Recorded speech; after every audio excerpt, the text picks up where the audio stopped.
Z92.7 WZBD Radio presents exciting high school wrestling. Brought to you in part by the many community-minded sponsors you'll hear. And now to the gym for the exciting action. And we welcome you to the historic Muncie Fieldhouse, just off the campus of Muncie Central for the Girls Wrestling Regionals. Just finishing up the first round of wrestling, getting ready to set for the all-important ticket round, which we will have for you coverage with that and throughout the course of the remainder of the tournament, as it looks like our final match of the first round just finished. Dave Nathan with you, being joined right now by Cole Mendez. We'll have AJ Bradley with us as well, and so far an exciting morning of wrestling. Yeah, absolutely. A lot of girls out here competing to punch their ticket to state this afternoon, and yeah, a lot of great matches so far. Got some great ticket round matches coming up, and I'm excited. Yep, and we'll talk about all those ticket round matches as we take a break here in between rounds. That'll be on the way. You're listening to High School Wrestling on WZBD.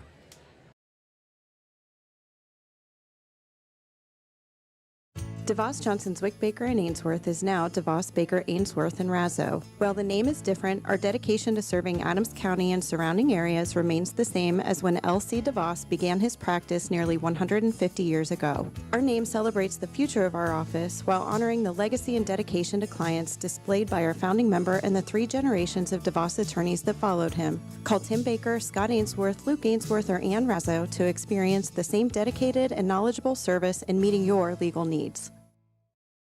No matter your age, health and life insurance can be confusing and overwhelming. This is Derek Bailey with Bixler Insurance. Whether you are currently on Medicare or will soon be qualifying for Medicare, we have the products and expertise to meet your needs. Under age 65 and looking for health coverage? Interested in protecting your family from an unexpected loss with a life insurance policy? We can discuss options to assure your peace of mind. Call Bixler Insurance today to schedule your free appointment. Looking for unbeatable deals? Head to Kelly Auto Mall of Decatur. With over 70 years of trusted service, we offer Ford, Chevy, Chrysler, Dodge, Jeep, and Ram all in one location. Enjoy free car washes for life, a huge selection of new and pre-owned vehicles, and limited time offers on our remaining 2024 inventory. Deals this good won't last. Hurry in today. Mercury is hazardous to the environment, and because mercury is used in fluorescent bulbs, CFLs, and other consumer items, you need to know how to handle these products and properly dispose of them. There are many informative websites with details, or you can call the Adams County Solid Waste Management District, or visit www.recycle.in.gov. Help keep mercury from our water and environment. Know what to do and always dispose of products that contain mercury properly. And keep your water clean. At Jackson Associates Financial Services in Portland, we are committed to maintaining the highest standards of integrity and professionalism in our relationship with you, our client. We endeavor to know and understand your financial situation and provide you with only the highest quality information, services, and products to help you reach your goals. Give Troy a call for the latest rates on CDs and learn about the advantages in today's financial climate to invest in your hard-earned dollar. That's Jackson Associates in Portland. Welcome back to the Muncie Fieldhouse as we get you set for the ticket round here at the Girls Regionals. And let's take a look at the brackets as we move into the ticket rounds. We'll start first at 100, as it'll be Katie Rouse, who is number 7 in the state. She will take on Nicole Smith of Eastern at Greentown. The other top half of the bracket, Claire May of Roncalli, who is number 2 in the state. She'll take on Isabella McEwen Merritt of Franklin County. The bottom half of the bracket, it'll be Rihanna Beltre of Lawrence North taking on Leah Brown of Center Grove. She is ranked 3rd in the state.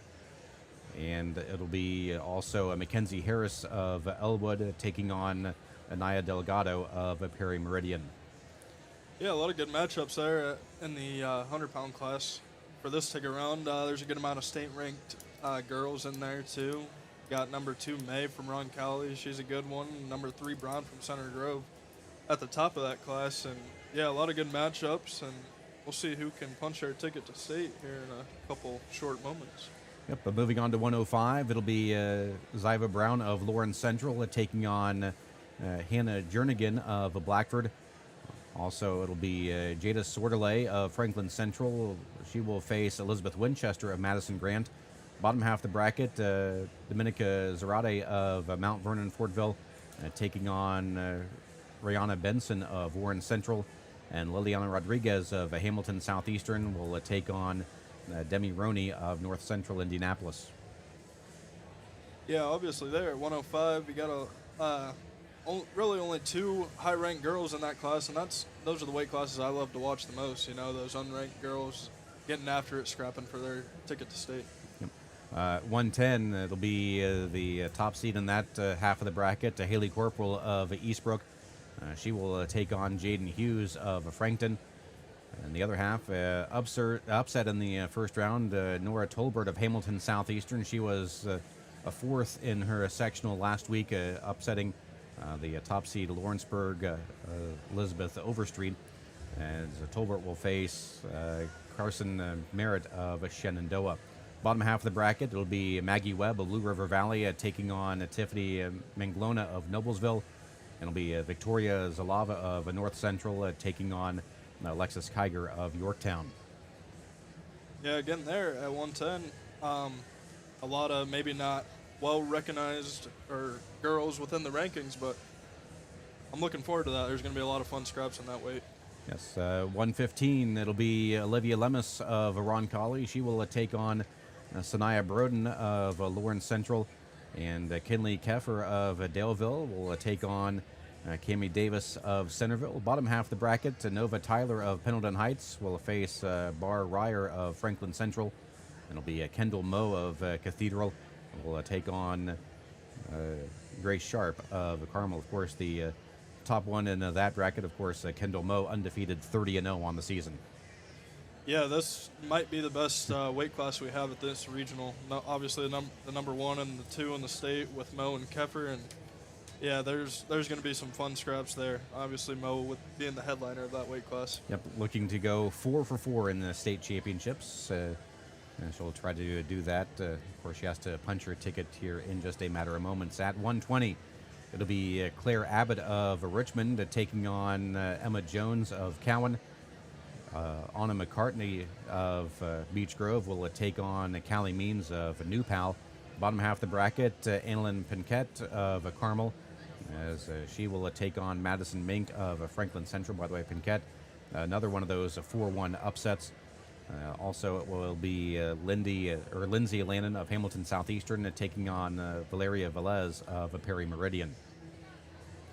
Yeah, good one here at 120. Like you mentioned, a couple 4 upsetting the ones there, so that's always fun in the first round. Sets up some good ticket round action.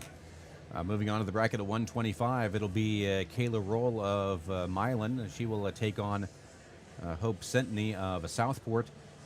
And the other part of the bracket will be Brenna Walker of Hagerstown taking on Ariana Cazada of Plainfield.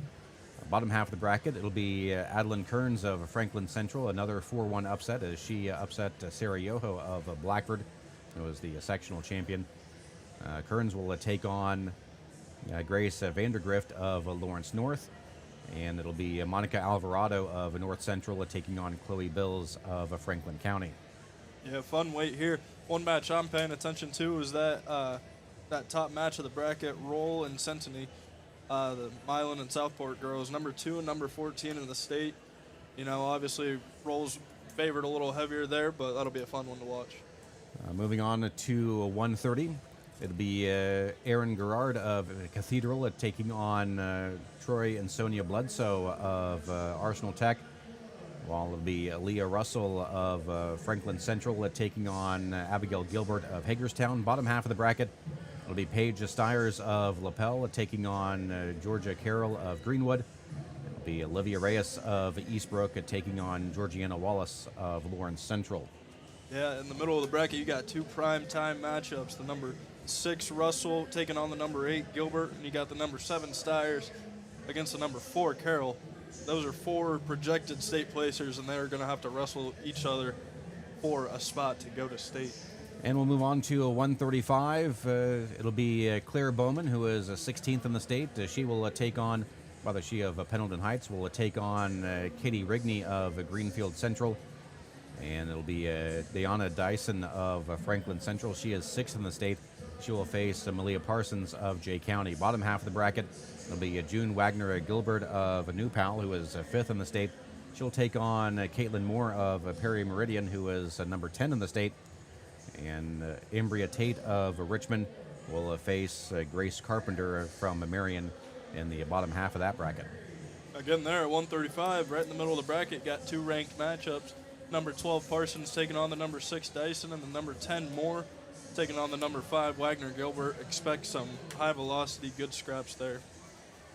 And we'll take this break. We'll get you through the rest of the brackets in just a moment. You're listening to High School Wrestling on WZBD. Indiana Physical Therapy is your independent local choice for physical therapy. There's no referral needed to come see us, and we accept all insurance. With direct access, you can just walk in and request an appointment at any of our 18 convenient locations. Our team of expert therapists are here to help you recover and get you back to doing what you love. Visit us online at indianapt.com to request your appointment. Indiana Physical Therapy, where people go to get better. If you're thinking of building an addition or remodeling or just starting from scratch and you want to add the beauty of a built-in or freestanding gas fireplace, the folks at IHSAA Fireplace and Patio, 269 East Main Street in Bern, have the expertise and craftsmen to install a gas, coal, or wood fireplace and design staff to help you decide which will serve your needs best. Cozy, warm, fuel-efficient, and mood-setting. Call IHSAA, 589-8536. This is Dr. Matt Baker from Decatur Dental Services. Imagine a dental experience you look forward to. At our family-friendly clinic, we provide a relaxing environment for adults and children by utilizing the latest technology to ensure your visit is stress-free. We use digital x-rays and intraoral cameras to provide the most accurate dental treatment plan for each patient. Settle into our comfortable surroundings and relax while we attend to your dental needs. Call any of our offices to schedule your visit. Welcome back to the Muncie Central Fieldhouse. Just about ready to get set. Actually, we are going to get underway with the ticket rounds here momentarily. Some of the wrestlers heading out onto the mat, so we'll try to get you caught up on the rest of the brackets as we move along. Real quickly, as everyone gets set up at 140, it'll be Christine Fox of Lawrence North taking on Trinity Coleman of Beech Grove. Muncie Central's Leah Rollins will take on Sarah Goss of Shenandoah. The bottom half of the bracket, it'll be Madeline Thompson of Franklin Central taking on Bellamy Reardon of New Pal, and Maddie Marsh of Pendleton Heights will take on Layla Mack of Carmel. Yeah, some good matchups there at 140. Wanted to highlight Leah Rollins. She's from Muncie Central. She's having a great year. Got first at her sectional. She's looking to punch her ticket to state. And then down on the bottom side, you got the number 4 Thompson from Franklin Central, and the number 1 Maddie Marsh. She's an absolute hammer. She's fun to watch. And actually, we are underway, and looks like we already have a quick pinfall over on mat 1. Katie Rouse picking up the victory by pinfall in, looks like, just under 17 seconds. So Rouse will make her way to the state finals for the 3rd time in 4 years for her. Yeah, she's a hammer over there. See if we can see over here on mat 3, we have Brianna Beltray of Lawrence North, Leah Brown of Center Grove. Right now, Brown leading that match 3-0. So she has position on that one.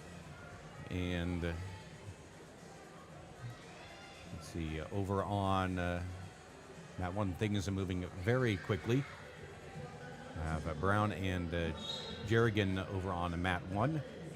Jernigan of Blackford. That underway. Have Clara May of Roncalli and Isabella McEwen Merritt of Franklin County. They are now underway. May already with a 3-0 lead of the opening takedown.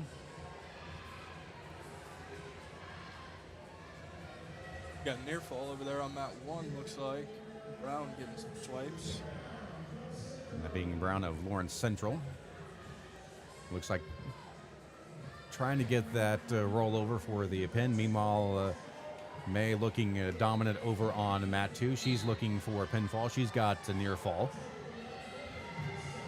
Yeah, she's got that bar on her wrist. She needs to keep walking around the head there. Looks like she's flat there. Gets the fall. It's the pinfall in just 50 seconds in period number 1. May will move on to the state finals. She will be a 4-time placer. The number 2 and the number 7 in the semifinals there at 100. That'll be a good one. Let's see, it looks like have another pinfall quickly down here on mat 4. That was Anaya Delgado of Perry Meridian getting the pin over Mackenzie Harris of Elwood. And another pinfall quickly on mat 1.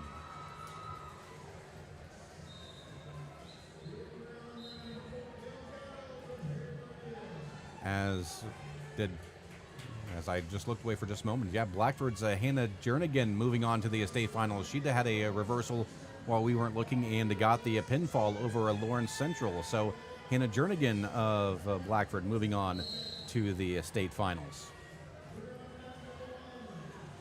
Again, running 4 mats here at the field house. We'll try to keep you caught up on all the action. As we see over on mat 2, it's Sordeley of Franklin Central and Winchester of Madison Grant. Sordeley with a 3-0 early lead. Also, it's Benson of Warren Central right now leading Zarate of Mount Vernon 3-1.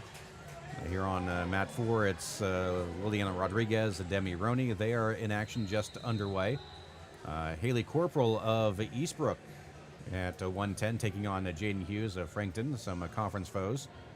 That just underway. Corporal with the opening takedown. And Cole, we'll let you call the match. Yeah, she's riding tough on top. She's got a wing. She's going to step over that side. I think she's looking for that half on the other side there. Looks like she's digging it. She's going to run around the head with that wing. She's getting some swipes here, looking for the fall, and she gets it. Up in 55 seconds, Corporal, who is number 1 at 110, will punch her way into the state finals next week. Also looks like Franklin Central's Sordeley getting a win by pinfall over Elizabeth Winchester of Madison Grant. Let's see, here on mat 3 is Zarate and Benson right now 4-3 as they're getting ready to wrap up period number 1. Quick stand up. Are they going to give the 1 on that? There's a stalling on Zarate, pushing her out of bounds. Over here at 105, Rodriguez 4-3 lead over Roney. That wrapping up period number 1. Let's see, Olivia Lemus of Roncalli, Sanaya Broaden of Lawrence Central just underway over on mat number 1. Looks like we might have a pin here shortly on mat number 2. That is Tolbert of Hamilton Southeastern, Merritt of Shenandoah. Looks like Shenandoah's Merritt looking for the pinfall. Roney gets the fall over here on mat 4 with limited time left in the first. Yes, and it is a pin for Merritt of Shenandoah. We'll move on to the state. And a fast and furious action here in the ticket round. Zarate and Benson right now. Zarate a 5-3 lead just underway in the second period.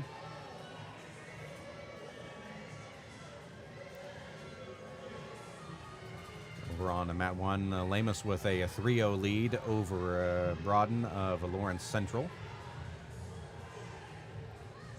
Nova Tyler of Pendleton Heights, Bar Ryer of Franklin Central underway on mat number 2. Zarate's got a cradle locked up, looking for the fall there. Got her 4. Meanwhile, already a very quick pin in just 10 seconds. Give the pin victory to Bar Ryer of Franklin Central. And it looks like we did get the pinfall, you said. Zarate getting the pin win here on mat number 3. We got Victoria Zalata, Alexis Kiger underway here on mat number 4. A minute gone by. Zelaya of North Central with the opening takedown.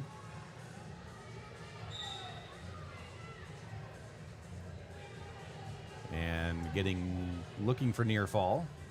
Yeah, she's got that double wing. Oh, nice bridge to get off the back, but she's gonna stick a half in on that other side with the wing. That should just be about it. Fighting tough though on her back here. Gonna sprawl out wide, trying to get that fall. And there it is. Yep.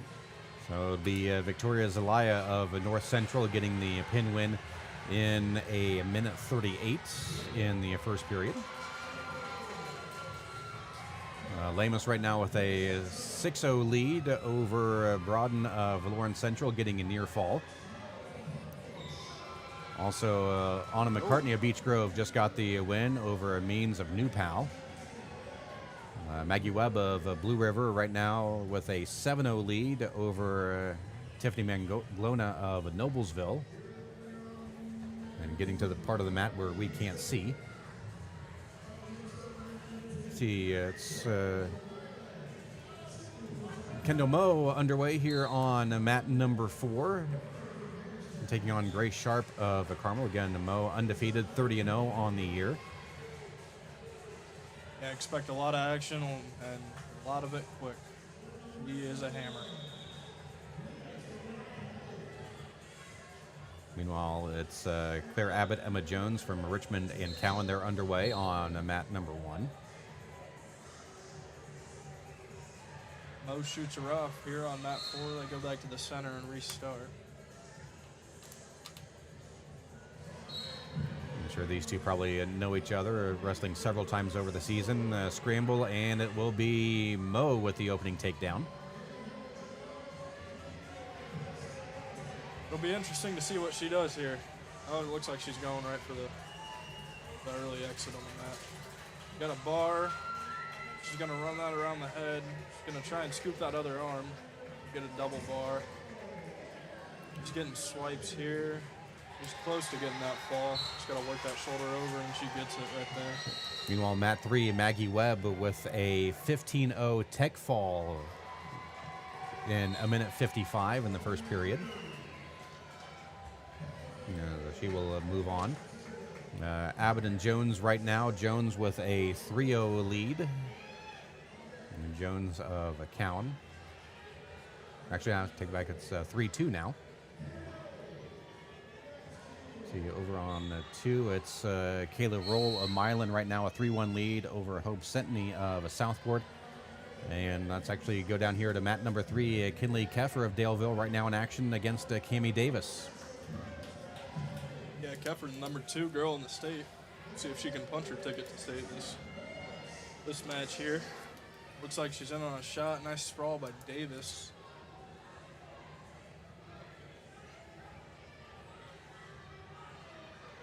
And she gets the opening takedown.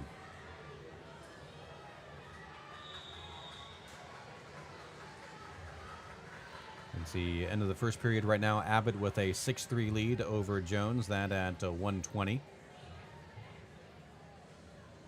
Lindsay Lannon of Hamilton Southeastern, a 3-0 lead early over Valeria Velez of Perry Meridian. And Roll an 8-3 lead right now over Centney of Southport over on mat number 2. No change right now. Keffer still in the top position on the edge of the mat.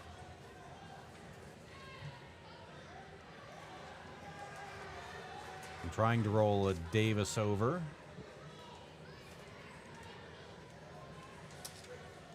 And we're looking.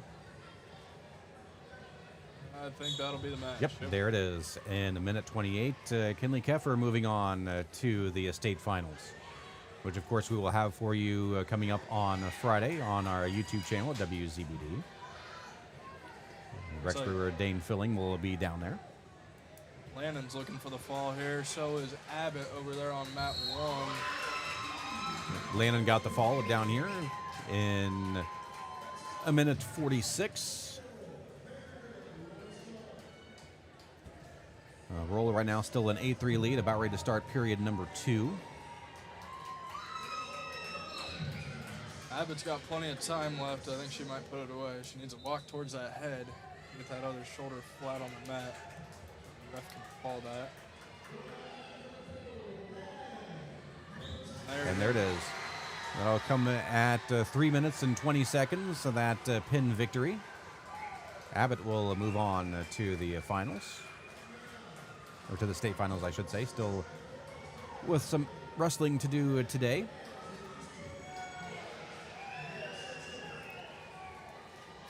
We have Kearns of Franklin Central, Vandergrift of Lawrence Central underway. Are on mat number 3. Alvarado of North Central, Bills of Franklin County at 125. They are underway.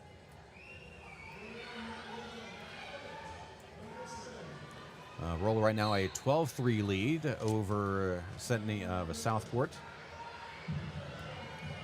Penquette of Carmel and Mink of Franklin Central are just underway here on mat number 1.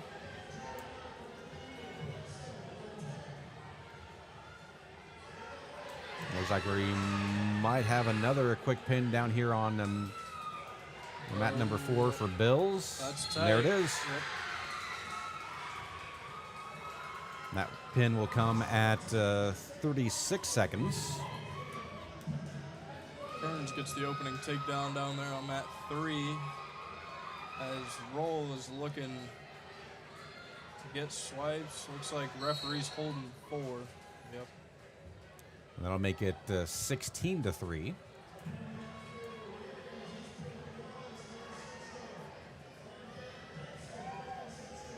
Late stages here in period number 1. Kearns with a 3-0 lead over Vandergrift. As Kearns called for a stalling. We might have a pin here shortly here on mat number 1. Mink's got the cradle locked up. Needs to put the knee in the side. Oh, looks like Penquette's going to fight off her back there. Going to get 4 near fall on that and make the score 7-0 early in the first. See, up next here on 4 at 1:30, Reyes of Eastbrook and Wallace of Lawrence Central. I'll keep an eye on the other match. I'll let you call that one. As Reyes of Eastbrook looking to make her way to the state finals. So if she wins this match, she comes in 27-3. Wallace 26-10. This at 1:30. Yeah, Wallace got a pretty big upset there in the first round over Clark of Plainfield. She was 14 in the state. Looks like she got 3rd in her section. And we have the Opening double leg. Looks like Reyes is going to score that. Rolla gets the tech fall victory over on mat number 2. She's going to look to dig a half on that other side as Reyes. She's fighting it. About has her. Needs to get off that leg. Nothing there. Little roll through action. Looks like a little funky roll. Wallace ends up escaping. Looks like she could have got a reversal off of that, but ended up just getting her one. They're going to reset back in the middle. Now, right now, Mink a 10-0 lead over Penquette at 120. Kearns and Vandergrift at 125. They are tied at 3 halfway through the second. And also underway, Brenna Walker of Hagerstown, Ariana Cazada of Plainfield.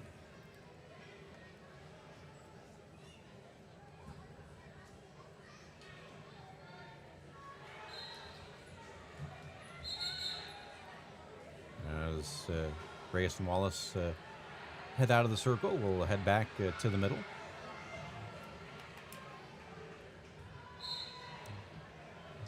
Starting neutral, Reyes right now with the 3-1 lead, 36 seconds to go in period number 1.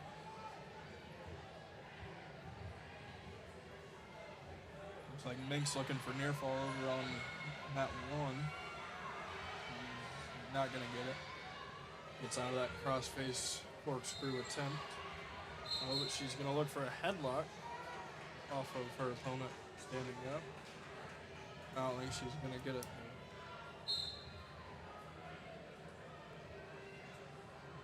Nice circle around by Penquette over there. She'll get 2.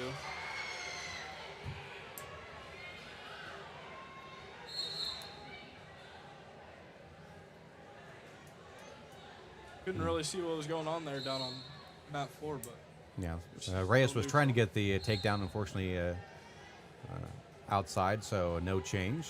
As we end period number 1, Reyes with the 3-1 lead over Wallace. a lot of good action right now. A lot of close matches. That's what you like to see in the ticket round. Kearns and Vandergrift right now 3-3, about ready to end period number 2. Gazada with a 3-0 lead over Walker of Hagerstown. Mink right now with a 10-2 lead. Wallace goes down to start the period over here on mat 4. Reyes looking to ride tough. Looks like she's got a half on that left side. Wallace is going to look for a roll. Reyes does a nice job of posting on it. They circle back up. Gets a cross-face attempt. A little high on the arm there. Can't pull it in the way she wanted to. Wallace is going to get to her feet. Looking to break the hands, get her 1. On the edge of the mat. It's going to be a stalling on Reyes. When you're in that position, you either gotta cut them or look for a quick return, or they're going to nail you for stalling every time after about 5 seconds, give or take. Van Wallace does get the escape. It's 3-2. Reyes still leads. That's one thing you don't want to do, give up the stalling and the escape. Oh, no, I take it back. It was just the stalling as Reyes or Wallace will start down.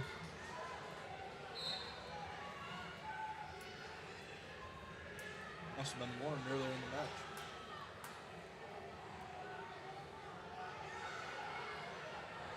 Mink right now leads 13-3 over Penquet. She's looking for the fall over there. Meanwhile, Wallace with a reversal here on mat number 4. Well, Peterson, she's got Reyes on her back. Oh, she might be done. Yep, there's the fall. Wallace punches her ticket to state. Defeating Reyes of Eastbrook. And that at 130. Looks like Vandergrift just got a pin win over there on mat 3 as well. It was a tied up match with 37 seconds left to go in the third. She dug it out, gets the pin, punches her ticket to state. Also on mat number 2, a quick win for Kazada of Plainfield. Mink gets the victory over on mat number 1 at 120. And let's call the action. We'll stay right on mat number 4. It's Malaya Parsons of Jay County taking on Dayana Dyson of Franklin Central. As they are underway here on mat number 4. Yeah, good matchup here. Number 6, Dyson. Number 12, Parsons. Looks like they're both having excellent seasons. Over Dyson, 25 wins apiece. Yep, Dyson 30-4, Parsons 28-7. Should be a fun match over here on mat 4. Both looking to set up their takedowns right now. Looks like everybody wrestling right now is looking to set up their takedowns, huh?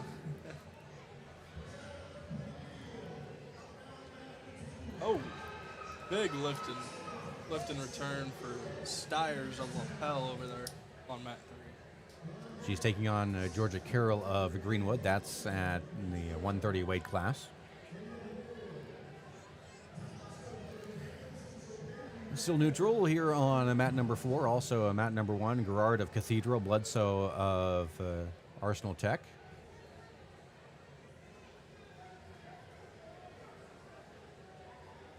Gilbert looking to get the opening takedown of the match. She pops her head out on that double leg and gets her opening takedown as Parsons gets the opening takedown on mat 4.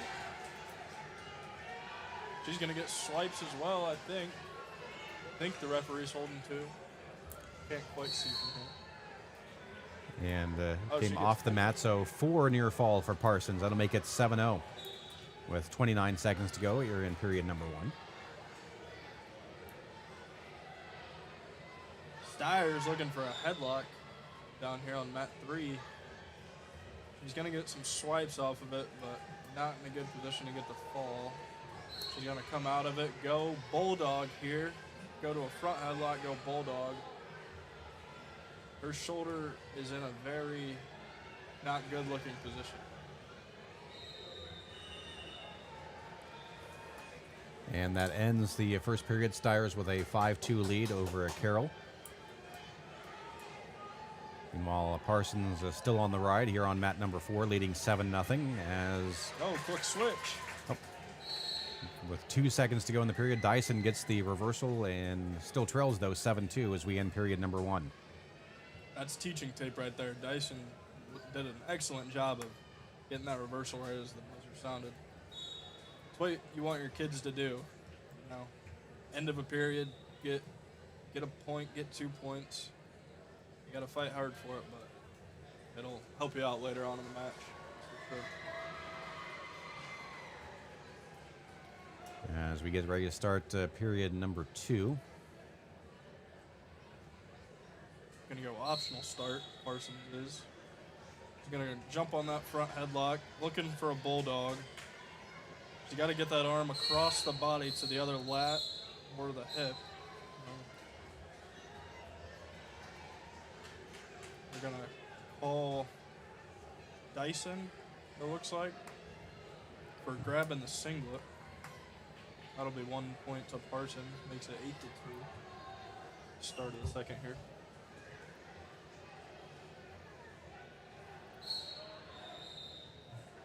Goes optional again, jumps on that front headlock again. She's looking side cradle. Dyson does a good job of getting long. Carroll in on a deep high crotch over there on mat 3. She's going to get her 3. Oh, that was Steyers. Excuse me. Makes a score 8-2 over there. And got 3 near fall for Parsons. It makes it 11-2. And then a reversal by Dyson. Makes it 11-4. Digs the half, gets it. She might get the fall. Yep, she gets the fall. Coming from behind, Dyson gets the fall in 2 minutes and 53 seconds over Parsons of Jay County. It looks like Steyers just got the fall over on mat number 4, or 3.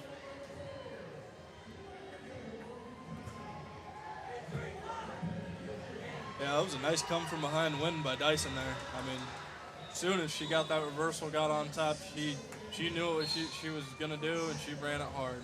Got that half and put the match away. You can see Gerard right now with an 8-1 lead over Bledsoe of Tech late in the second period. We have stoppage over on mat number 2 right now. It's Abigail Gilbert of Hagerstown with a 5-0 lead over Aaliyah Russell of Franklin Central. Claire Bowman, Pendleton Heights, Katie Rigney of Greenfield Central, they are underway. Bowman with an early takedown. She's looking for a quick turn. Got a nice half dug in there on the left side. She's going to look to run that pretty hard. I had to guess. Looks like Rigney's pretty tough there on bottom, not letting her work it. Meanwhile, June Wagner Gilbert, a quick 5-0 lead over Caitlin Moore of Perry Meridian. Gerard now leads 11-1.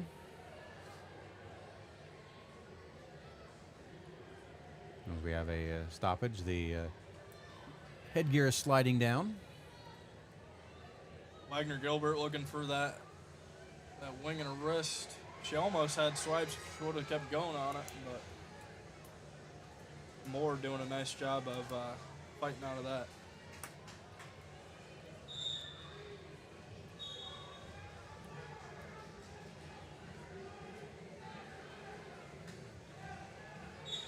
Looks like Rigney got her one down here on mat 3. They're going to be neutral. 3-1 match with a minute left in the first. Nice little scramble down there on 2. We'll see who ends up on top. Looks like Gilbert's got a seat belt position. Oh, that's going to be the end of the period. Nice scramble to end it. Gilbert right now with the 5-0 lead. Gilbert of Hagerstown 36-1. Aaliyah Russell 32-3 on the season. That is at 130. Gerard gets another takedown, makes it 14-1 on that one. With about 45 left to go in the third. Wagner Gilbert leads Moore 5-0 at the end of the first period.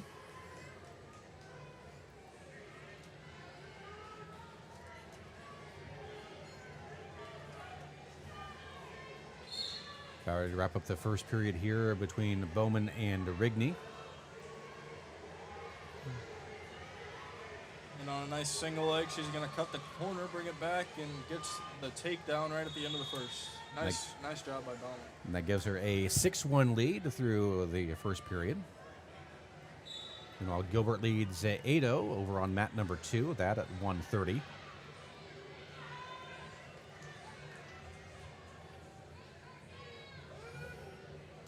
Gerard looking to wrap things up over on mat number 2, leading 14-1, 26 seconds to go in the match. And is on the ride. Looks like Rigney chooses bottom to start the second period. Bauman shoots a quick wing and a wrist and gets the fall quickly. At 2 minutes and 8 seconds. She did not waste a lot of time with that one. She got the wing, got the wrist. Signed, sealed, delivered. Punches her ticket to state. And Aaron Gerard of Cathedral picking up the victory over on mat number 1. Wagner Gilbert, a new pal, with a 7-0 lead. Late stages of period number 2 over Moore of Perry Meridian.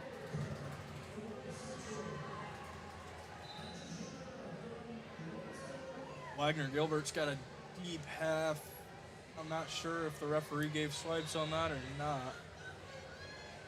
Gave 4 swipes, yep. That'll make the score 11-0 with 10 left in the second period. Also underway now at 135, Ambria Tate of Richmond, Grace Carpenter of Marion. Looks like Gilbert got the fall down there on mat 2. I think that's Gilbert punching her ticket to state. Mm-hmm. In the late stages in 550. See Daniela Ramirez-Zarate of Carmel with a 3-0 lead over Farrah Cohen of Triton Central. She's got... Oh, never mind.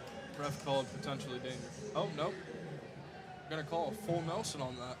That was, I don't know if I was quite a full Nelson. It was interesting wing and a half combo, it looked like. Guess he might have mistaken that for a full. Wasn't on position, though. Gonna make the score 3-1.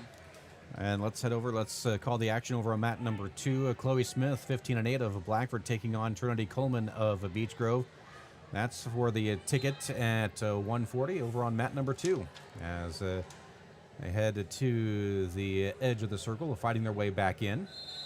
Just 30 seconds in. Yeah, nice tournament for Smith here. Correct me if I'm wrong, but she beat the 1 seed. 140. Yeah, she beat Christine Fox of Lawrence North, who was 26-8, was the winner of her sectional down at Eastern Hancock. You always like to see that from your kids, you know. You may not have a great tournament one weekend, but battle back, get it the next weekend, and keep battling. She's looking to punch her ticket to state. Got a nice headlock. Excuse me, she got headlocked but rolled through. Yeah, and she actually ends up with the takedown rolling through.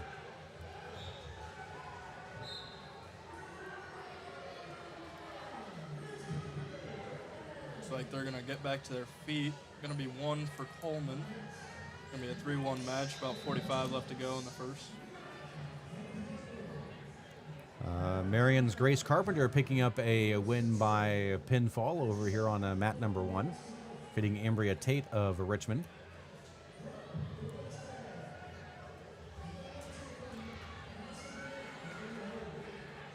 Smith of Blackford's got a headlock again. She's got her on her back. Actually, it's the other way around. It's Coleman with a headlock. Oh, yep.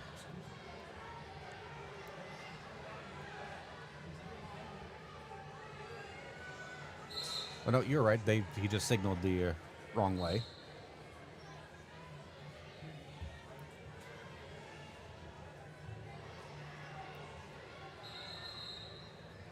As they end period number 1, get all the scoring straightened away. I don't think that's right. Yeah, because looked like he had signaled the takedown for Coleman, but that wasn't the case. It was actually Smith on the headlock. Meanwhile, pinfall down here, it's Ramirez Zarate of Carmel getting the win by pin over Farrah Cohen of Triton Central. Era Rollins down here on mat 4 from Muncie Central. She's having a great year, looking to punch her ticket to state. She's got an early 3-0 lead. Maddie Marsh quickly in action over on mat number 1, looking for the quick pinfall and gets it in 47 seconds. Marsh will make her way back to state. As expected. So everything corrected. Smith right now with the 8-2 lead after 1 period. Rollins has got a corkscrew down here. She's got her on her back. She's going to get at least 4, looking to pin her in the final 10 seconds. See if she can get the fall. With 3, with 2, with 1, and that's it. She hangs on to Zagos of Shenandoah. She's going to make it 7-0, though. It's a tough lead to come back from. Let's see if Rollins can hang on here. Continue her great season.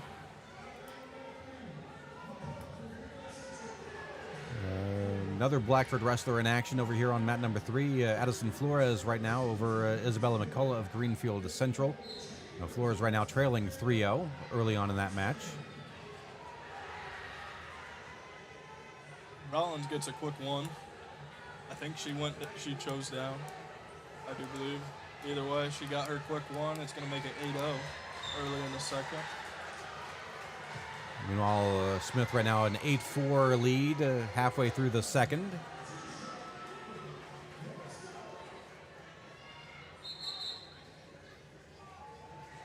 Looking to get the headlock as they back up and will get the escape. So Smith now leads a 9-4. That is at 140. McCullough and Flores right now tied at 3, that at 145. Rollins gets the takedown, makes it 11-0. With 1:30 left in the second. She's got a deep half. That's going to be the end of the match. She punches her ticket to state.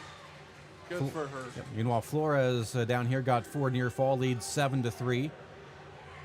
Just had a reversal on a 2. It's Smith right now leading now 9-7. Yeah, great to see for Liera there. She's a hard worker, comes into practice every day, gets to work, and I do believe that's Muncie Central's first IHSAA Girls State qualifier. Oh, congratulations. Yeah. More local matchups going on. See, Coleman right now takes the lead 10-9 over Smith. Coleman of Beech Grove, Smith of Blackford. Over on mat 1 at 155, Sophia Gropp of West Dell, Patricia Van Meter of Madison Grant. Van Meter right now with a 3-0 lead early on. Alexandria's Riley Thomas taking on Liliana Dodd at 145 here on mat number 4. And Thomas with the opening takedown. She's getting swipes, looking for the fall, and gets it. Quick one there. In 36 seconds there. Like another takedown for Coleman over on mat number 2. She's getting swipes too. That's huge in the late stages of the match. It's going to make it 14-9, I believe. Yes. So Smith is going to need an escape, a takedown, and another takedown, I do believe. Flores of Blackford with the lead over McCullough of Greenfield Central, 7-3. 30 seconds into the second period. McCullough's going to get dinged with locking hands there. Going to make it 8-3. Meanwhile, a pin victory for Westell Sophia Gropp. So Westell will make their way to the state finals, and looks like Coleman got the pin down here on mat number 2. Good match by those two girls over there on mat 2. A lot of back and forth that whole time.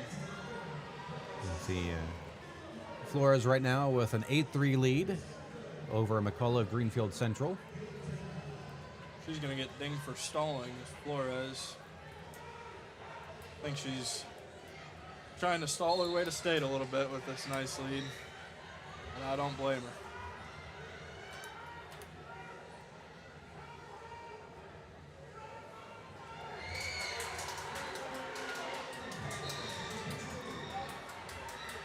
And McCullough looking to try to turn Flores, unable to do so. Looks like Stinson's got Westerman in a sticky position. She's going to get the fall down there on mat 1. And 2 points awarded for Flores. Wonder if it was an illegal hold, possibly. I think she was I just caught the tail end. I think she was grabbing the headgear. Could be wrong. She must have done it earlier in the match if the referee's giving her 2 for that. Yeah, it's actually, just looking through, it's the 3rd technical violation, so. Oh, wow. One more of those and McCullough is done. Yeah, Flores. actually, he's going to stand him up. That will be referred to the match. So it's 11-3 Flores with it. 40 seconds to go in the second period.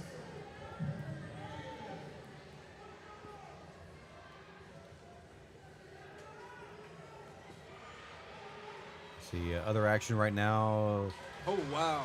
McCullough deep in on a double, and Flores just steps over right to her back. And gets the pin in 3 minutes and 41 seconds. Good win there for Flores. Flores will make her way to state. See, Madeline Thompson, Franklin Central, Bellamy Reardon of New Pal. They are just underway. Thompson with the opening takedown, that at 140. Journey Wells of Warren Central right now with a 5-0 lead over Keisha Golden of Richmond, who is currently down right now. It looks like is going to injury default. You see them looking at her knee. Something must have happened down there. I hate to see that. Never want to see somebody get injured at any time, but especially in and it's good to see she's going over, checking on her as well as Wells. And talking with the coaches. Never want to see an injury, especially in the round to punch your ticket to state. Yeah, definitely something with her knee. Probably got torqued the wrong way. Yeah, she looks to be in a lot of pain there. Unfortunate. I got to see if we can get you caught up on some of the other action. Let's see, Avery Stevenson of Eastbrook here on mat number 3. She's 28-4, taking on 29-1 Caitlin Dibburn of Beech Grove. They are just underway.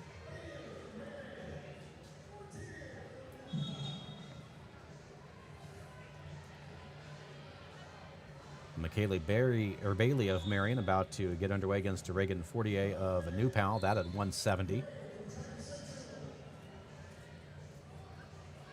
Nice high crotch shot there by Dibburn. She's going to stand up with it. Nice crossface by Stevens. Takes her to the edge of the mat. Kind of throws a headlock and gets out of the high crotch attempt.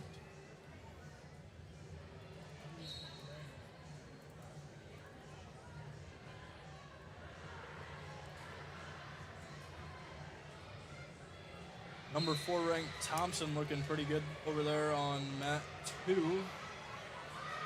Quickly, a scramble situation here on 3. We're going to have 3 near fall for Dibburn. That gives her a 6-0 lead.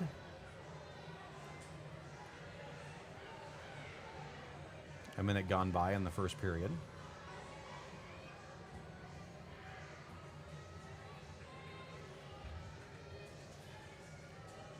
As they work their way back up to their feet, Stevens gets the escape. Fortier getting some near fall swipes down here on mat 4.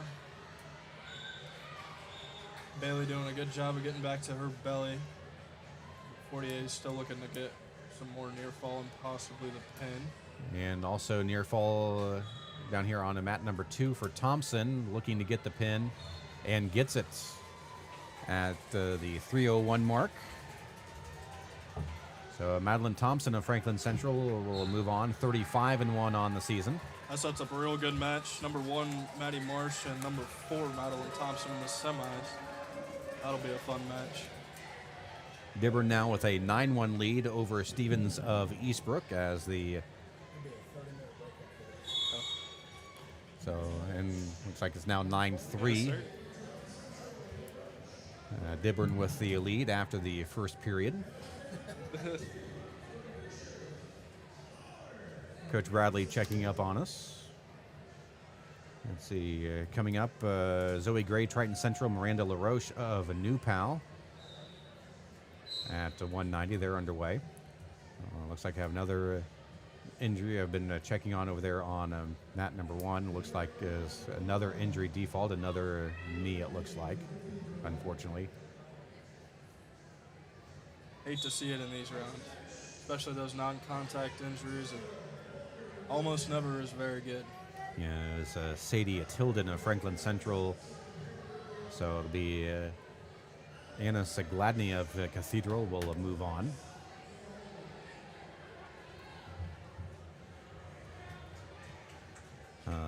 Leah Stalker of Franklin Central, Elizabeth Fish of Eastern Hancock underway. That at 155. Early takedown for Gray down here on mat 4. She is the number 3 ranked wrestler at 190. Dibburn looking for the fall over Stevens of Eastbrook. She has a near fall already.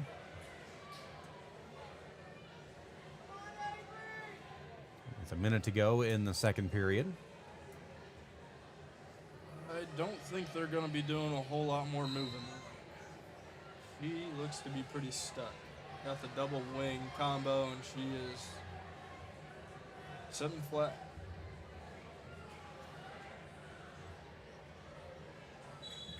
And there it is at 3:16 for that pinfall victory. Fish of Eastern Hancock gets the opening takedown at 155 over Stalker of Franklin Central. Gray of Triton Central, a 6-2 lead right now over LaRoche of New Pal. And let's keep an eye on mat number 3. It's Chambers of Westell taking on Brock of Eastern Greentown. Chambers has been pretty good all year. She had a couple run-ins with the Muncie Central 70. Well, both of them. 25-2. She is 13th in the state. She's pretty good. Likes to throw. She does like to go up her body, likes to throw. That should be it.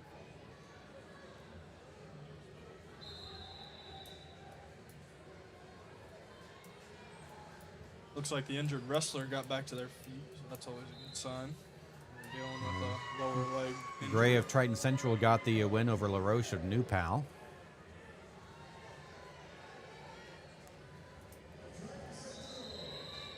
No score right now between Chambers and Brock here on mat number 3. Do have a stalling on Brock, though.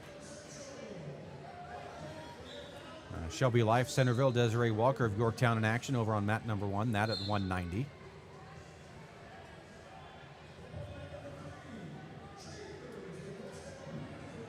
Chambers looking for the takedown. Brock able to scramble out of it. Looking for that upper body throw.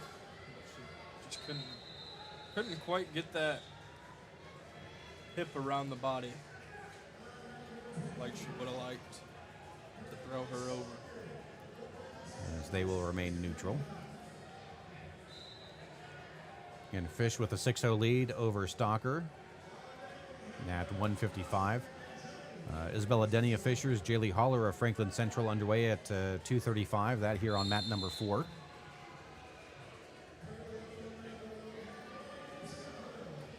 Fish is looking to take that wing and a wrist over. That might be double wrist. I think she's got double wrists on that. Just walking that around the head. She's going to get 4 swipes at least. Stalker's doing a good job of fighting back. She gets to her belly. And it's going to make the score 10-0 as the second period winds up. Chambers and Brock still on their feet. Final 10 seconds of the first period.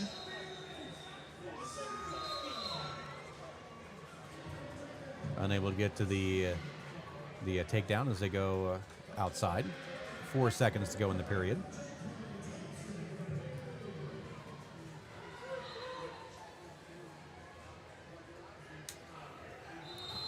The Life of Centerville with the win over Walker of Yorktown. Pin a minute 13, that at 190.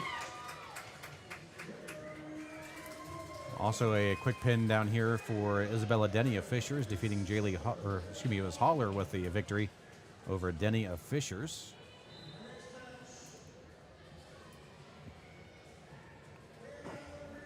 Looks like we have injury time down there on mat number 2. Stalker being checked on from Franklin Central. Chambers looked for a headlock again.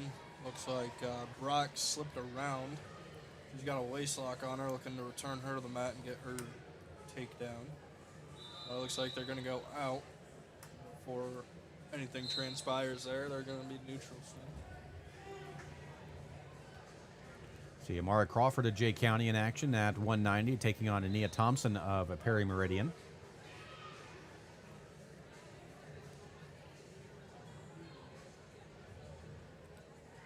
That underway. Keely Allen, Greenfield Central. Kylie Bollinger of Pendleton Heights in action. Allen with the 3-0 lead.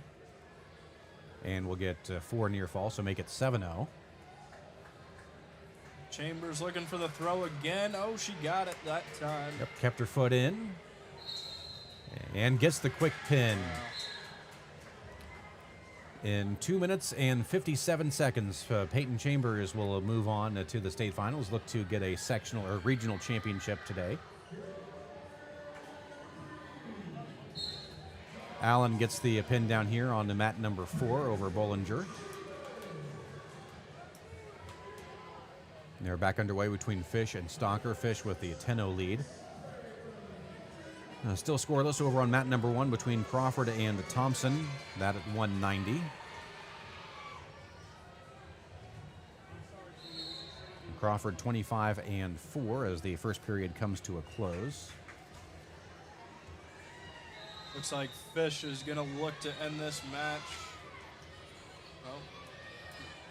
Well, she had the wing and the wrist. She was running it over, and it looks like Stalker is going to take an injury time on that. Looks like they're going to give Fish 2, though, for danger, imminent danger. As Stigler locks up a headlock, she's going to get the fall on mat 3. Denise Stigler of Lawrence Central defeating Haley Salisbury of Frankton by a pin. That in 33 seconds.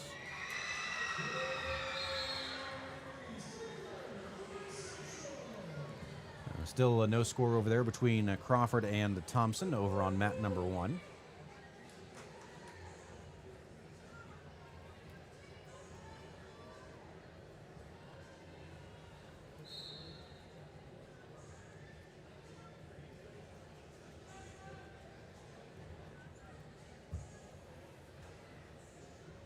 Like Stalker hurting, and looks like is going to try to finish it out, or like a right shoulder is what she's dealing with. Fish leads 12-0 with a minute to go in the match.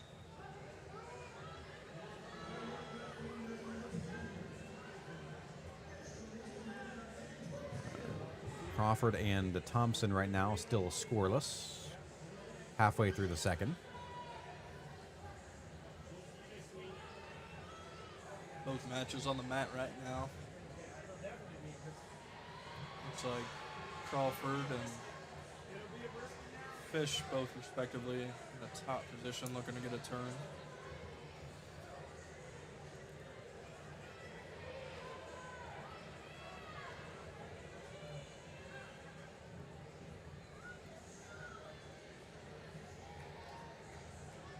And action starting to wind down here in the ticket round. Fish looking to lock up a cradle. I think she's got it locked. Now we just have stalling on Thompson in the down position. 12 seconds to go in the period.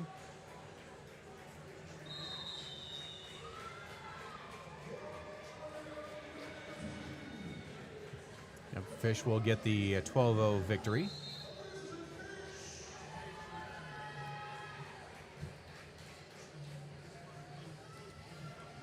Well, this is a good match to close out the ticket round. The third period to decide it. Win the third period, punch your ticket to state. Let's see, again, that at 190. Meanwhile, over here on mat number 2, it'll be, let's see, that is Durham of Madison Grant. Jones of Jones Franklin of, yep. Central. They are just underway.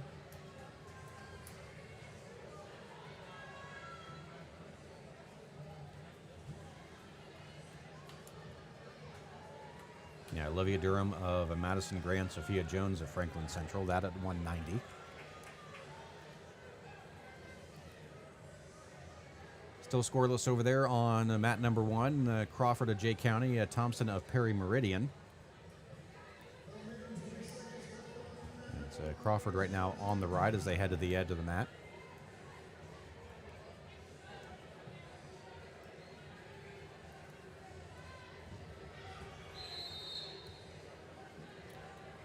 And looks like a stalling on Crawford this time. Yeah, you don't see that too often in high school wrestling, but if you get the right ref, they will ding you if you are just sitting on top of the hips and not really looking for a turn. I think Crawford just got a little go happy there and stayed on the hips a little too long. Well, Durham and Jones still on their feet over here on 2. Thompson shoots up to her feet off the whistle. Looking for her 1, gets her 1 and a stalling on Crawford. That's going to make it 2-0 instead of 1.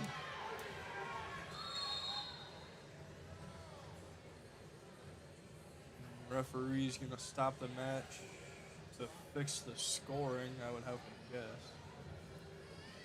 Not sure who else that would be.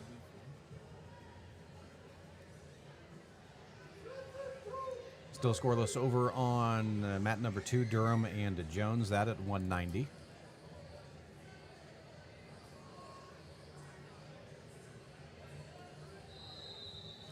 As they will remain scoreless after the first period.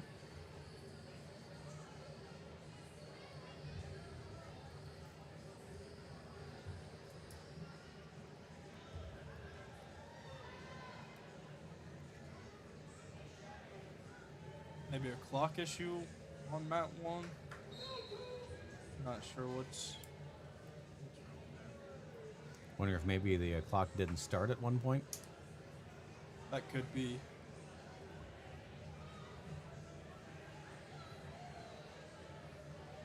And like coaches get their answers, everyone is okay with it. As much as they can be okay with it. Wonder how he knows that there's 47 seconds left on that. Yeah, we'll go with it. 2-0 though for Thompson over Crawford. Still anybody's match with 38 seconds left to go. Takedown wins it for Crawford.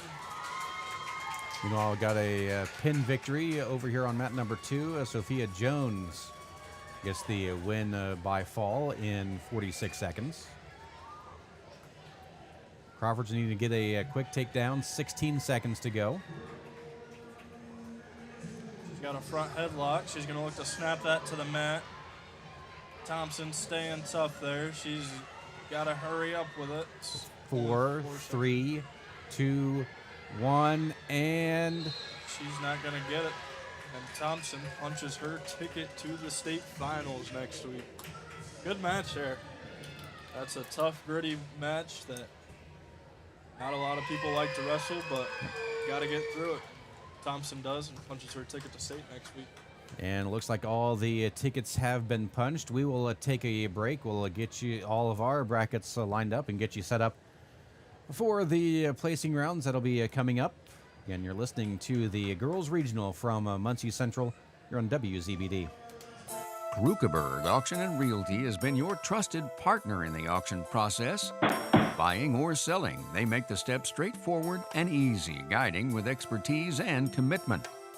A family-owned local business, not just auctioneers, your neighbors supporting local athletics. Feel confident you're in the right hands. Call Krukeberg Auction and Realty today. Experience the difference with family you can trust. Wrestling season in Indiana is all about grit, discipline, and heart. And when it's time to celebrate a hard-fought win, Kids Zone Party Rentals in the Indy area has your back. They're proud sponsors of Noblesville, Westfield, and Fishers Wrestling, and proud supporters of Indiana student-athletes. From birthday parties and team celebrations to school events, Kids Zone Party Rentals brings the fun with bounce houses, inflatable games, and unforgettable experiences. Celebrate like a champion. Kids Zone Party Rentals. Locally owned, family-focused, and proud to support Indiana wrestling. Book today at KidsZonePartyRentals.com. At Three Rivers Federal Credit Union, we're focused on empowering you to achieve financial wellness by offering the resources and support you need every step of the way. We're equally committed to bettering lives in our region through volunteerism, community funding and partnerships, college scholarships, and more. We give back to the people, places, and ideas that matter most to you. Learn more at threeriversfcu.org. Three Rivers is federally insured by the NCUA. Join the team at Smith Brothers of Bern, where they pride themselves on providing their employees with a family atmosphere. Smith Brothers is currently hiring with a Monday through Friday work week in an air-conditioned environment. Employees are not required to wear uniforms and can listen to music while they work. Starting wages are $17.50 to $21 an hour at the end of their first year with a yearly bonus incentive and a competitive benefit package. Apply online at smithbrothersfurniture.com or in person at Smith Brothers, 356 Monroe Street in Bern. We select our insurance companies the same way you do, very carefully. When you work with us, you can count on receiving fast, courteous, and professional service and quality protection through Auto Owners Insurance. For a no-problem approach for your life, home, car, and business insurance needs, ask us about the No Problem Company, Auto Owners Insurance. See Toby, Mark, Kyle, or Barb at Graber Insurance with offices on Highway 27 North in Bern and 623 West Monroe Street in Decatur. Hey, do you know when and where we can recycle in Adams County? Well, I know you can recycle from 8 to 4 weekdays and Saturday 8 to noon at the transfer station next to Golden Meadows. Okay, where else? In Decatur, behind D&D Marathon on the east side of town on Thursdays, Mondays at Simon Manufacturing 27 South in Bern, and in Monroe on the third Tuesday at the fairgrounds. Plus, you can always get the latest info at adamscountyswmd.com. Thanks. When disaster strikes, you need help. Fast. R&R Professionals is your trusted partner for water, fire, storm, and mold damage restoration in the Indianapolis area. They're on call 24/7, ready to respond with expert care the moment you need it most. From emergency cleanup to full reconstruction and insurance claim support, their certified team handles every step so you don't have to. They treat every customer like family, with honest communication, fast service, and peace of mind. Call R&R Professionals now at 317-757-9170 for your free estimate, and let them restore your home and your peace of mind. When you need building materials, you need Arnold Lumber, 425 Winchester Street in Decatur, featuring lumber in a wide choice of sizes, plus doors, windows, roofing, and more. Whether it's a complete new home or remodeling, a new deck or deck repair, a new kitchen or a kitchen update, whether it's an erected or materials-only garage or pole barn package featuring quality metal, free professional designs and estimates. Arnold Lumber provides it all. Open 7 to 5 Monday through Thursday till 4:30 on Friday and 11:30 on Saturday.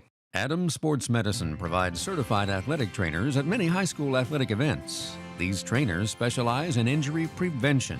Dr. Robert Kinney is board certified in physical medicine and rehabilitation as well as sports medicine, while Dr. David Coates is board certified in orthopedic surgery.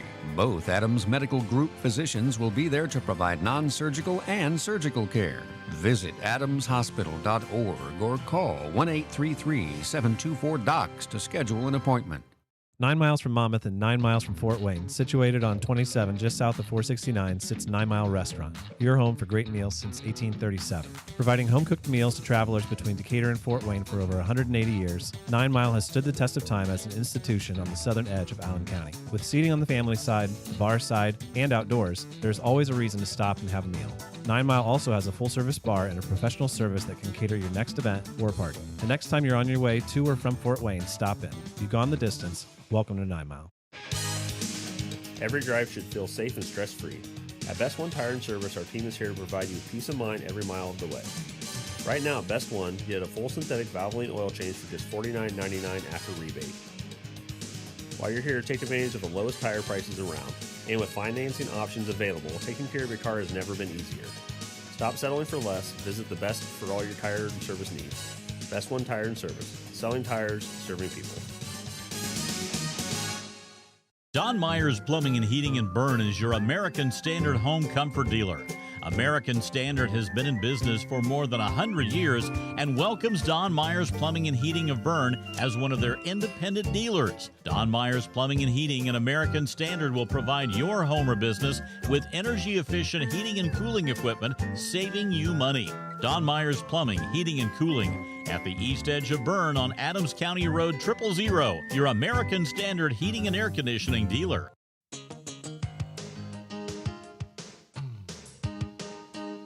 Hi, this is Tina with Innovative Concepts Audio Video. Let us help you fall into the perfect fit for your home theater entertainment. Whether it's a stunning home theater, crystal clear audio, or smart home upgrades, we've got the tech to match your style and budget. Stop by Innovative Concepts at 1421 Manchester Street in Decatur and make your home the place everyone wants to be this season. We bring technology to you.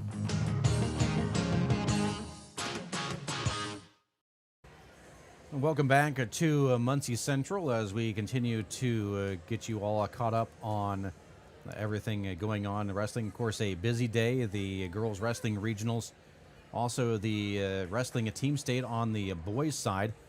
Let's try to get you caught up on some of that action for those who are wondering locally. I'll pull those up. We'll start first in 1A.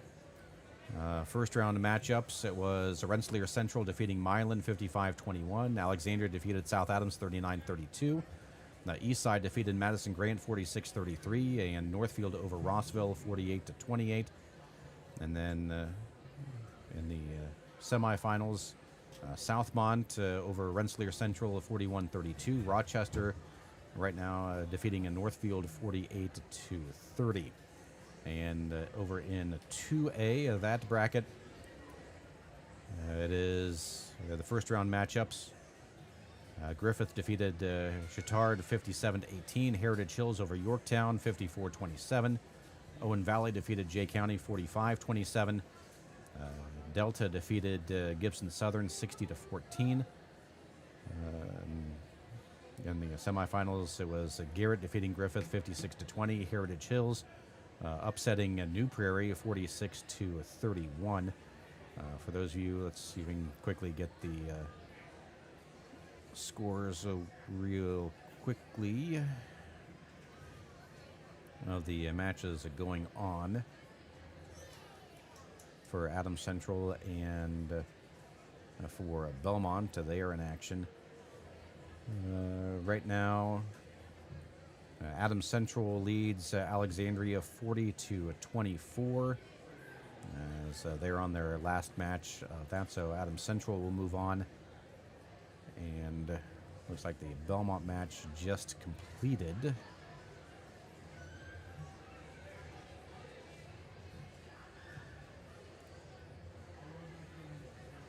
if I can pull that up real quickly here.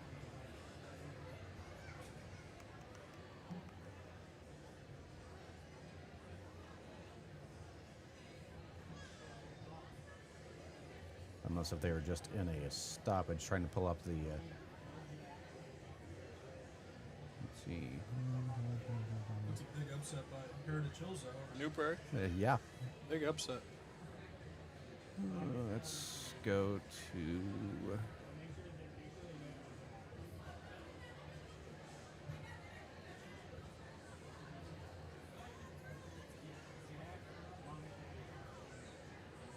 Let's see, the match is going on.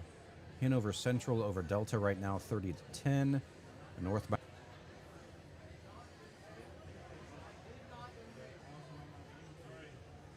That's what I want.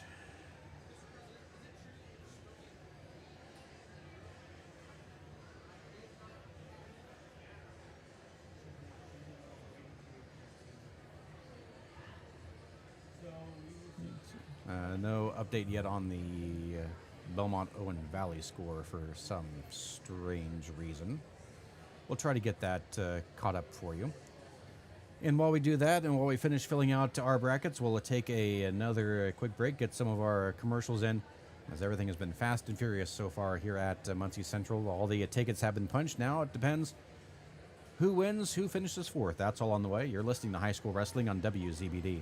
When faced with the difficult task of making arrangements for your loved one, many emotions and questions arise.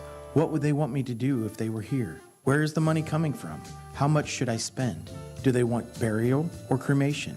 The staff at Haggard, Hershey, and Zelt Funeral Home can help you navigate these tough questions. Make your wishes known and allow us to make sure that your wishes are carried out. Call Ryan Hershey or Eric Zelt at 260-724-7167 to schedule an appointment today. Get Indiana is a leader in telling stories about the Hoosier State through newsletters, podcasts, and on their various social media platforms. Nate Spangle interviews inspiring Hoosiers and uncovers must-visit spots all around Zeeland and the rest of Indiana. Follow him across social media at Nate Spangle. Read the newsletter at getindiana.com. And wherever you listen to podcasts, search Get IN with Nate Spangle. Get Indiana, proud to sponsor today's broadcast on WZBD. Hi, this is Jennifer from Manly Meats. Did you know that Manly's offers specials throughout the week? On Monday and Tuesday, we have our 10% discount on convenient, prepackaged frozen beef and pork. Wednesday is Senior Citizen Discount Day. Thursday afternoon offers our Hot Off the Grill specials. And every day is Military Discount Day. Savings and enjoyment on the finest cuts of meat is a great reason to shop at Manly Meats. Just 5 minutes east of Monroe, off Highway 124. See you soon. Who wants a complete smile? Or maybe it's just time for a dental cleaning and exam. Visit Dr. Laura Kugelhahn and her gentle, knowledgeable, and caring staff at Complete Smiles, located at 1133 North Main Street in Bluffton, Indiana. Dr. Kugelhahn would like to help you maintain your dental health or transform your smile. Complete Smiles is there to help you. Dr. Kugelhahn is currently accepting new patients. Call 824-3100 today to schedule an appointment. Renowned around the Midwest for his skills and his creative abilities, Nate Bowers and the team at Bowers Paint Studio in Decatur work with a wide range of clients, from collision repair to custom paint jobs for classic cars and motorcycles. Located on Monroe Street on the west side of Decatur, Bowers is your place for body work too, whether it's getting your ride back on the road or finally getting that classic car the paint job you've always wanted. Stop by or give Nate a call to put the best in the business to work for you. Why lose out to pain? Visit Dr. Carla Grody at Grody Chiropractic, 320 West Monroe Street, Decatur. She's a specialist in the utilization of proven non-force techniques to treat injuries of all kinds requiring professional chiropractic care. Call 724-2510 for an appointment with Dr. Carla Grody. Open Monday through Thursday, closed Friday and Saturday. Grody Chiropractic, 320 West Monroe Street, Decatur. Expert Transmission on US 224 in Decatur and on US 124 in Bluffton is the place to go for not only transmission help, but also full-service general auto and truck repair. Matt, Corey, and Tyler at Expert Transmission are experienced and ASE-certified mechanics who can diagnose and fix your family or work vehicle. Call Steve or Dustin soon to set up an appointment. Expert Transmission has the best warranty in the business. 5 years and 100,000 miles on a new transmission and can give you a free estimate. Call today at 724-2434 or like Expert Transmission on Facebook.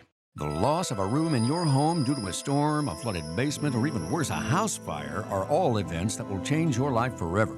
And it can be even more of a nightmare if you choose the wrong contractor to repair and rebuild.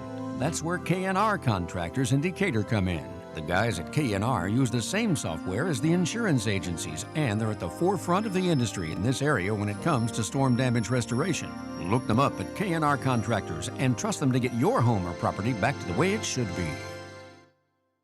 Soul Pig Barbecue on 2nd Street in Decatur, across from the courthouse, features traditional and not so traditional barbecue, brisket, smoked meats, pulled pork, wings, burgers, soul food, steaks, fish, seafood, and a full bar service. Bring the spouse and the young ones to Soul Pig and enjoy the family side or dine on the bar side. Large portions ensure no one will go home hungry after a Soul Pig meal. Follow Soul Pig on Facebook for the daily, weekend, and entertainment specials. Selling land these days is no easy task, so you have to have a pro. Justin Griffin with Schrader Auctioneering and Realty of Fort Wayne specializes in farmland, estate sales, and homes in the Decatur and greater Fort Wayne area. With over 2,000 acres sold in the last 5 years, Justin's knowledge can help guide you with your sale. Give him a call or visit www.schraderfortwayne.com to find out more about how he can help you with your sale. You hear it all the time. Do you have the right insurance coverage? But are you really taking that question seriously? Josh Book may be stationed in his home office in Noble County, but he's ready to serve you if you're listening to this broadcast, no matter what county you're in, and help you get the best insurance for your farm, business, or home. A proud insurance agent with Farm Bureau Insurance, Josh is ready to have a conversation with you about the rates you're paying and the coverage you're getting. Give him a call and have that important conversation with an experienced Farm Bureau agent today. Find out more at infarmbureau.com. Welcome back to Muncie Central High School. Again, on our break here between rounds, all the tickets have been punched as the wrestlers getting ready for their final 2 matches of the day. Let's get you caught up again on the team state duels. More of those scores rolling in case you missed it. First round matchups. It was Rensselaer Central defeating Milan 55-21. Alexandria over South Adams 39-32. It was Eastside over Madison Grant 46-33. Northfield defeated Rossville by a 48-28 score. And then in the semifinals, Southmont defeating Rensselaer Central 41-32. It was Adams Central defeating Alexandria 40-30. North Miami defeating Eastside 49-18. And Rochester defeated Northfield 48-30. So all the top 4 seeds moving on in the winners bracket. In 2A, first round matchups, it was Griffith defeating Chittard 57-18. The Heritage Hills defeated Yorktown 54-27. Owen Valley over Jay County 45-27. Delta over Gibson Southern 60-14. In the semifinals, or in the quarterfinals, I should say, it was Garrett defeating Griffith 56-20. We mentioned Heritage Hills over New Prairie in an upset 46-31. Belmont got the win over Owen Valley by a 44-21 score. And the Delta Hanover Central match just about ready to wrap up there. In 3A, it was in the first round, Munster defeating Decatur Central 37-31. Roncalli over Hobart 59-12. Floyd Central defeated New Haven 42-24. And New Pal over Plainfield 48-17. In the next round, it was Franklin defeating Munster 56-19. Lowell over Roncalli 40-32. And Bloomington South 44-26 win over Floyd Central. New Pal Columbus East right now still underway. And in 4A, first round matchups, Brownsburg over Noblesville 66-9. Evansville Mater Dei over Cathedral 37-25. Center Grove thromping Westfield 67-3. And it was Crown Point defeating Avon 48-21. And then Cathedral defeated Noblesville 50-27 down in the losers bracket. As again, they're getting ready to wrap things up. We will take a look at the brackets. And when we come back, you're listening to High School Wrestling on WZBD. Injured in an accident, need representation in civil, criminal, or family law matters? Call DeVos, Baker, Ainsworth, and Razzo for assistance. Our office has experienced trial lawyers who can guide you through the litigation process and provide you with quality legal service at competitive rates. Call 724-2129 to schedule an appointment with one of our attorneys or visit our website at devoslaw.com for more information. This is Dustin Cressman of Bixler Insurance. Some commercials make it tempting to buy cheap insurance. Is price really the only thing that's important to you? Bixler Insurance believes cost is important, but asset protection and quality claim service are what you're really paying for. We partner with great companies like Buckeye Insurance Group, striving to have high standards of expertise and professionalism to serve our communities. Give yourself peace of mind. Contact Bixler Insurance today to build a plan that protects your family, farm, or business. Looking for unbeatable deals? Head to Kelly Auto Mall of Decatur. With over 70 years of trusted service, we offer Ford, Chevy, Chrysler, Dodge, Jeep, and Ram all in one location. Enjoy free car washes for life, a huge selection of new and pre-owned vehicles, and limited time offers on our remaining 2024 inventory. Deals this good won't last. Hurry in today. Most of us take clean water for granted, but the plain truth is cities work hard to keep our waterways and stormwater sewers as clean as possible. In the field and around the neighborhood, you are the city's eyes. What you casually observe can make a difference. So if you see signs of trouble, including odd odors, unnatural water color, or signs of dumping or spills, please notify the city immediately. Be proactive. Choose to make a difference. Get more ideas on the web at decaturin.org. At Jackson Associates Financial Services in Portland, we are committed to maintaining the highest standards of integrity and professionalism in our relationship with you, our client. We endeavor to know and understand your financial situation and provide you with only the highest quality information, services, and products to help you reach your goals. Give Troy a call for the latest rates on CDs and learn about the advantages in today's financial climate to invest in your hard-earned dollar. That's Jackson Associates in Portland. Back at Muncie Central as we're getting ready for the semifinals. By the way, if you're wondering the team scores, you can go ahead and start etching the name on the nameplate right now. Franklin Central, 119.5 points, moving on to the semifinals. Basically doubling up Beech Grove, who is second with 58 points. North Central, 51.5. Cathedral, 44. New Pal, 41.5. And then Pendleton Heights, Lawrence Central tied for sixth with 38 points. And I'm Dave Nathan, being joined by Cole Mendez as they're getting ready to get things started. Unfortunately for us, they'll be running all formats, so it's going to be fun trying to keep track of all the action. But as we do, let's go through the brackets. We'll start at 100 pounds, as it'll be Katie Rowles of Jay County, who is number 7 in the state, will take on number 2, Claire May of Roncalli. In the other semifinal, it'll be Aaliyah Brown of Center Grove, who is 3rd in the state, taking on Anaya Delgado of Perry Meridian, who is ranked 6th in the state. And basically 2 great matchups here in the semifinals. Yeah, absolutely. I personally circled Aaliyah Brown and the Delgado match, number 3 and number 6 in the state. I think that'll give us a good idea going into next week, matchup-wise. And, yeah, expect fireworks all around for that one. At 105, it'll be Hannah Jernigan of Blackford, who is making her way through. She will take on 4th-ranked Jada Sordelay of Franklin Central. And the other half, it'll be Dominica Zarate of Mount Vernon, who upset 6th-ranked Rihanna Benson of Warren Central. She'll take on Demi Roney of North Central, who is 13th in the state. Yeah, Sordelay, obviously the headliner here at 105.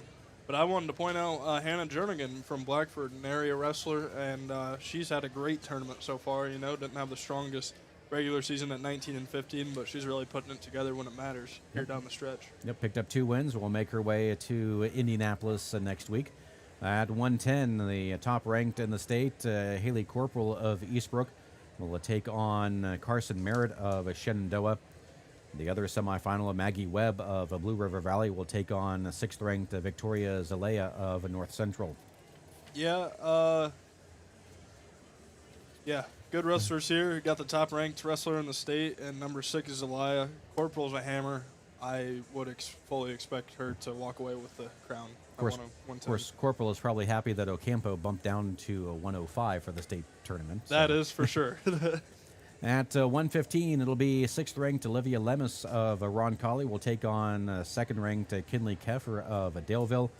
In the other semifinal, Bar Ryer of Franklin Central will take on the number 1 Kendall Moe of Cathedral. Yeah, again, here at 115, I think these matchups will give us a good idea of what is to come next weekend in Indianapolis. Good matchup, number 6 and number 2, Lemus and Keffer. And the winner gets number 1 Moe, so I expect fireworks all around there. At 120, it'll be Claire Abbott of Richmond taking on number 5, Anna McCartney of Beech Grove.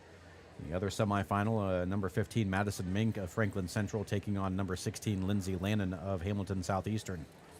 Yeah, at 120, I really like this Mink-Lannon matchup. Number 15, number 16 in the state. I love those lower-ranked matchups where they're right there with each other. I think that'll be a fun one. Moving on to a 125, it'll be number 2, Kayla Roll of Milan, taking on number 13, Ariana Cazada of Plainfield.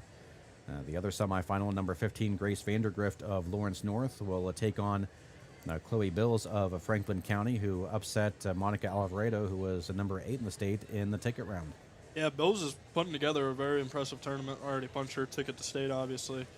But we'll see if she can keep that going against Vandergrift, and then another good matchup at the top of the bracket. Moving on to a 130 as they're starting to clear the mats. It'll be Aaron Gerard of Indianapolis Cathedral taking on number 8, Abigail Gilbert of Hagerstown. Gilbert defeated number 6, Aaliyah Russell, in the ticket round in a very tough match. The other semifinal, number 7, Paige Stiers of Lapel. She advanced, defeating number 4, Georgia Carroll of Greenwood in the ticket round. Will take on Georgiana Wallace of Lawrence Central as she made her way. She upset number 14, Kinley Clark, in the first round this morning. Yeah, a lot of upsets here at 130. Yeah, it was a great field at 130, and basically whoever was the best girl today got out, and that's exactly what happened. Well, they're doing more than clearing the mats. We're already wrestling over there on mat 1. Katie Rouse of Jay County, 27-3, taking on Claire May of Roncalli. She is a 28-0.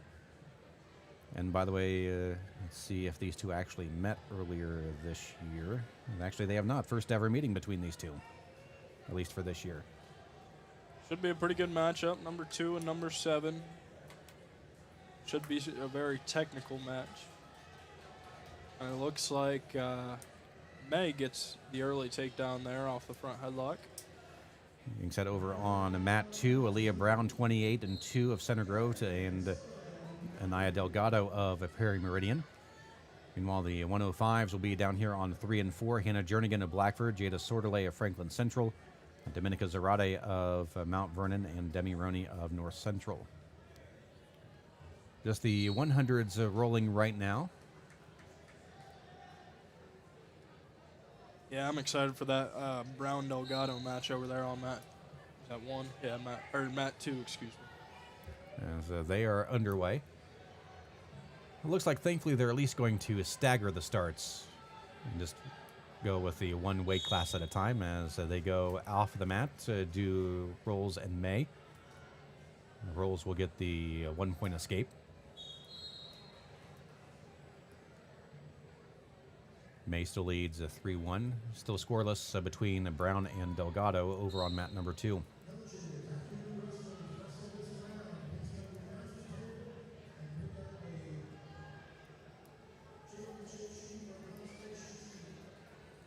Looks like Delgado keeps looking for that slide by, but Brown's doing a good job of just posting on that shoulder and not letting Delgado cut the corner on that. Meanwhile, Rouse with the takedown on May. She's got near fall on the edge of the mat. Yeah, this is tight here. Oh, they're going to call him out. But she will get 4 near fall. That will make it 8-3. Rouse with the lead over May. Yeah, Rouse had May in a sticky situation there. Oh, it must have been period. They didn't go off the mat. That was the end of the first there. And they will start neutral. Well, so much for my idea of waiting on the other mats, because 105 is starting down here on 4. I was going to say it helps us out, but... Well, one mat's cooperating, one not so much. Yeah. Again, 8-3, Rouse over May on mat number 1. Still scoreless over on mat number 2 between Brown and Delgado.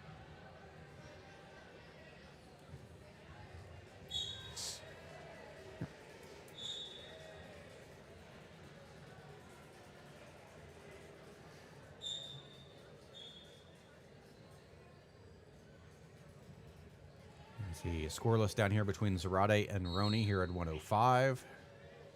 Jernigan and Sordelay getting ready to start here as well on mat number 3. Let's see, more near fall for Rouse makes it 11-3. Rouse looking for the upset over a May of Ron Colley. A matchup of 2 versus 7. And Brown and Delgado still scoreless through the first period over on mat number 2. Yeah, even though they're scoreless over there, there's a lot of action. Nobody finding that distinct advantage to get the 3 there. But looks like Brown's going to start on bottom. Quick stand up off the whistle. Delgado returns her down to the mat, and she's in a sort of a single leg that Brown circles out of and gets her 1. Zarate gets the opening takedown. Brown gets the escape over there on 2.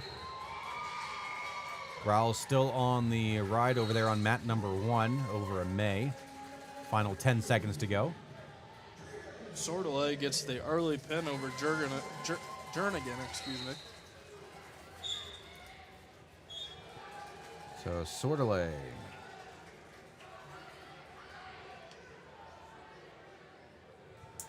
That brings up a match I have circled on my brackets. It will be Lemus and Heffer, the number 6 and the number 2 at 115, respectively.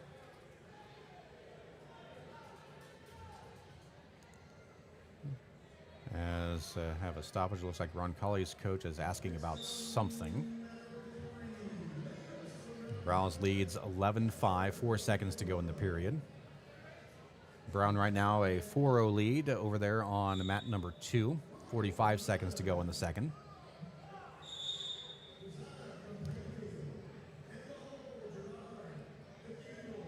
They're through 2 over there. Rouse with the 11-5 lead.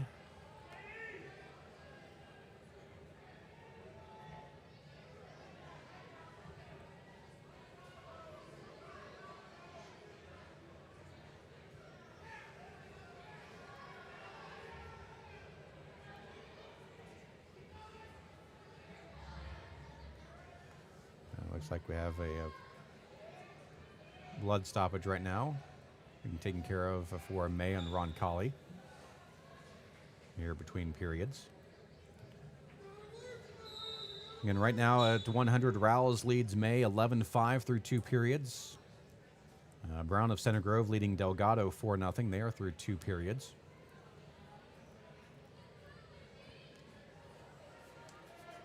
Again, it was a Sordelay defeating Jernigan by pinfall in 57 seconds.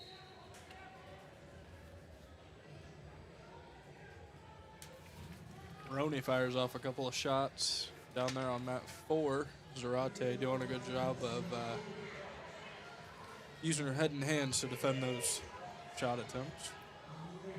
Rouse looking for the pin. Gets more near fall. It's 15-5 right now. Still looking, still looking. Plenty of time to try to get the pinfall, just 30 seconds into the third. And there is the fall. Katie Rouse with the upset, giving Claire May her first loss of the season. So Rouse will go for a regional championship. Yeah, that's a good time to give her her first loss of the year. Punches her ticket to the finals. She'll have the 1 or 2 next week, which definitely helps her draw.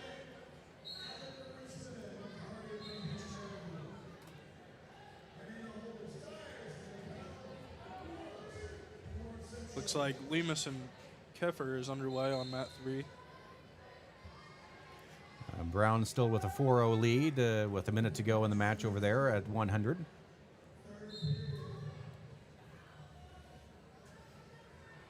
We have a stoppage over here on mat 4, Zarate and Roni with some blood time. Haley Corporal in action over there on mat 1. Wow. And she just got dumped over Got by shin ripped Merritt. to her back. Rolls through, though. And she is probably going to take her... Oh, no. They're going to call her out. Unable to get the escape.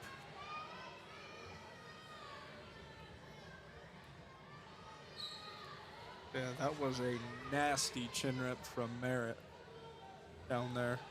Lamus with the 3-0 lead, or I should think now a 3-2 lead over Keffer, as Keffer got the reversal. She's got a half dug in, looking to rake that across her knee. Not gonna get it. See, Corporal now in a position, got the reversal. She's looking to get swipes there. I think she got some. I can't see from here the referee's hand. Meanwhile, Brown gets the win over there on mat number 2, Aaliyah Brown of Center Grove. A 4-0 decision.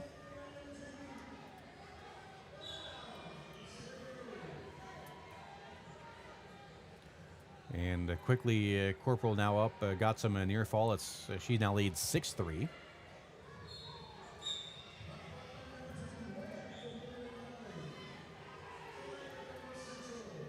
Sets up Maggie Webb, Victoria Zalea at 110. They're over there in action on mat number 2.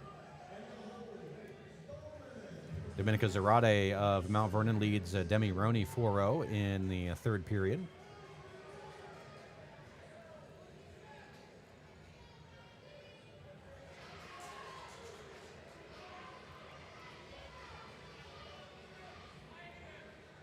And Corporal's still on the ride, looking to turn Merritt. Opening takedown over for Zalea of North Central there on mat number 2. That's at 110.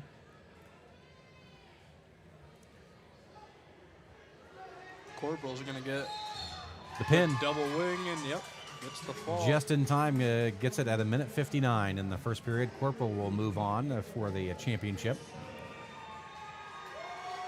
Zarate now up 7-0 over Roney. 2 through the first period. Zalea leading Webb 6-0.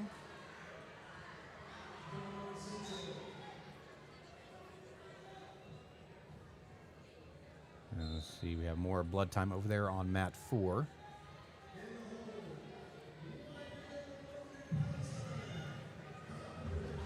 Abbott and McCartney in action over there on mat number 1. Big headlock by one of the two. I can't see exactly who it is, but it gets rolled through, and It should be Abbott, I believe, there. It looks like the Eastbrook singlet. As they go out.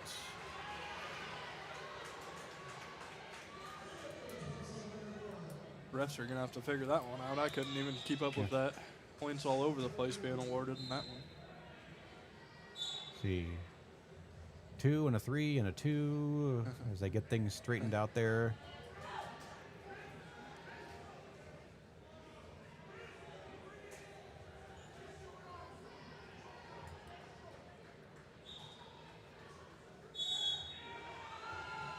Six five, Yeah, 6-5 Abbott of Richmond over McCarty of Beech Grove.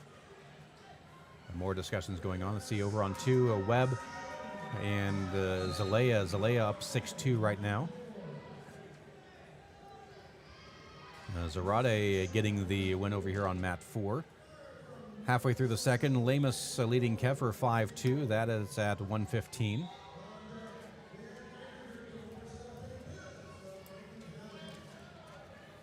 That brings up Ryer and Moe.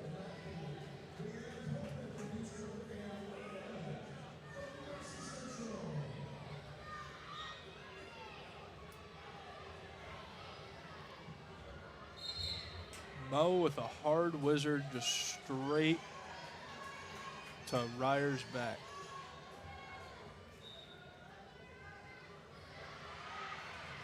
It was a nice attempt by Ryer on that single leg, but Mo just wizarded her straight to the mat and has a double bar, or a double wing, excuse me. She sits out on it. I think that might be all she wrote.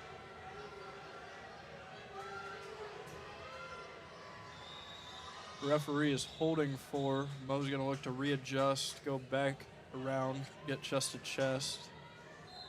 Ryer doing a good job, though, of fighting off her back. Mo just has her arms in a sticky situation, and that will be the end of it. Gets the pin in 58 seconds. Abbott right now leading McCartney over there at 120, 9-6. At 110, Zalea of North Central leading Webb of BRV 6-4.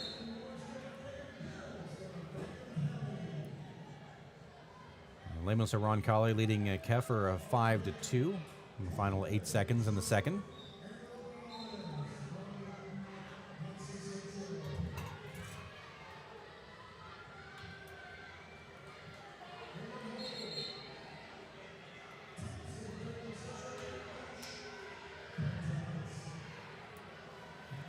Looks like Webb's in deep on a single or a high crotch. If she can finish this, she could take the lead right before the end or the start of the third. Looks like Zalea is gonna throw a leg around her back. Doesn't quite have it, but she has a headlock of sorts, and the ref's gonna call a break. Yeah, the end of the period there. Oh, end of the period, excuse me. So Zalea still with a 6-4 lead.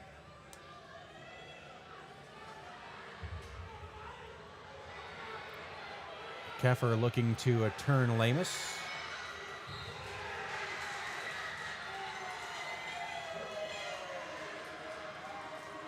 Still looking as they're in position. Well, that's a big upset win over there on mat 1. Abbott takes out number 5, McCarty from Beech Grove. Big upset win in the semifinals. That sets her up real good to have a nice seed next week.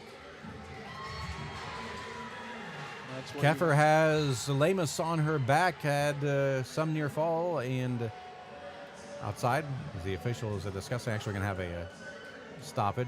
Looks like Keffer might be hurting a little bit there.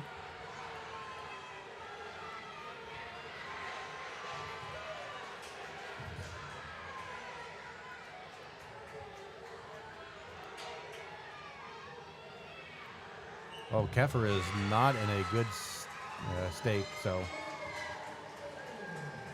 She get the pin? That's what I'm. She must have got the pin, but now she is not in a good way. Maybe asthma or something? I'm not sure. I'll let you wait for it to come up here. Oh, yeah, she did get the pinfall there, 501. Must have been on the edge of the mat there and stuck her, and looks like right in the nick of time. Yeah. Get off the mat. Yeah, it must be a bad asthma attack. Let's try to get you caught up on the action. Let's see, Roland Cazada now in action. Looks like Zalea got the win by a pinfall in 5:24. The Steyer's lapel right now a 3-0 lead over Wallace of Lawrence Central over there on mat number 1. Coleman of Beech Grove, Rollins of Muncie Central here on mat number 4. That's at 140. Yeah, we'll see what Rollins can do here. As we stated earlier, she is the first Muncie Central girl to qualify for the IHSAA state tournament. So congratulations is in order to her. And we'll see if she can keep advancing in this tournament. And Steyer's the opening takedown over there with Wallace at 130. Madison Mink, Lindsay Lannon over at 120. They are scoreless, 30 seconds in. Looking for the opening takedown. A scramble situation. Rollins gets the opening takedown right to her back and gets the fall.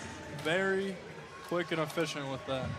Got the standing front headlock, went straight to the bulldog, and kind of flipped her hips, got the trip, and got the fall. Very nicely done by Rollins of Muncie Central there. She will go for the championship at 140. Landon gets the opening takedown over at 120. Roll of Milan gets the opening takedown over Kazada of Plainfield at 125. She gets the fall, actually. Oh. Had the official on my way. You had a slightly better angle on that on me. So that was in about 45 seconds there.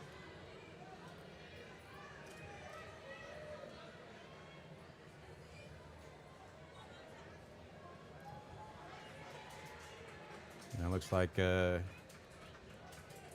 Maddie Marsh will move on. A medical forfeit for Madeline Thompson of Franklin Central.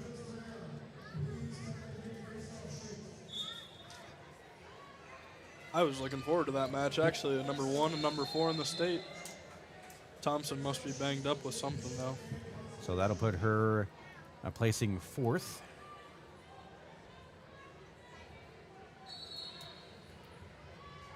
Because I know you can correct me on this, so you being the more knowledgeable one compared to I am, once you injury default of the tournament, you're done, right?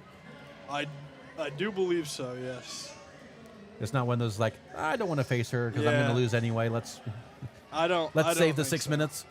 I don't think you can do it. I'm pretty sure once you default once, you are out of the tournament. Because I know it did used to be you could default a match and then wrestle on later in the tournament. But I think they changed that rule. Not 100%. Somebody might call me out in the comments, but as far as I know, yeah, once you default once, you can't advance in the tournament any farther. Let's see, Stiers a 6-0 lead over Wallace there at 130. Landon a 10-2 lead right now over Mink at 120. Gilbert of Hagerstown leading Gerard of Cathedral 3-0. That's at 130.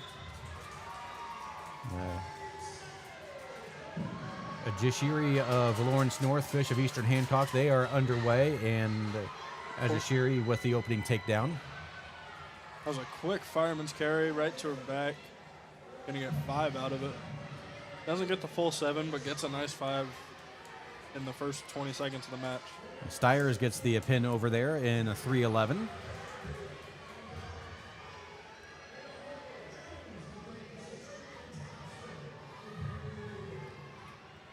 Ajashiri 5-0 lead over a Fish down here at 155. Reiner Gilbert of New Pal, Carpenter of Marion, they are underway at 135. Landon right now a 10-6 lead over a Mink at 120.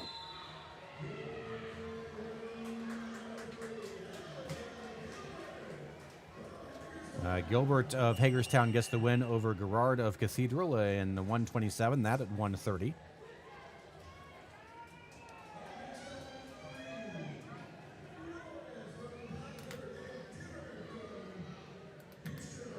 That brings up Flores of Blackford taking on Dibburn of Beech Grove. I'll let you keep an eye on that one. Should be a pretty good matchup there on mat 3. Flores had a great ticket round match. So did Dibburn, actually. Both very dominating in their wins.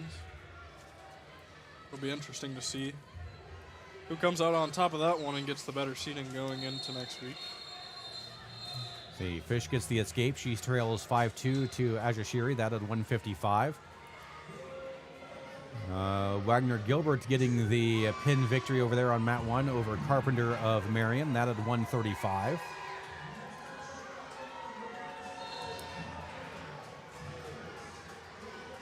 Looks like Ajashiri got the pin down here.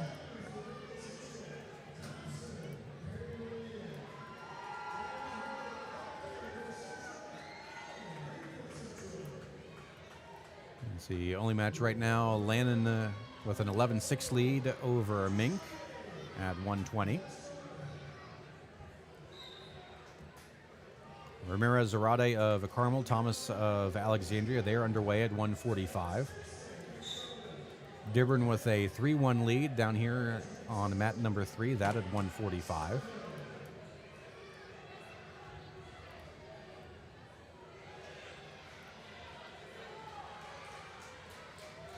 Oh, Dearborn gets a takedown to Flores' back. She's going to get at least 4 here, looking for the fall. Flores has a nice bridge there, but Dearborn puts it away and gets the fall. In a minute 35. She'll move on to the finals to take on the winner of Ramirez, Zarate, and Thomas over there on mat 1, which is even with about a minute gone in the first period. They're on the edge of the mat. And Ramirez Zarate is actually going to score 3. Or, excuse me, Thomas. Thomas is going to get 3 and 4 near fall as well. Thomas up 7-0. Must have missed that near fall. I didn't catch it right there, but must have been prior to. Paisley Chambers quickly up and up 6-0 over Jocelyn Stinson of Beech Grove. That at 170.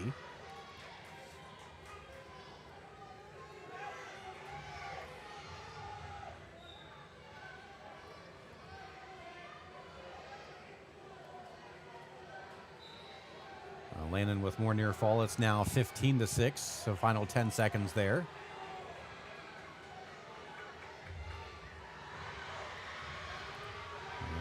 Zarate with the reversal. Looking, almost with a pin. Time runs out. Wow.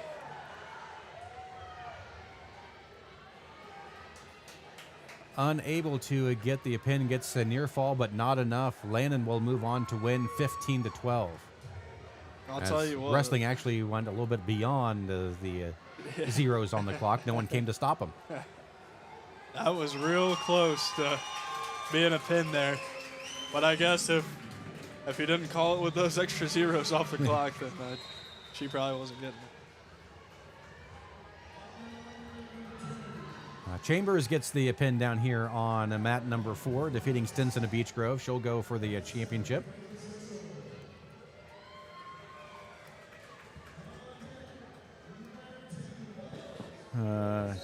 In action down here at 170 on mat number 3, just underway. Claire Bowman of Pendleton Heights, Diana Dyson of Franklin Central on mat number 2 at 135.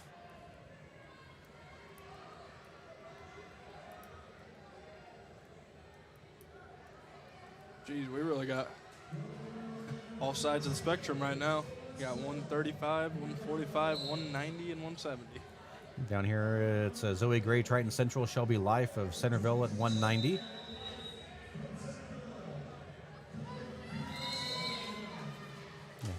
Mat 4 has been the quickest mat all day, it seems like. So I'll have to agree with you there for sure. Headgear coming off the wrestler. This should be a pretty good matchup down here on mat 4. Number 3, Zoe Gray, against number 9, Shelby Life of Centerville. Both within the top 10 in the state, ranking-wise. And Diana Dyson at 135 gets the pin win over Claire Bowman of Pendleton Heights.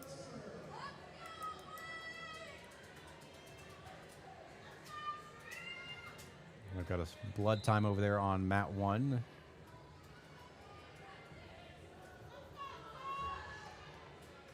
Gladney with a 3-1 lead over 40A here at 170 early on in the second period. looks like 48's trying to get that Russian on Gladney, but Gladney did a good job of posting it on the head. He's going to take it out of bounds. They're going to reset neutral in the center as Zoe Gray gets the opening takedown of the match with about 35 seconds left here in the first. Going to try and ride tough till the end of the first period. Not let Life get a cheap one here. Got about 20 seconds left in the first period. As Ramirez, Zarate, and Thomas restart action. And it looks like Ramirez Zarte is going to get a quick 3, make the score 6-7 real quick. She's got a bulldog and is going to get some near fall. Going to get at least 4, looking for the fall. It'll make the score 10-7 if she doesn't. Meanwhile, Gray gets the pin down here at 190.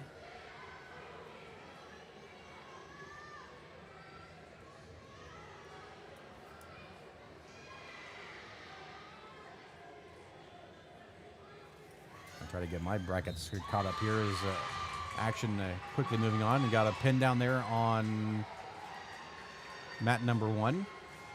Ramirez Zarate with the come from behind win.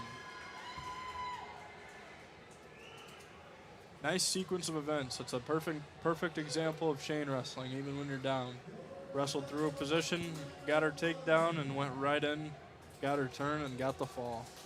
Over there on mat number 2, it's Journey Wells and Sophia Gropp. Gropp with a 4-3 lead right now, 22 seconds to go in the period. And Gladney with a 6-1 lead over 40A down here at 170. Gladney's going to walk up a cradle, going to sit back with it. Oh, right as time expires, though. Looks like she's not going to get any swipes, so the score will stay 6-1 through 2.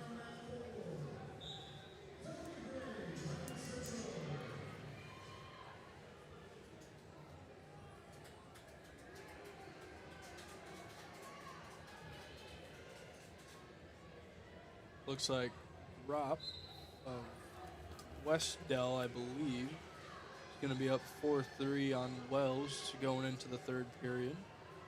I believe they're. I think they're going in the second, actually. Oh, they're going into the second? Okay.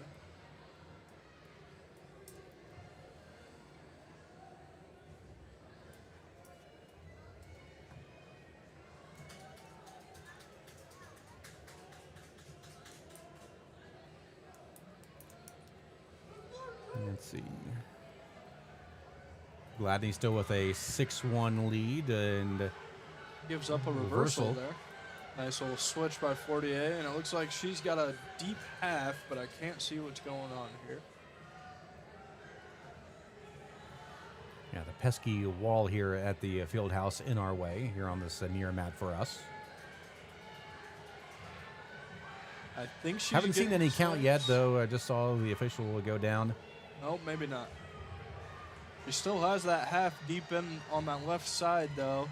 Looks like Gladney's back to her feet, and Gladney's going to get her 1 to make it 7-3 with 50 seconds to go in the match.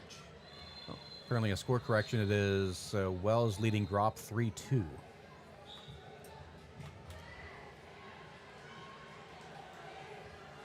Sophia Jones and Essa Thompson underway from Franklin Central and Perry Meridian. That's at 190.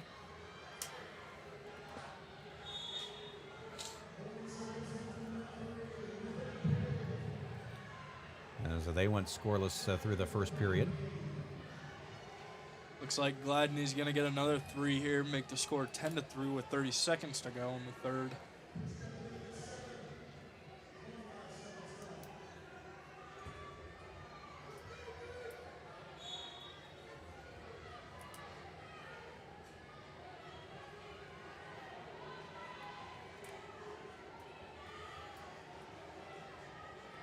Looks like somebody needs to start the timer down there on mat 1. I don't think anybody realizes that the clock isn't running. The ref is going over to fix it now as... I'm wondering if maybe it's not showing up on the TV. And there is the pinfall. I guess either way, it doesn't matter because she ended it.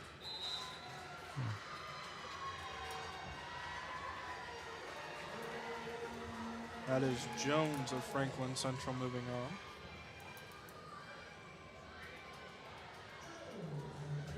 on. As it looks like Wells is on her back, I think. I I can't tell what color that is. Yeah, Wells is on her back.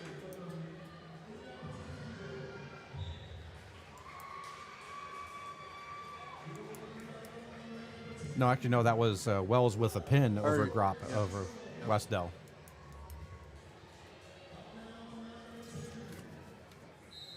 Gladney got the win down here over 48 at 170. Adolphe of North Central, Allen of Greenfield Central underway here at heavyweight.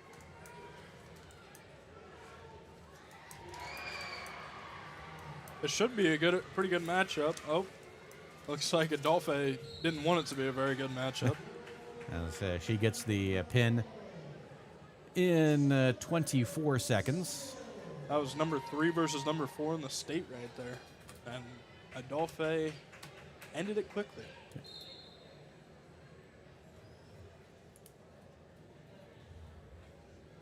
She wanted to make it known that she is the true number 3. No doubt about it. Looking to prove that to be even more of a myth next week as she is hunting for that number 1 spot on the podium. Looks like the only match going on over there on mat number 3 or 2. That is Denise Stigler of Lawrence Central and Jaylee Holler of Franklin Central. That at heavyweight.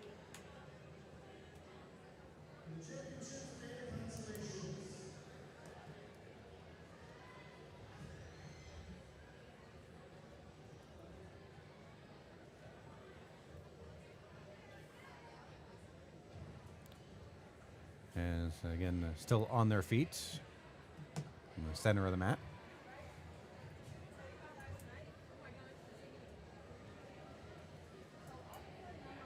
Oh, big throw there by Holler of Franklin Central. Gets a quick 3. Oh, but a blatant locking hands. That was pretty easy for the ref to tell. I could see it from all the way up here. It's going to make the score 3-1 with Stigler starting on the bottom.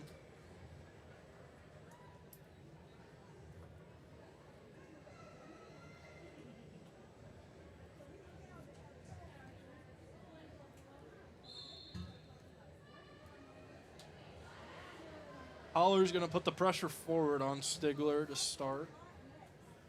Going to look for a half, maybe look for a spiral ride there. Doesn't get it, so she's going to come off to a head and arm.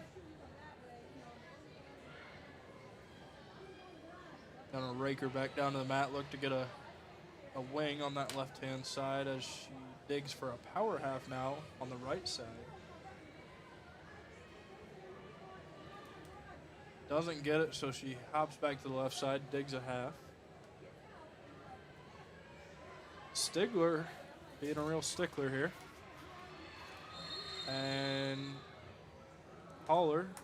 That's the period. Oh, yeah. Holler had got the turn, but time ran out on the period, so it'll be Stigler's choice. She is going to choose top to start the second.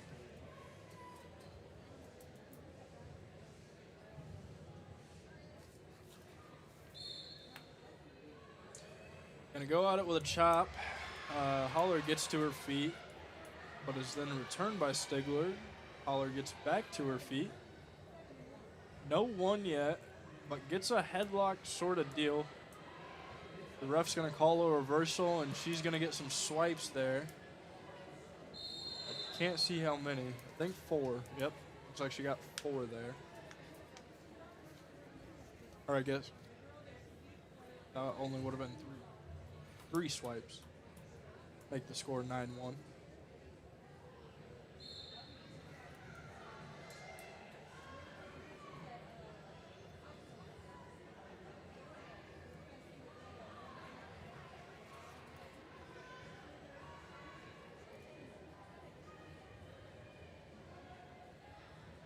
And that's the final match ongoing here.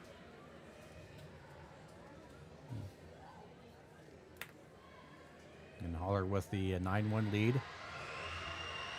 Oh, Peterson for Stigler. Catches Holler on her back. Gets the reversal, gets near fall.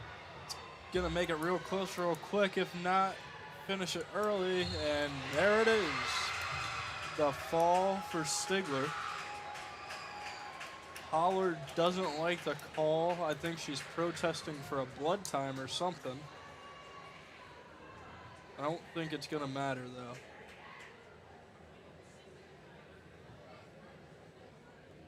The coach is heading to the table to discuss.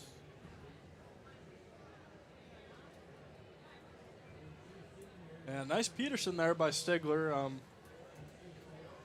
Looks like it really caught Holler off guard. Was able to walk away with the slap of the mat, pending this challenge from the Franklin Central coach.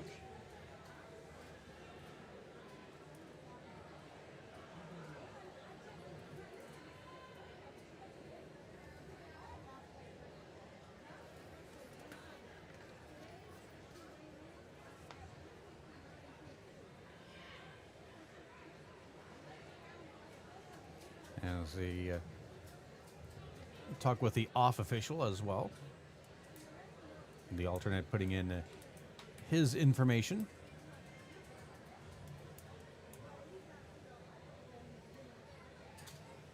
And it looks like they will confirm.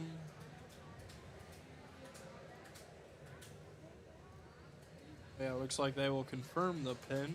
So it's going to be Stigler of Lawrence Central, I believe, getting the fall. She'll head to the finals at 2:35. So the finals are all set.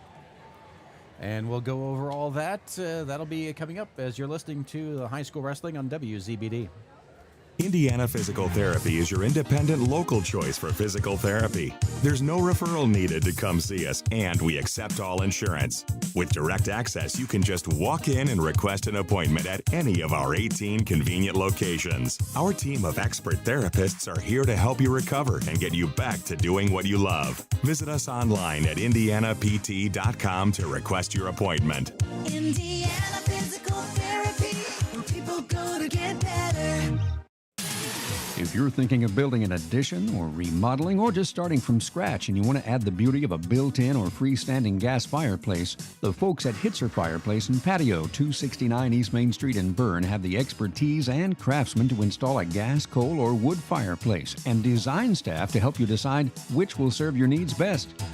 Cozy, warm, fuel-efficient, and mood-setting. Call IHSAA, 589-8536. Why let stains keep you from showing off your smile? This is Dr. Pamela Johnson from Bluffton Dental Clinic. Our office is proud to offer professional-grade whitening technologies to remove years of staining quickly and effectively. From in-office whitening to take-home kits, we can help you decide which system works best for your smile. We'll be happy to schedule a consultation at any of our convenient office locations in Decatur, Bern, Geneva, Bluffton, or Warren. Krukeberg Auction and Realty has been your trusted partner in the auction process. Buying or selling, they make the steps straightforward and easy, guiding with expertise and commitment. A family-owned local business, not just auctioneers, your neighbors supporting local athletics.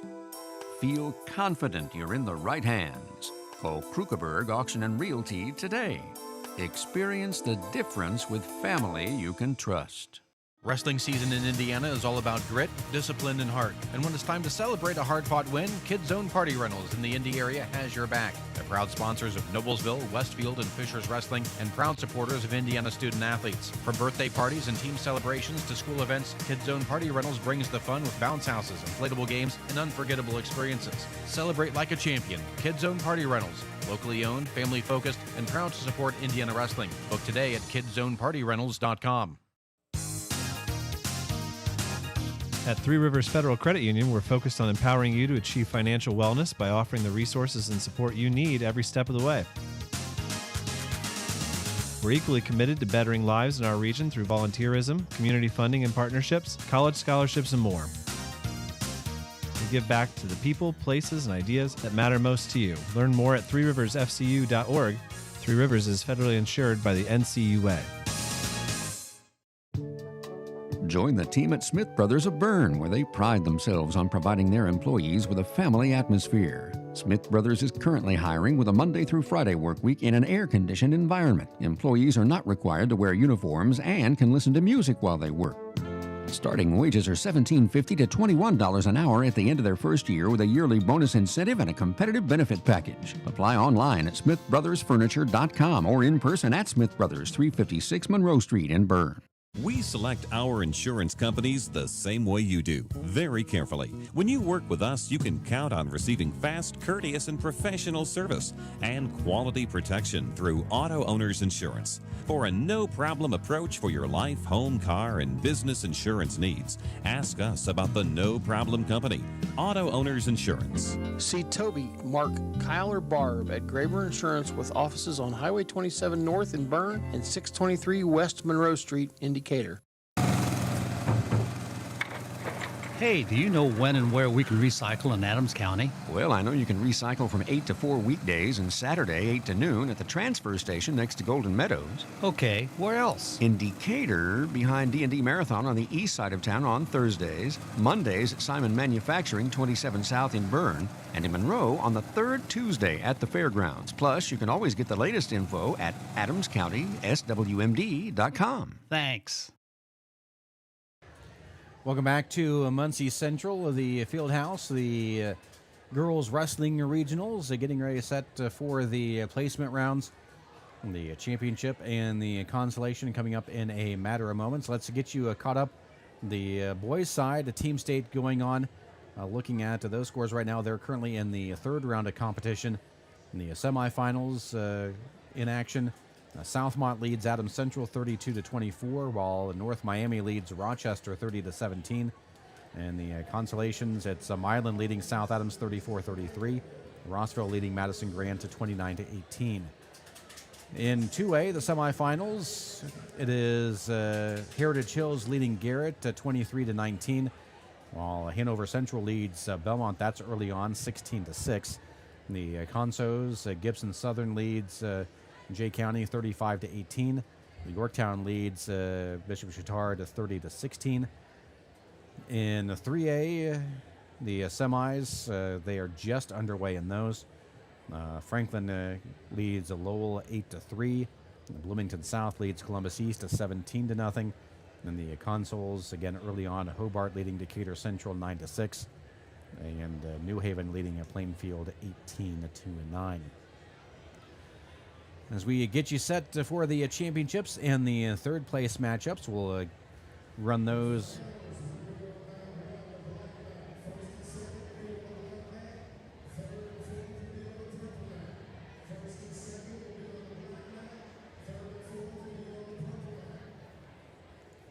As they're getting everyone lined up here. Look at the championship matchups at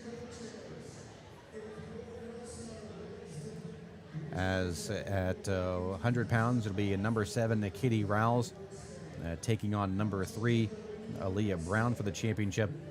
Claire May, number 2, and number 6, Anaya Delgado, will wrestle for 3rd and 4th. At 105, it'll be Jada Sordelay of Franklin Central, number 4, will take on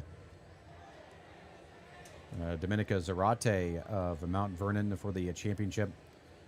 The Jernigan of Belmont, or of Blackford,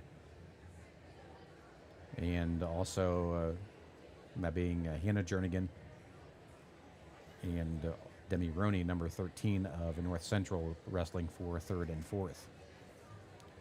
At 110, it'll be number 1 Haley Corporal and number 6 Victoria Zalea in the championship. The 3rd and 4th place matchup will feature Carson Merritt of Shenandoah and Maggie Webb of Blue River Valley. At 115, it'll be a matchup of 1 versus 2, Kendall Moe of Indianapolis Cathedral, and number 2, Kinley Keffer of Daleville. The consolation matchups, Olivia Lemus, number 6 of Roncalli, taking on Bar Ryer of Franklin Central. At 1:20, it'll be Claire Abbott of Richmond taking on number 16, Lindsay Landon of Hamilton Southeastern. The Conso matchup, it'll be Anna McCartney of Beech Grove, number 5, taking on number 15, Madison Bank of Franklin Central. At 1:25, number 2, Kayla Roll of Milan will take on number 15, Grace Vandergrift of Lawrence North. The third and fourth place matchup will be number 13, Ariana Cazada of Plainfield, and Chloe Bills of Franklin County. At 1:30, it'll be number 8, Abigail Gilbert of Hagerstown, and taking on number 7, Paige Stiers of LaPel. The third and fourth place matchup, Aaron Gerard of Cathedral will face Georgiana Wallace of Lawrence Central.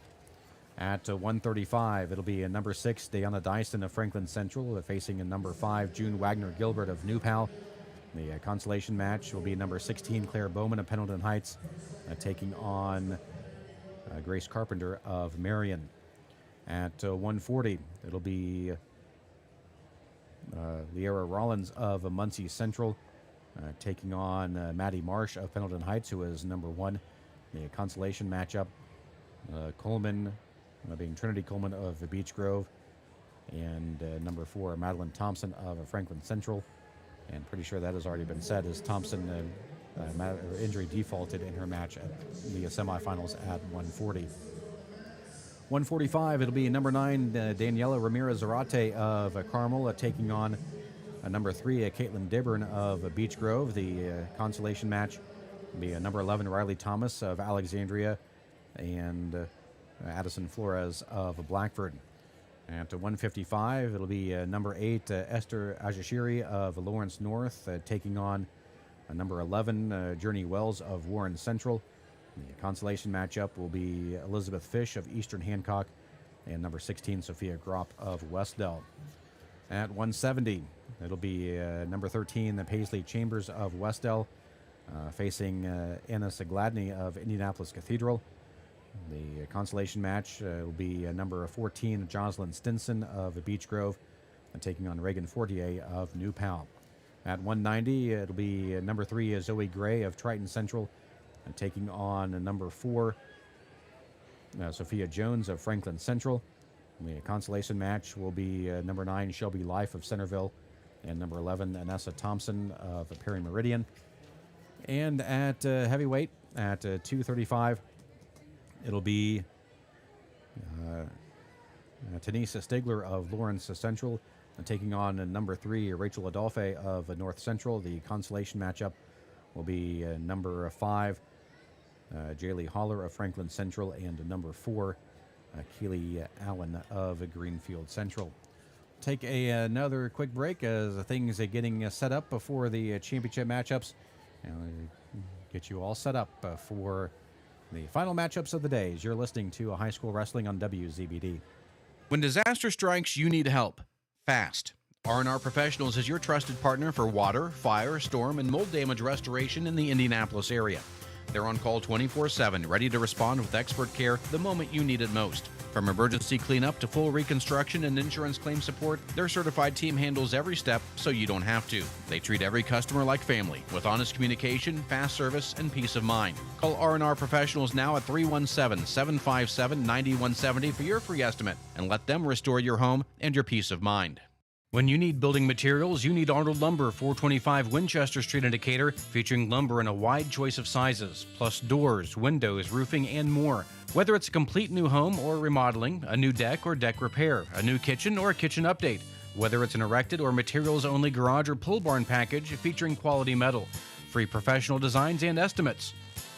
Arnold Lumber provides it all. Open 7 to 5 Monday through Thursday till 4:30 on Friday and 11:30 on Saturday. Strep throat doesn't call ahead. The flu doesn't RSVP. When illness arrives, it usually shows up unannounced. And so can you at Adams Medical Group Primary Care. At every stage of life, your primary care provider stands ready to offer same-day treatment. And if you need a higher level of care, our primary care team can direct you to the most appropriate care Adams offers. Primary care at Adams Medical Group. Close by and compassionate. 9 miles from Monmouth and 9 miles from Fort Wayne, situated on 27 just south of 469, sits 9 Mile Restaurant, your home for great meals since 1837. Providing home-cooked meals to travelers between Decatur and Fort Wayne for over 180 years, 9 Mile has stood the test of time as an institution on the southern edge of Allen County. With seating on the family side, the bar side, and outdoors, there's always a reason to stop and have a meal.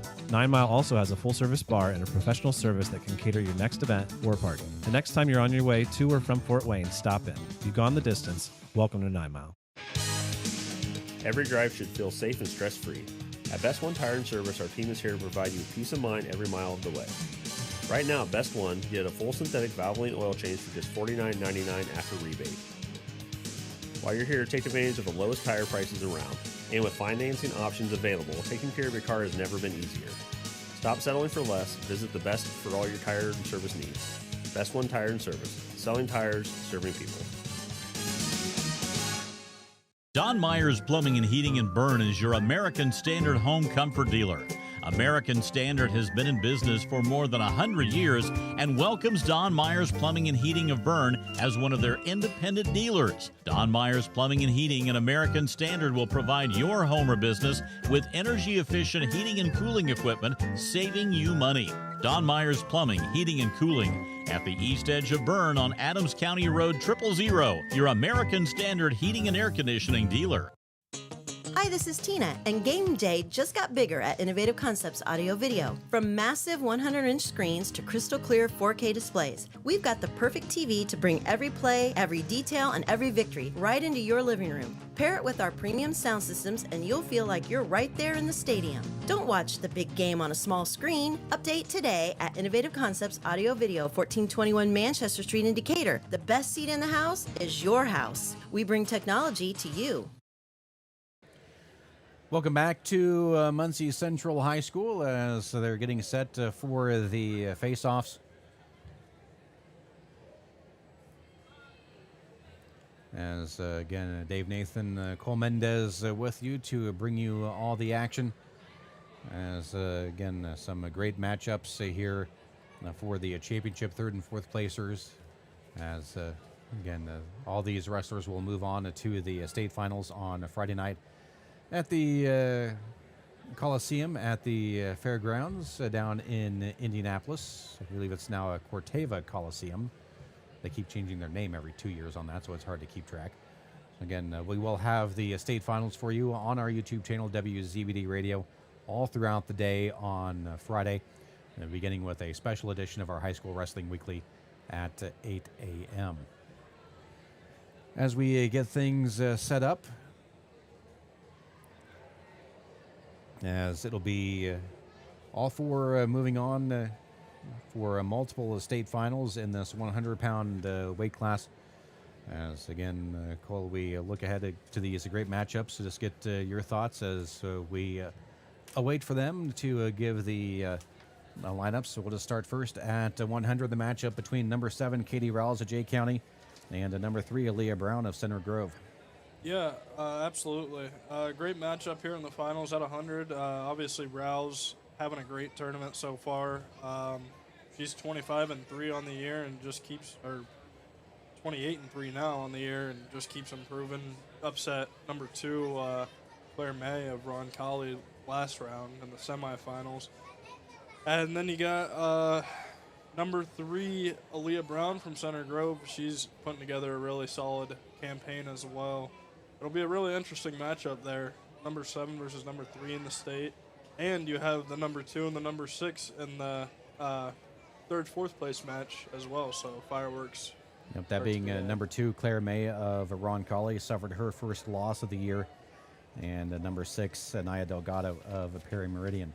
Championship at 105 will feature number 4, Jada Sordelay of Franklin Central, and Dominica Zarate of Mount Vernon of Fortville, as she came up with a couple of big upsets over number 6, Rihanna Benson of Warren Central, and number 13, Demi Roney of North Central. Yeah, obviously, Sordelay is the odds-on favorite here, being the number 4, but you can't overlook Dominica Zarate from Mount Vernon either. I mean, she's put together a tournament of really upsetting these state-ranked girls, so let's see if she can do I it mean, again. probably very easily could be ranked as now with a record of 25-4. Sordeley now with a record of 28-2. Again, the consolation will be Hannah Jernigan of Blackford and the number 13 Demi Roney of North Central. At 110 will be the number 1 ranked wrestler in the state, Haley Corporal of Eastbrook, who has had no troubles so far today, and she will take on number 6 Victoria Zelaya of North Central. Yeah, good matchup here. Number 1, number 6 in the state. I think I'm picking Corporal. Corporal's a hammer. She's had no trouble here today, and Zelaya's impressed me all day. She's had a good tournament, but I think Corporal gets her here in the finals. Again, the constellation matchup, Maggie Webb of Blue River Valley and Carson Merritt of Shenandoah. At 115, it'll be the big matchup, number 1 versus number 2 in the state, to number 1 Kendall Moe of Indianapolis Cathedral, and also number 2 Kinley Keffer, and we will get your thoughts of that here in just a moment as you're listening to High School Wrestling on WZBD. The staff at Haggard, Hershey, and Zelt Funeral Home is honored to serve the community we love and live in. Locally owned and operated by Ryan Hershey and Eric Zelt, we understand that each family we serve and each life lived tells a unique story. Our goal is to offer comfort, care, and dignity to all who entrust their loved ones to our care. We are proud to call Adams County our home and look forward to serving you for generations to come. Get Indiana is a leader in telling stories about the Hoosier State through newsletters, podcasts, and on their various social media platforms. Nate Spangle interviews inspiring Hoosiers and uncovers must-visit spots all around Zeeland and the rest of Indiana. Follow him across social media at Nate Spangle. Read the newsletter at getindiana.com. And wherever you listen to podcasts, search Get IN with Nate Spangle. Get Indiana, proud to sponsor today's broadcast on WZBD. Hi, this is Jennifer from Manly Meats. Did you know that Manly's offers specials throughout the week? On Monday and Tuesday, we have our 10% discount on convenient prepackaged frozen beef and pork. Wednesday is Senior Citizen Discount Day. Thursday afternoon offers our hot off the grill specials, and every day is Military Discount Day. Savings and enjoyment on the finest cuts of meat is a great reason to shop at Manly Meats, just 5 minutes east of Monroe off Highway 124. See you soon. Back at Muncie Central as they start off getting everything ready for the face-offs. As again, let's talk about that big matchup here at 115 between number 1 Kendall Moe of Cathedral and number 2 Kinley Keffer of Daleville. Yeah, great matchup here at 115 in the finals. Obviously, the number 1, number 2 in the state. Hopefully, whatever it was with Keffer last match got resolved. I don't know if it was asthma or what it was, but she was looking kind of shaken up towards the end of her last match with Lemus. But yeah, number 1, number 2 in the state, nothing to not be excited about. It should be fireworks the whole time. Yep, and will actually be the first meeting between these two this year. By the way, the consolation matchup will be Olivia Lemus of Roncalli, number 6, and Bar Ryer of Franklin Central. At 120, it'll be Claire Abbott, unranked, record of 17-3 from Richmond. And she'll be taking on number 16, Lindsay Landon of Hamilton Southeastern. Yeah, good matchup here. I don't really think many people expected Abbott to be this far here in the finals, but she's had a great tournament so far, upsetting everybody in her way. Landon had a really good one in the semifinals over number 15, Mink. I think that'll be a great matchup, and I really can't pick who I think is going to win that. Yeah, Abbott able to get the upset victory over number 5, Anna McCartney of Beech Grove in the semifinals. At 125, it'll be number 2, Kayla Roll of Milan, taking on number 15, Grace Vandergrift of Lawrence North. Yeah, Roll has had a great tournament. She looks like a hammer, but you can't underestimate Vandergrift of Lawrence North. She's had a great tournament as well. She's really coming on strong last couple of rounds, so we'll see how that plays out. In the consolation, number 13, Ariana Cazada of Plainfield, and Chloe Bills of Franklin County. At 130, it'll be number 8, Abigail Gilbert of Hagerstown, a record of 38-1. Will take on number 7, Paige Stiers of Lapel, who will come into the championship with a record of 12-1. Yeah, number 7 versus number 8 in the state should be fireworks. It'll be a lot of fun, and somebody's got to lose their one. And then the consolation match will be Aaron Gerard of Cathedral and Georgiana Wallace of Lawrence Central. At 1:35, it'll be number 6, Dayana Dyson of Franklin Central, taking on number 5, June Wagner Gilbert of New Pal. Gilbert, a record of 32-3. Dyson will have a record of 32-4. Yeah, number 6, number 5 in the state again. It's going to be a great match. We all know that. They both had great tournaments. I'm excited. And in the consolation, it'll be a number 16, Claire Bowman of Pendleton Heights, so we'll take on Grace Carpenter of Marion. 140, it'll be unranked Liera Rollins of Muncie Central. We'll take on number 1, Maddie Marsh of Pendleton Heights. Marsh 18-0. Rollins a record of 26-7. And it's going to be a tough task for Rollins having to go up against number 1 in the state. Yeah, as I mentioned earlier, Rollins Muncie Central's first girls IHSAA state qualifier, which is really impressive for her. Unfortunately, though, she runs into what is a hammer in number 1, Maddie Marsh. So we'll see if she can advance and get the 1 seed next week, or if Marsh will come out on top of that one. In the consolation matchup, it is Trinity Coleman of Beech Grove and number 4, Maddie Thompson of Franklin Central, which will probably be an injury, a default, as Thompson defaulted to Marsh in the semifinals. 145, it'll be number 9, Daniela Ramirez Zarate of Carmel, a record of 22-1. She'll take on number 3, Caitlin Dibburn of Beech Grove, a record of 31-1. Yeah, nice come-from-behind win in the semifinals for Ramirez Zarate of Carmel. But Dibburn had a really, really strong showing in the semifinals against Flores of Jay County. We'll see if Dibburn can keep rolling or if Ramirez Zarate can pull some magic again. Up again, the consolation will be number 11, Riley Thomas of Alexandria and Addison Flores of Blackford.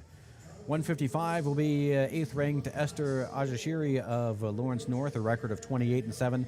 She'll take on number 11, Journey Wells of Warren Central with a record of 26-5. Yeah, good matchup here. Number 8, number 11 in the state. Ajashiri has had a really, really good tournament. Wells picked up a nice pin in her semifinals match. So I think that matchup boils down to who's feeling better whenever they get out there on the mat and shake hands. And the consolation, it'll be Elizabeth Fish of Eastern Hancock and number 16, Sophia Gropp of Westdell. At 170, number 13, Paisley Chambers of Westdell, a record of 27-2, will take on Annis Gladney of Indianapolis Cathedral, a record of 25-9. Yeah, Chambers of Jay County. Like I said in her last match, she likes to go upper body. She likes to throw. We'll see how that plays out. I think it'll be a really fun match because the Gladney girl from Cathedral, she puts up a lot of points in almost every match I've watched of her. That should be fireworks, high scoring, high velocity. Should be a great match. And the consolation, number 14, Jocelyn Stinson of Beech Grove and Reagan Fortier of New Pal. At 190, it'll be number 3, Zoe Gray of Triton Central, undefeated, 28-0 on the season.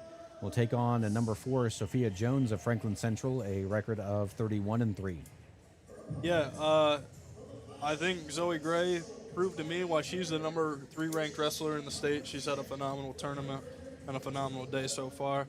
But number 3 versus number 4, it's a great matchup. I haven't seen much of Jones today, but from her semifinals match that I watched, I think she did a really good job and she got off the mat pretty quick, if I remember correctly. So should be another great matchup, number 3 versus number 4 in the state. Yep. And in the consolations, it'll be number 9, Shelby Life of Centerville, and taking on number 11, Anissa Thompson of Perry Meridian. And at 235, it'll be a matchup of Tanisa Stigler of Lawrence Central, a record of 17-8. Now she will take on 3rd-ranked Rachel Adolphe of North Central with a record of 21-1. Yeah, great matchup here. I'm really excited for it. Stigler really impressed me last round in the semifinals, got a huge upset win over number 5, Holler of Franklin Central.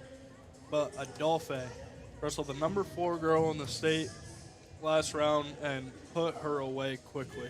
So it'll be a tough task for Stigler, but she's been doing it all tournament. Let's see if For she this can way keep it for going. Adolphe on the mat, 15 seconds, 27 seconds, 24 seconds. She gets things done quick. And against the number 4 girl in the state last round. And that being Keely Allen of Greenfield Central. She will take on number 5, Jaylee Holler of Franklin Central. Quickly looking at the team scores, which have pretty much been solidified. Franklin Central will win the team regional championship right now with 146.5 points. North Central second, 69.5, followed by Beech Grove with 67, Cathedral with 60, Lawrence North 52, and New Pal 50.5 points. That's the top 6 for the team standings. Those locally, Westdale 9th with 37 points, Blackford 12th with 34 points, Jay County 13th with 32, Daleville with 24 points, along with Muncie Central. As they continue to finish up the introductions, we'll take another break and get you set up for the championships. You're listening to High School Wrestling on WZBD. Who wants a complete smile? Or maybe it's just time for a dental cleaning and exam. Visit Dr. Laura Kugelhahn and her gentle, knowledgeable, and caring staff at Complete Smiles, located at 1133 North Main Street in Bluffton, Indiana. Dr. Kugelhahn would like to help you maintain your dental health or transform your smile. Complete Smiles is there to help you.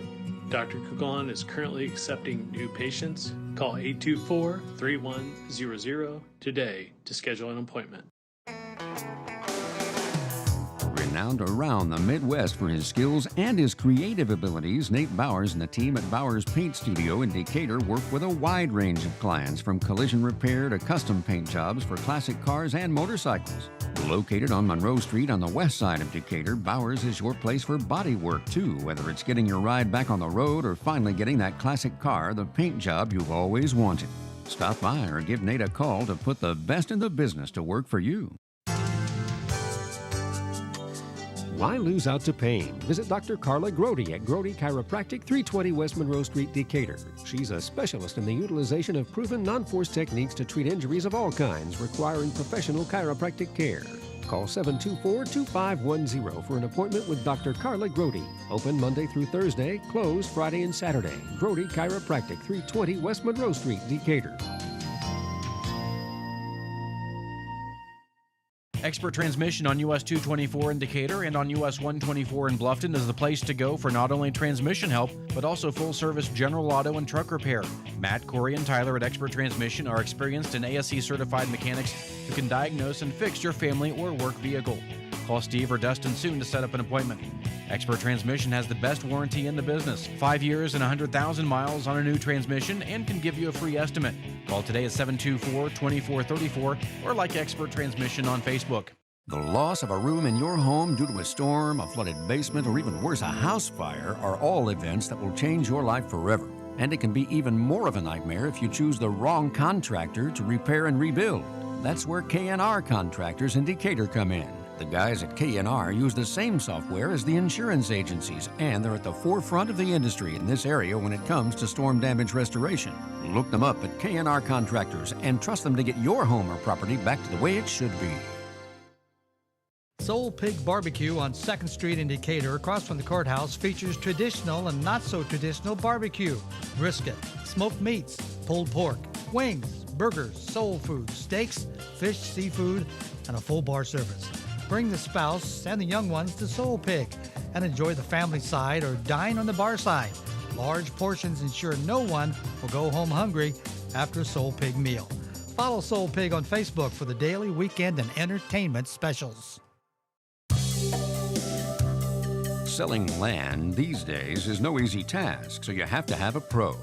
Justin Griffin with Schrader Auctioneering and Realty of Fort Wayne specializes in farmland, estate sales, and homes in the Decatur and greater Fort Wayne area. With over 2,000 acres sold in the last 5 years, Justin's knowledge can help guide you with your sale. Give him a call or visit www.schraderfortwayne.com to find out more about how he can help you with your sale. You hear it all the time. Do you have the right insurance coverage, but are you really taking that question seriously? Josh Book may be stationed in his home office in Noble County, but he's ready to serve you if you're listening to this broadcast, no matter what county you're in, and help you get the best insurance for your farm, business, or home. A proud insurance agent with Farm Bureau Insurance, Josh is ready to have a conversation with you about the rates you're paying and the coverage you're getting. Give him a call and have that important conversation with an experienced Farm Bureau agent today. Find out more at infarmbureau.com. Welcome back to Muncie Central as they finish the face-offs here, getting set for the championship consolation matchups. As getting you all set for that, we've gone through all of the matches. We'll get you caught up on the wrestling team states. As in the semifinals in 1A, Adams Central defeated Southmont 39-35. They more than likely will take on North Miami. They were up on Rochester at last check, and that actually just disappeared from my screen. The consolations, Milan defeated South Adams 40-39. Rossville defeated Madison Grant 41-35. Over in 2A, those matchups underway. Well, one's still going on. Hanover Central right now leading Belmont 24-14 with about 3 matches to go in that. Garrett defeated Heritage Hills 43-29. Was Yorktown defeating Chatard 47-28. And Gibson Southern defeated Jay County 45-29. Over in 3A, those semis and consos are still going on. Right now it is Decatur Central leading Hobart 30-24. Lowell leading Franklin Community 14-8. Also, it's Bloomington South leading Columbus East 44-11, and New Haven right now over Plainfield at 27-15. And looks like they're getting underway. Consolation semis in the 4A. Just underway. Avon right now with the early lead over Evansville Mater Dei, 6-0. Cathedral over 9-6. Let's look at those brackets real quick. In 4A, 2-17. Crown Point over Center Grove, 43-22. That'll be the championship there in 4A. An exciting night, day of wrestling so far, and of course, all comes down to this: the awarding of the ribbons. Yep. Got some big matchups here in the finals. A lot of ranked girls getting through, and obviously all the wrestlers still wrestling have punched their ticket to state. Now it just comes down to getting the best seating possible and hoping out your draw for next week. As they continue the face-offs, we'll take another break. You're listening to the Girls Wrestling Regional here on WZBD. DeVos Johnson Zwick Baker and Ainsworth is now DeVos Baker Ainsworth and Razzo. While the name is different, our dedication to serving Adams County and surrounding areas remains the same as when L.C. DeVos began his practice nearly 150 years ago. Our name celebrates the future of our office while honoring the legacy and dedication to clients displayed by our founding member and the 3 generations of DeVos attorneys that followed him. Call Tim Baker, Scott Ainsworth, Luke Ainsworth, or Ann Razzo to experience the same dedicated and knowledgeable service in meeting your legal needs. No matter your age, health and life insurance can be confusing and overwhelming. This is Derek Bailey with Bixler Insurance. Whether you are currently on Medicare or will soon be qualifying for Medicare, we have the products and expertise to meet your needs. Under age 65 and looking for health coverage? Interested in protecting your family from an unexpected loss with a life insurance policy? We can discuss options to assure your peace of mind. Call Bixler Insurance today to schedule your free appointment. Looking for unbeatable deals? Head to Kelly Auto Mall of Decatur. With over 70 years of trusted service, we offer Ford, Chevy, Chrysler, Dodge, Jeep, and Ram all in one location. Enjoy free car washes for life, a huge selection of new and pre-owned vehicles, and limited time offers on our remaining 2024 inventory. Deals this good won't last. Hurry in today. Mercury is hazardous to the environment, and because mercury is used in fluorescent bulbs, CFLs, and other consumer items, you need to know how to handle these products and properly dispose of them. There are many informative websites with details, or you can call the Adams County Solid Waste Management District, or visit www.recycle.in.gov. Help keep mercury from our water and environment. Know what to do and always dispose of products that contain mercury properly. And keep your water clean. At Jackson Associates Financial Services in Portland, we are committed to maintaining the highest standards of integrity and professionalism in our relationship with you, our client. We endeavor to know and understand your financial situation and provide you with only the highest quality information, services, and products to help you reach your goals. Give Troy a call for the latest rates on CDs and learn about the advantages in today's financial climate to invest in your hard-earned dollar. That's Jackson Associates in Portland. Indiana Physical Therapy is your independent local choice for physical therapy. There's no referral needed to come see us, and we accept all insurance. With direct access, you can just walk in and request an appointment at any of our 18 convenient locations. Our team of expert therapists are here to help you recover and get you back to doing what you love. Visit us online at indianapt.com to request your appointment. Indiana Physical Therapy, where people go to get better. If you're thinking of building an addition or remodeling or just starting from scratch and you want to add the beauty of a built-in or freestanding gas fireplace, the folks at IHSAA Fireplace and Patio, 269 East Main Street in Bern, have the expertise and craftsmen to install a gas, coal, or wood fireplace and design staff to help you decide which will serve your needs best. Cozy, warm, fuel-efficient, and mood-setting. Call IHSAA, 589-8536. This is Dr. Matt Baker from Decatur Dental Services. Imagine a dental experience you look forward to.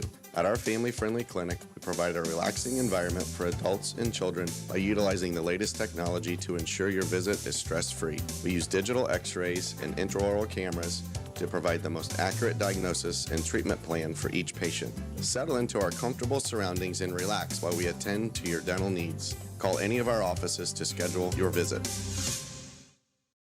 Krukeberg Auction and Realty has been your trusted partner in the auction process. Buying or selling, they make the steps straightforward and easy, guiding with expertise and commitment. A family-owned local business, not just auctioneers, your neighbors supporting local athletics. Feel confident you're in the right hands. Call Krukeberg Auction and Realty today. Experience the difference with family you can trust. Wrestling season in Indiana is all about grit, discipline, and heart. And when it's time to celebrate a hard-fought win, Kids Zone Party Rentals in the Indy area has your back. They're proud sponsors of Noblesville, Westfield, and Fishers Wrestling, and proud supporters of Indiana student-athletes. From birthday parties and team celebrations to school events, Kids Zone Party Rentals brings the fun with bounce houses, inflatable games, and unforgettable experiences. Celebrate like a champion. Kids Zone Party Rentals. Locally owned, family-focused, and proud to support Indiana wrestling. Book today at KidsZonePartyRentals.com. At Three Rivers Federal Credit Union, we're focused on empowering you to achieve financial wellness by offering the resources and support you need every step of the way. We're equally committed to bettering lives in our region through volunteerism, community funding and partnerships, college scholarships, and more. We give back to the people, places, and ideas that matter most to you. Learn more at threeriversfcu.org. Three Rivers is federally insured by the NCUA. Join the team at Smith Brothers of Bern, where they pride themselves on providing their employees with a family atmosphere. Smith Brothers is currently hiring with a Monday through Friday work week in an air-conditioned environment. Employees are not required to wear uniforms and can listen to music while they work. Starting wages are $17.50 to $21 an hour at the end of their first year with a yearly bonus incentive and a competitive benefit package. Apply online at smithbrothersfurniture.com or in person at Smith Brothers, 356 Monroe Street in Bern. We select our insurance companies the same way you do, very carefully. When you work with us, you can count on receiving fast, courteous, and professional service and quality protection through Auto Owners Insurance. For a no-problem approach for your life, home, car, and business insurance needs, ask us about the No Problem Company, Auto Owners Insurance. See Toby, Mark, Kyle, or Barb at Graber Insurance with offices on Highway 27 North in Bern and 623 West Monroe Street in Decatur. Hey, do you know when and where we can recycle in Adams County? Well, I know you can recycle from 8 to 4 weekdays and Saturday 8 to noon at the transfer station next to Golden Meadows. Okay, where else? In Decatur, behind D&D Marathon on the east side of town on Thursdays, Mondays at Simon Manufacturing 27 South in Bern, and in Monroe on the third Tuesday at the fairgrounds. Plus, you can always get the latest info at adamscountyswmd.com. Thanks. When disaster strikes, you need help. Fast. R&R Professionals is your trusted partner for water, fire, storm, and mold damage restoration in the Indianapolis area. They're on call 24/7, ready to respond with expert care the moment you need it most. From emergency cleanup to full reconstruction and insurance claim support, their certified team handles every step so you don't have to. They treat every customer like family, with honest communication, fast service, and peace of mind. Call R&R Professionals now at 317-757-9170 for your free estimate, and let them restore your home and your peace of mind.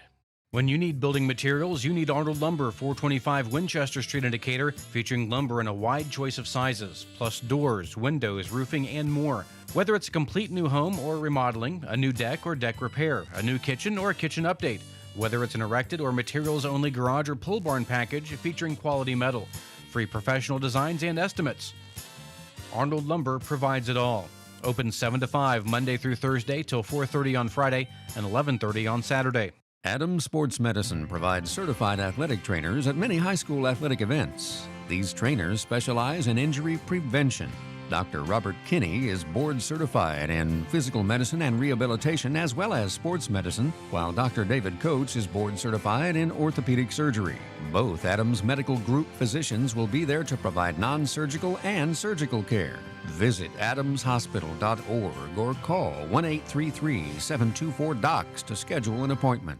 9 miles from Monmouth and 9 miles from Fort Wayne, situated on 27 just south of 469, sits 9 Mile Restaurant, your home for great meals since 1837. Providing home-cooked meals to travelers between Decatur and Fort Wayne for over 180 years, 9 Mile has stood the test of time as an institution on the southern edge of Allen County. With seating on the family side, the bar side, and outdoors, there's always a reason to stop and have a meal. 9 Mile also has a full-service bar and a professional service that can cater your next event or party. The next time you're on your way to or from Fort Wayne, stop in. You've gone the distance. Welcome to 9 Mile. And welcome back as they finish off the face-offs here at Muncie Central. We're set for championship consolation wrestling for the girls regionals here at Muncie Central. Dave Nathan, Nicole Mendez with you. So we'll keep a track of both matches. Will be going on at the same time. The consos using the 1-2-2 format as always. And again, as we get set for the 100-pound championship, it'll be number 7 Katie Rouse of Jay County, 28-3, taking on number 3 Aaliyah Brown of Center Grove, a record of 29-2. Consolation number 2 Claire May of Roncalli, 28-1, and taking on Anaya Delgado of Perry Meridian, a record of 20-5. We get set for the championship. Rouse and Brown, they are underway. Yeah, we got some good matchups here in both matches. First place match and the third place match.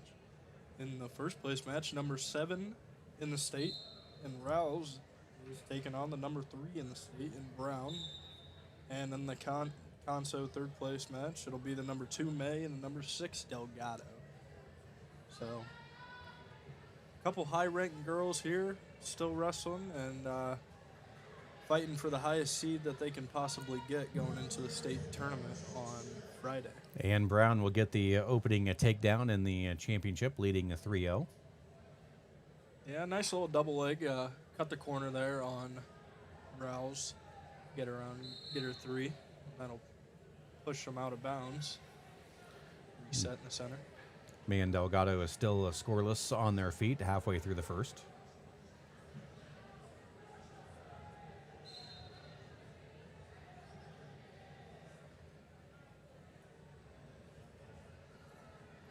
Brown looking for a spiral ride of some sorts here. Transitions to a tight waist. Gonna break Rouse down. Kind of just sitting on the hips, not looking for a real turn quite yet. And it looks like she's gonna get a wing, actually. May and Delgado scoreless through the first period. And Brown is going to take that wing. She's going to collect the wrist, start walking around the head. Gets a half on the other side. Transitions back to the shoulder, keeps going around the head. And she's going to get caught in about like a Merkle position. Circles around the back. Looks like Rouse catches a leg on the way by.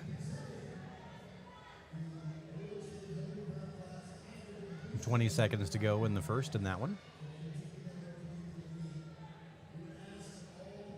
Brown doing a nice job of cross-facing on Rouse as Rouse tries to collect that leg. Rouse needs to step up. Oh, looks like she lost that leg, and Brown's looking for a tight or a cradle as the period expires. Brown with the 3-0 lead. Still scoreless over here in the consolation between May and Delgado. Going to be a stalling warning issued to May.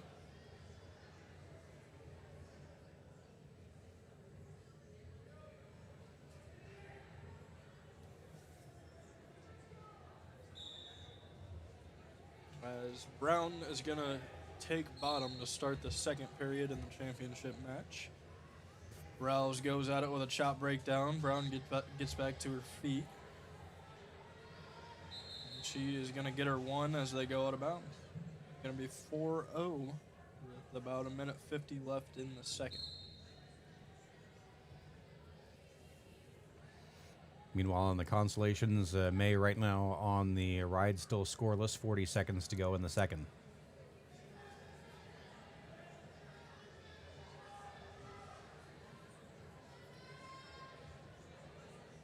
Yeah, Rouse has had a good tournament using that high crotch to her advantage. She's in on one right now, but Brown has got heavy hips. He's not letting Rouse get to any of those leg attacks so far. As Brown gets the takedown, now 7-0. She's looking for a corkscrew. She's going to take that over. She should be getting some swipes here. Nope. Nothing yet. Still 90. Brown's going to come off of the corkscrew and circle back behind. Meanwhile, on the console, they are still scoreless through two.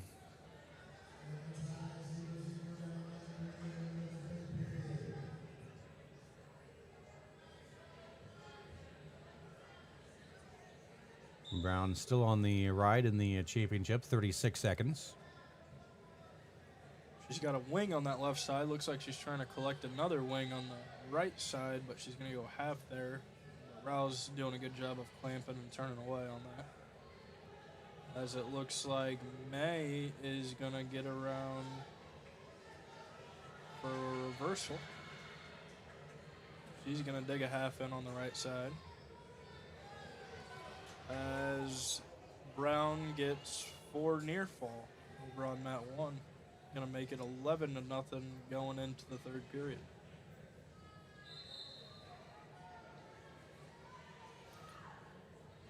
May with the 2-0 lead, 1:10 to go in the third period in the consolation match. As it looks like they will start neutral in period number 3 for the championship.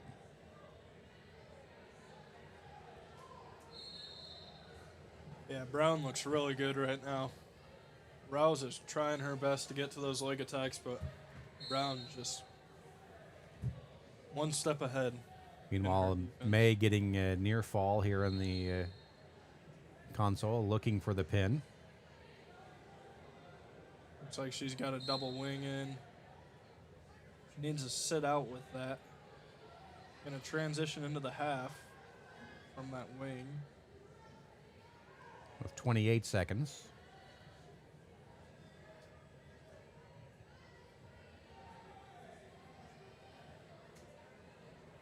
Going to make it 6-0. It's going to be real tough to come back now. this stage of the match for Delgado. 10 left in the third.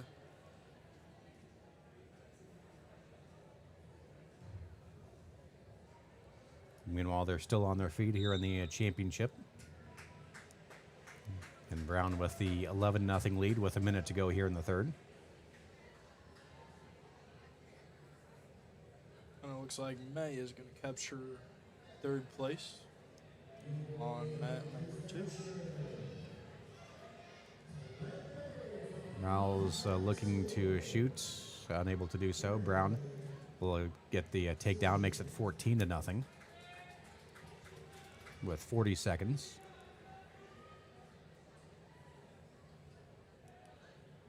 Rouse has been very good at those leg attacks all day. Can't blame her for going to her bread and butter, but Brown is just one step ahead this match. She looks like she's going to be really tough to take out come Friday.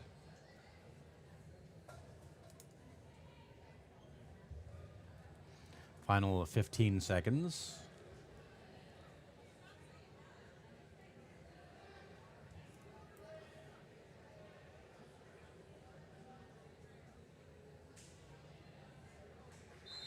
And that'll do it. It'll be Aaliyah Brown of Center Grove, your champion at 100 pounds, defeating Katie Rouse by 14-0 a major decision.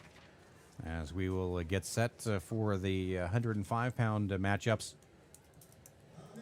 The championship will feature number 4 Jada Sordelay of Franklin Central at 28-2. We will face Dominica Zarate, a record of 25-4. Consolation match will be Hannah Jernigan of Blackford, 21-16, and number 13 Demi Roney of North Central, a record of 25-7. Some exciting matches here. Zarate obviously pulling a couple upsets on her way to this point to get to the finals. Upsetting number 6 Benson from Warren Central in the quarterfinals, and then number 13 Roney in the semifinals. So it's definitely up in the air. Sordelay doesn't have this in the bag quite yet, as Zarate is really finding her groove at the right time. Roney gets the opening takedown in the consolation match and gives up the escape to Jernigan. Makes it to 3-1 with 20 seconds to go in the first. I also do got to give Jernigan credit. Not often do you see a 21-16 wrestler down at the state finals, so props to her for persevering through the tournament. Yep, finished second last weekend. We'll finish either third or fourth today. And that will end the first period in the console as Roney gets another takedown, makes it 6-1. Meanwhile, they're still on their feet in the championship matchup between Sordelay and Zarate. A no score in that one, 40 seconds in the first.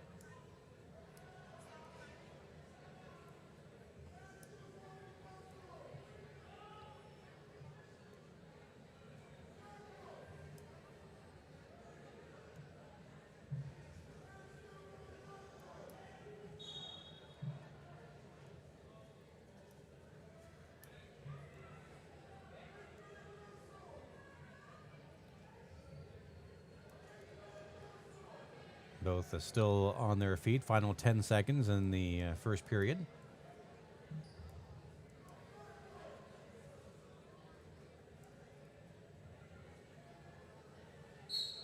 And that's how the first period will end scoreless. Not a lot of action either way. 6-1 still in the consolation match. Roney over Jernigan. As Roney gets another takedown, makes it 9-1, getting a near fall, and will get the pin win in 2 minutes. Actually, I take that back, in a minute and change. Yeah, nice lift and return there by Roney, straight to a half, and that's all she wrote on that one. Gets the pin in a minute 44. Looks like Sordelay was in on a deep fireman's. Oh, the ref did award the 3 there for the takedown. Nice fireman. So it looked like she could have got some near fall out of it, but nice job by Zarate to just belly out on that one and not give up any further points.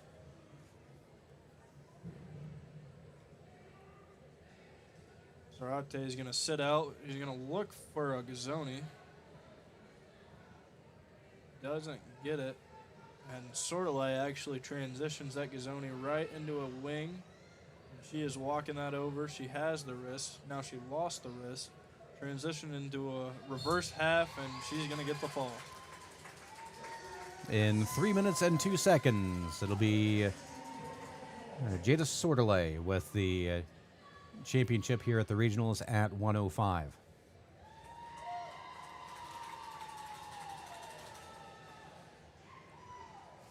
Nice sequence of chain wrestling there from Sordelay. Really going from one thing to the next as Zarate was moving and caught her there at the end. And as they take care of the awards at 100, we'll take this break. You're listening to High School Wrestling on WZBD. Every drive should feel safe and stress-free. At Best One Tire and Service, our team is here to provide you peace of mind every mile of the way. Right now at Best One, get a full synthetic Valvoline oil change for just $49.99 after rebate.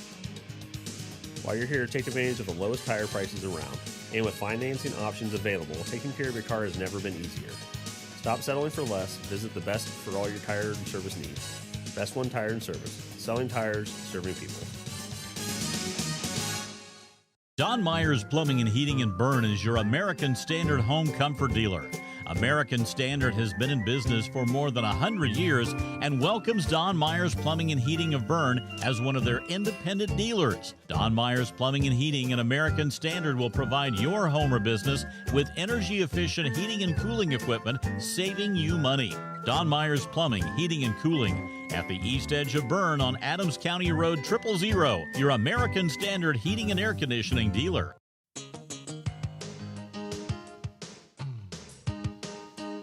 Hi, this is Tina with Innovative Concepts Audio Video. Let us help you fall into the perfect fit for your home theater entertainment. Whether it's a stunning home theater, crystal clear audio, or smart home upgrades, we've got the tech to match your style and budget.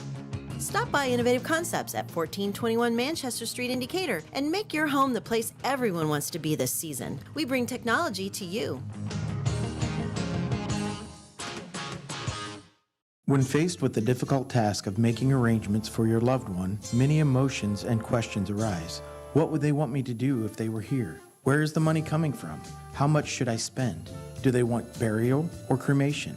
The staff at Haggard, Hershey, and Zelt Funeral Home can help you navigate these tough questions. Make your wishes known and allow us to make sure that your wishes are carried out. Call Ryan Hershey or Eric Zelt at 260-724-7167 to schedule an appointment today. Get Indiana is a leader in telling stories about the Hoosier State through newsletters, podcasts, and on their various social media platforms. Nate Spangle interviews inspiring Hoosiers and uncovers must-visit spots all around Zeeland and the rest of Indiana. Follow him across social media at Nate Spangle. Read the newsletter at getindiana.com. And wherever you listen to podcasts, search Get IN with Nate Spangle. Get Indiana, proud to sponsor today's broadcast on WZBD. Underway at 110 pounds, a championship matchup between number 1 Haley Corporal of Eastbrook, number 6 Victoria Zalea of North Central. As they are underway, consolation matchup is Carson Merritt of Shenandoah and Maggie Webb of Blue River Valley. A couple good matchups here as well at 110. Obviously, the headliner is going to be Corporal and Zelaya. Corporal, the number 1 girl at 110 in the state, and Zelaya, the number 6, as we got a scramble early in the first period on the outside of the mat. Looks like Corporal is going to come out on top, get the takedown. She's getting swipes and looking for the fall.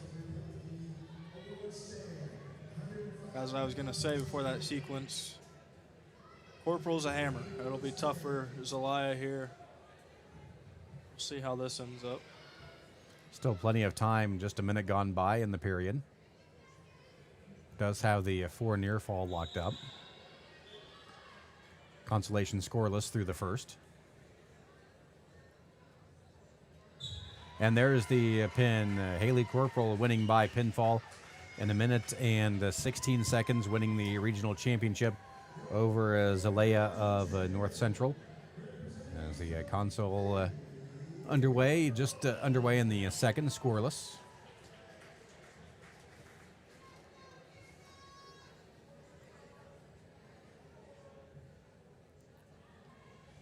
Both wrestlers fighting for hand control.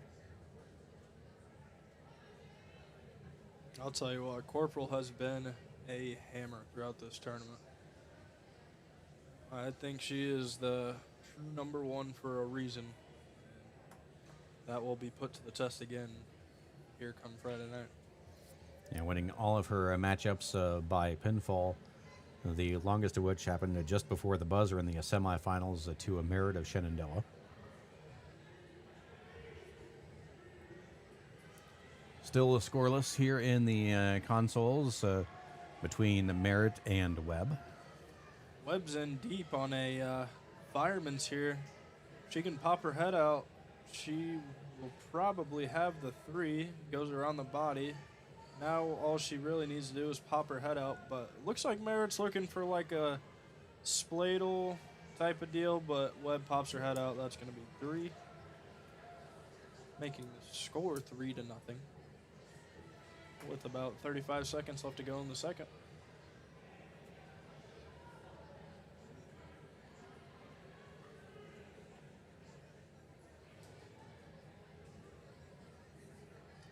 Merritt trying to get back on her feet, unable to do so.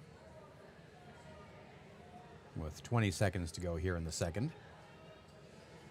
If you're Webb here, you're really looking to just ride the period out. You don't necessarily need a turn before the period ends. You're really just looking to stay on top and make sure that Merritt, in this case, doesn't get the 1 before the period expires. And it does. So Webb with the 3-0 lead, and we'll have a choice. And we'll choose neutral.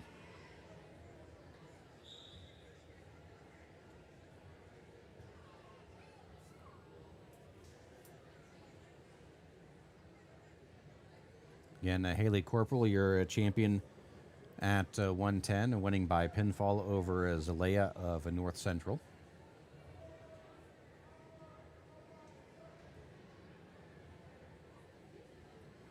Looks like Merritt's got double overs, and Webb goes for the shot, but with the double overs, it's kind of hard to get anything from there. And if Webb can power this over, yep, she's going to be on her back. Or excuse me, Merritt has Webb on her back. And that is one heck of a bridge.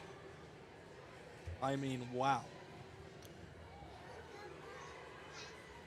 Pulls her head out from under her, but wow. I mean, I don't know how anybody could pin her. I think there was more of an arch on her than there was in St. Louis. Yeah, no kidding. No kidding. That was insane. Merritt will get the 4 near fall, though, so she leads 7-3 as they return to the center of the mat. 57 seconds to go here in the third.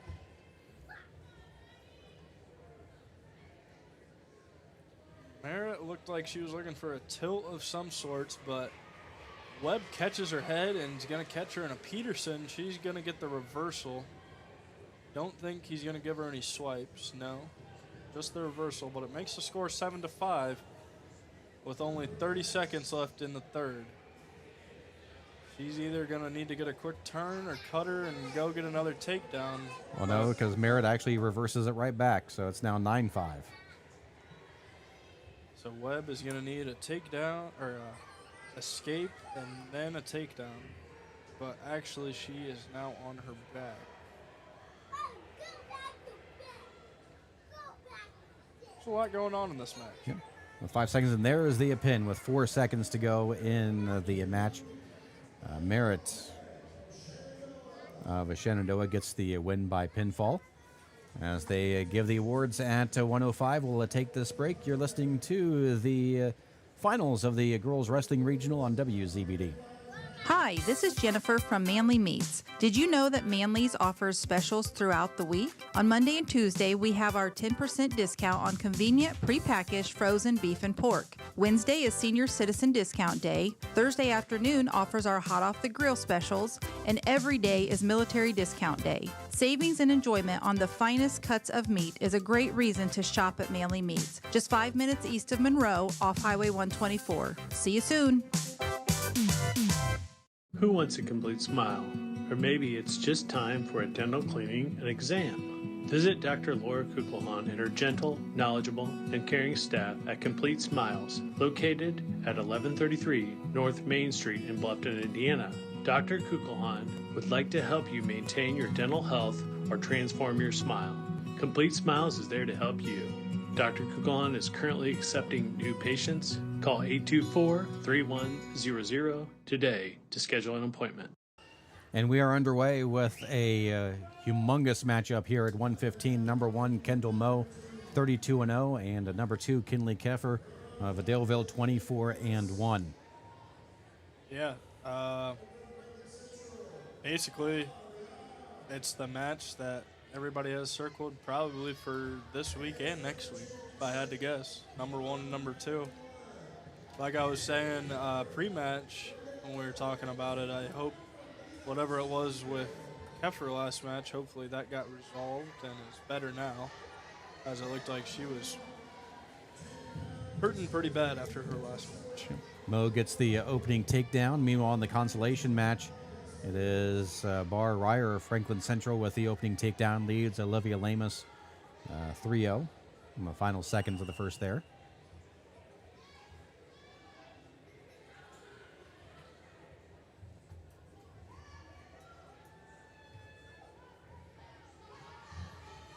Yeah, Keffer did look really good in her semifinals match against Lemus up until, well, really, she put it away with that pin.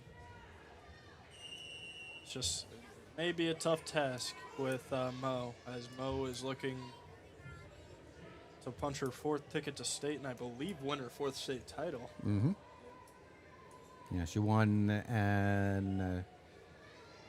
at 98 and 23, at 124, and at 105 last year. So, yeah, she is an established hammer. So, tough task for Keffer. Looks like she's on her back right now. And that looks tight. Yep. And there it is with a minute 52 with the pinfall. It'll be Kendall Moe winning the championship at 115. Meanwhile, we're now knotted up at 3 in the consolation match between Lamus and Ryer. I don't think it's too far off to say that might be a very good preview of what will happen on Friday with Moe.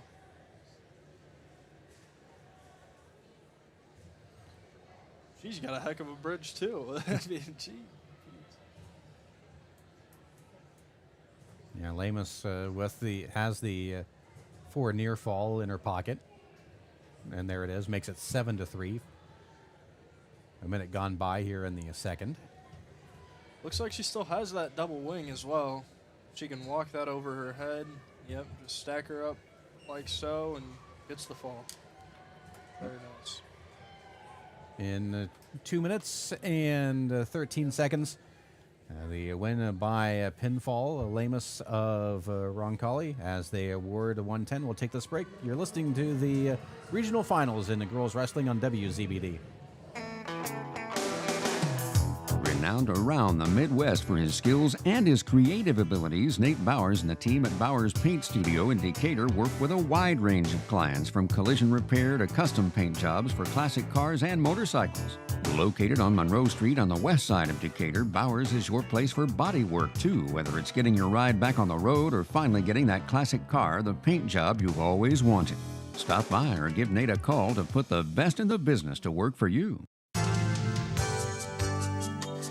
Why lose out to pain? Visit Dr. Carla Grody at Grody Chiropractic, 320 West Monroe Street, Decatur. She's a specialist in the utilization of proven non-force techniques to treat injuries of all kinds requiring professional chiropractic care. Call 724-2510 for an appointment with Dr. Carla Grody. Open Monday through Thursday, closed Friday and Saturday. Grody Chiropractic, 320 West Monroe Street, Decatur.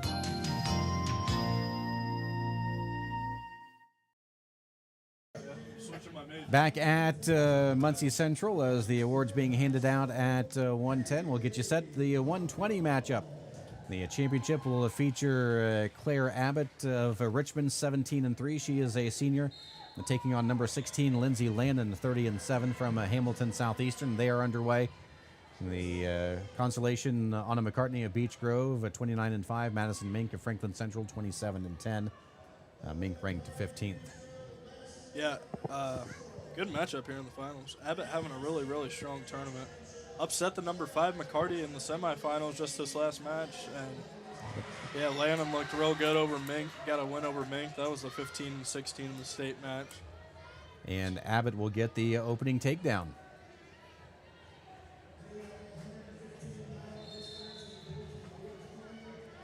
Meanwhile, no score on the consolation match halfway through the first. And we have a reversal. Landon now trails a 3-2. These girls are scrapping out there. That is for sure. Got a deep whizzer for Abbott. Gonna take it over. Landon is on her back now. Abbott's gonna get that reverse half. Gonna look for the fall. She's got the 4 near fall. Gonna make it 9-2 either way.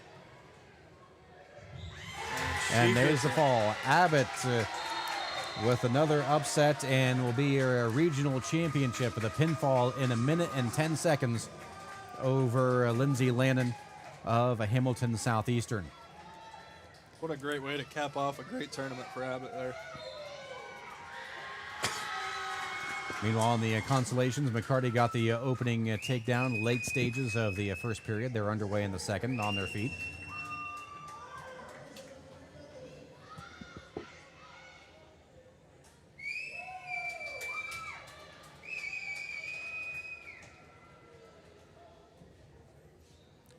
And again, both on their feet, McCarty and Mink.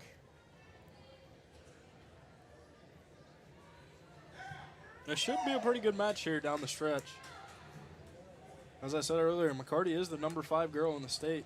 Just took a unfortunate loss in the semis to what is your regional champion in Abbott now. Halfway through the second, still 3-0. McCarty with the lead over Mink. Oh. Big headlock there for McCarty. Takes Mink right to her back. She's got 50 seconds to look for the fall. She's not in the best position right now. It does feel more natural, the position she's in, but if you have a headlock like that, you want to walk towards the head. Typically, you don't want to be up around the body as it just makes it looser. Mink's going to get back to her belly. Cardi gets her 4. It's going to make it 10-0 with about 25 seconds left to go in the second.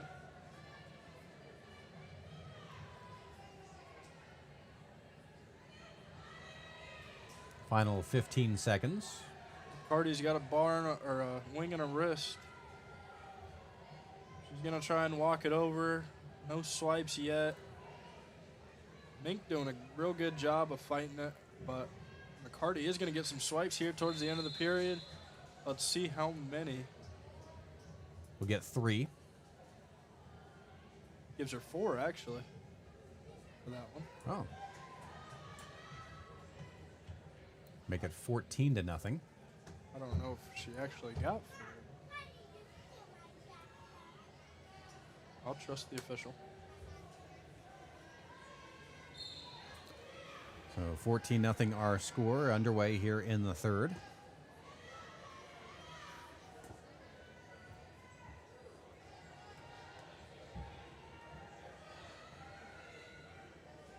She's going to get her 1. That'll be the end of the match. Yep. By a tech fall, 15-0. Real quickly, we will recap the results thus far for those who maybe missed. At 100 pounds, your champion Leah Brown of Center Grove defeated Katie Rouse of Jay County, Claire May of Roncalli third, Anaya Delgado Perry Meridian fourth. At 105, Jada Sordelay of Franklin Central, your winner, defeating Dominica Zarate of Mount Vernon of Fortville, Demi Roney of North Central third, Hannah Jernigan of Blackford fourth. At 110, Haley Corporal of Eastbrook, your champion, defeating Victoria Zalea of North Central. In the consolation match, Carson Merritt of Shenandoah defeated Maggie Webb of Blue River Valley. As we get you set for 125, the championship matchup will feature number 2, Kayla Roll of Milan. She will take on number 15, Grace Vandergrift of Lawrence North. Roll 30-1, a senior. Vandergrift 28-6, also a senior. Consolation matchup will feature number 13, Ariana Cazeta, junior, 14-6 from Plainfield. Will take on Chloe Bills, a senior, 16-6 from Franklin County. I really like this finals matchup, and Roll, obviously the odds-on favorite, being the number 2 girl in the state, but Vandergrift, she's got a little more to prove, but she's had a great tournament thus far, and we'll see if she can keep that going. I have a good feeling this will be a really good match.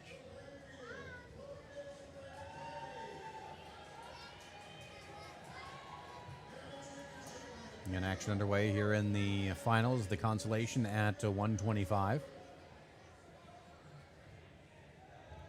Looks like Quezada's going to get an early 3. She's got a side cradle locked up. We'll see if she can take that over there. She will get some swipes, I think. Not yet. Not yet. There we go. She's going to get 2 swipes. And she's going to roll through, end up on top again. We've got 2 near fall, so it's 5-0. And that's how the first period will end in the consolation. Over on mat 1, Roll's got a front headlock. She's trying to snap that to the mat. She's going to go behind and get the opening takedown of the match. So it's going to be 3-0 Roll through 1. Tries the mat return, but goes over herself. Oh, wow. And Vandergrift with a nasty headlock. Referee does award the reversal. It was a little premature, and Roll slipped back behind and got a reversal. So the score after all that will be 5-2 with 25 seconds to go in the first. She's looking for a spladle. Oh, never mind. She transitions off into a Merkle. She has the Merkle. It should be near fall. Oh, the ref finally gets around. Gets 3 swipes. Gonna make it 8-2. And Quezada gets the fall, I think. Yeah. Yep. Kind of an awkward moment there, but yeah, Quezada claims 3rd place with the fall. Yep, over Bills of Franklin County. Getting set for the second period in the championship. Right now, Roll with the 8-2 lead. Roll's going to start the period on bottom. Vandergrift takes top.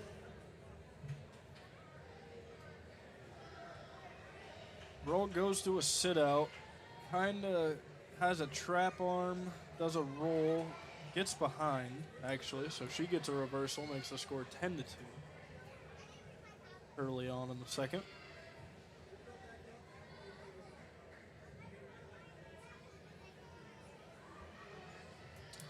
I think all that headlock did was making her mad, to be quite honest with you. And there is the escape, makes it 10-3.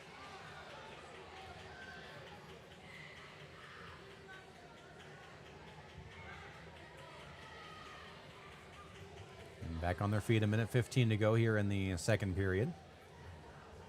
Vandergrift was looking for a snap, but then went to a Russian arm throw. And Roll kind of sagged down her back, but no points were awarded there as they stay neutral with about a minute left in the second.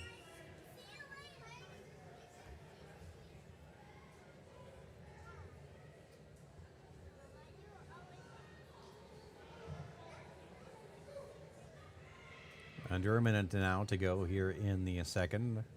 And roll with the 10-3 lead over Vandergrift. Vandergrift is very persistent with that snap. She's looking for it. She almost gets it there. Nice club there. Oh, she's going for that headlock again. But they were out of bounds. Yeah, Roll does a nice job of sinking her hips and taking her the other way as they go out of bounds. Still going to be 10-3 with 37 seconds to go in the second.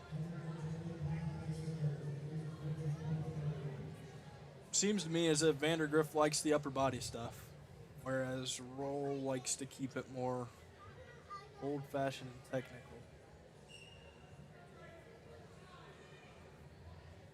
And still on their feet. Final 30 seconds of the second.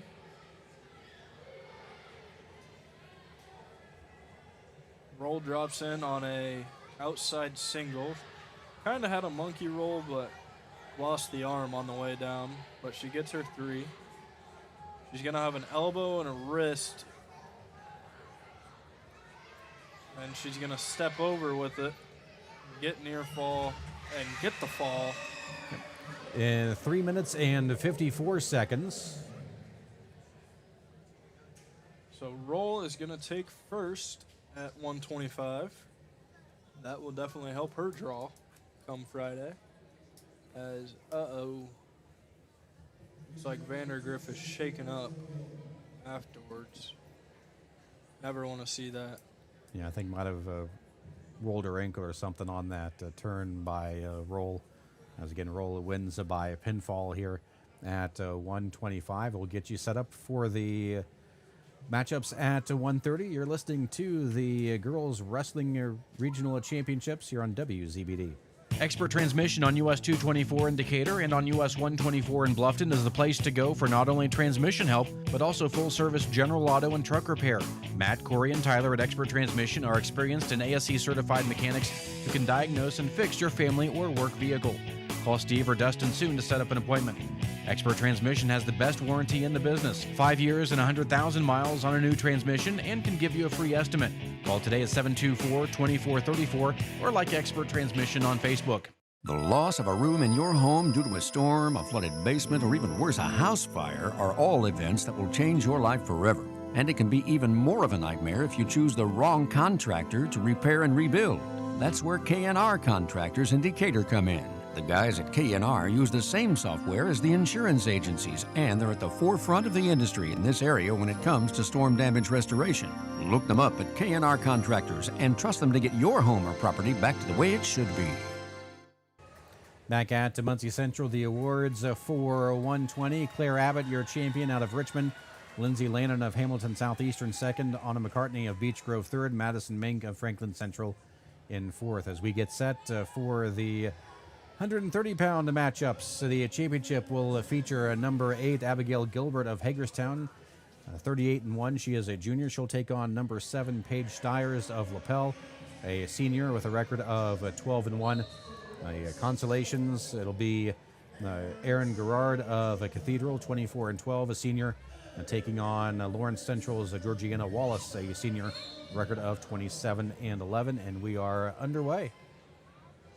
Yeah, I just want to say, again, huge props to Claire Abbott. Again, proving why in wrestling, seeds, rankings, all that, they do not matter. Comes out here unranked and gets it done. Wins a regional. She's going to have the 1 seed going in on Friday. It's hard to think that she won't place on Friday with how strong she's been performing throughout this tournament. But, again, another great set of finals matches. In the actual finals match, number 8, Abigail Gilbert out of Hagerstown is taking on number 7, Paige Stiers. So number 7, number 8 in the state. Should be a great match, and projection-wise, this is a placement match for this Friday. So we'll see how this plays out. It could be a good preview. And looking, and we finally get the opening takedown by Gilbert of Hagerstown. Meanwhile, a consolation match between Gerard and Wallace, scoreless through 1.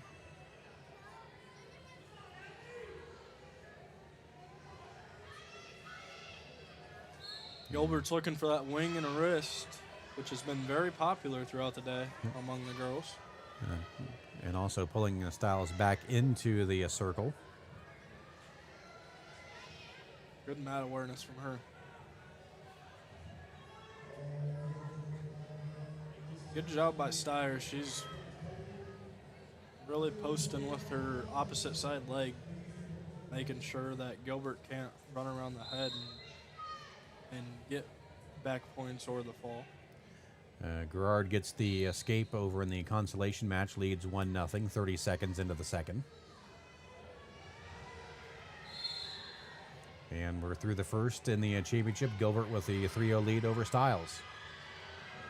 Wallace tries like a headlock attempt. Didn't really have the head though, And stalemate called.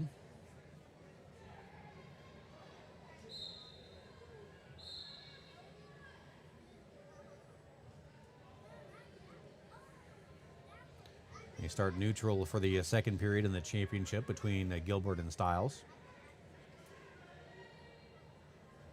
Styers is in on a nice single leg. Let's see if she can finish here. She needs to pick it up. Nope, but a really nice sprawl attempt. Heavy hips by Gilbert. Gets Styers flat to her stomach. Styers gets back up to her knees. She's fighting hard for that single, but Gilbert has in a good wizard, and it looks like the grips broke, and they're going to go out of bounds. They're going to stay neutral. It's still going to be 3-0 Gilbert. Still a 1-0 Gerard over Wallace in the consolation match. 30 seconds to go in the second there.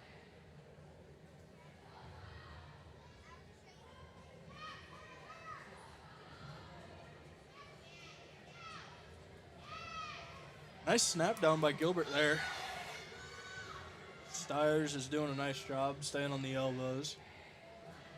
I'd like to see her post up, get one foot on the mat instead of being on both knees, as that's pretty easy to go around, as Gilbert just did when you're on both knees. And Gilbert gets the takedown now 6-0 over his Styers. Meanwhile, they're through two in the consolation. It's still Gerard with the 1-0 lead.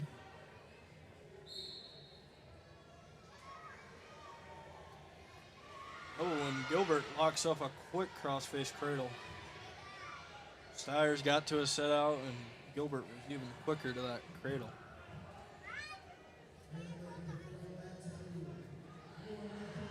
Styers did roll through, though. Got back to her belly. No points awarded. Looks like Gilbert's still looking for that cradle. Let's see if she can get it locked up here. Looks like it is locked up, but time's going to run out in the period, so no points are going to be awarded. Still 6-0 into that one. Gilbert with the lead through two.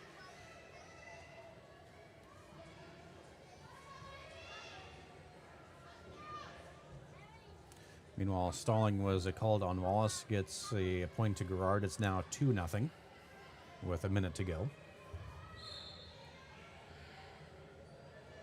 As they are underway in the third in the championship.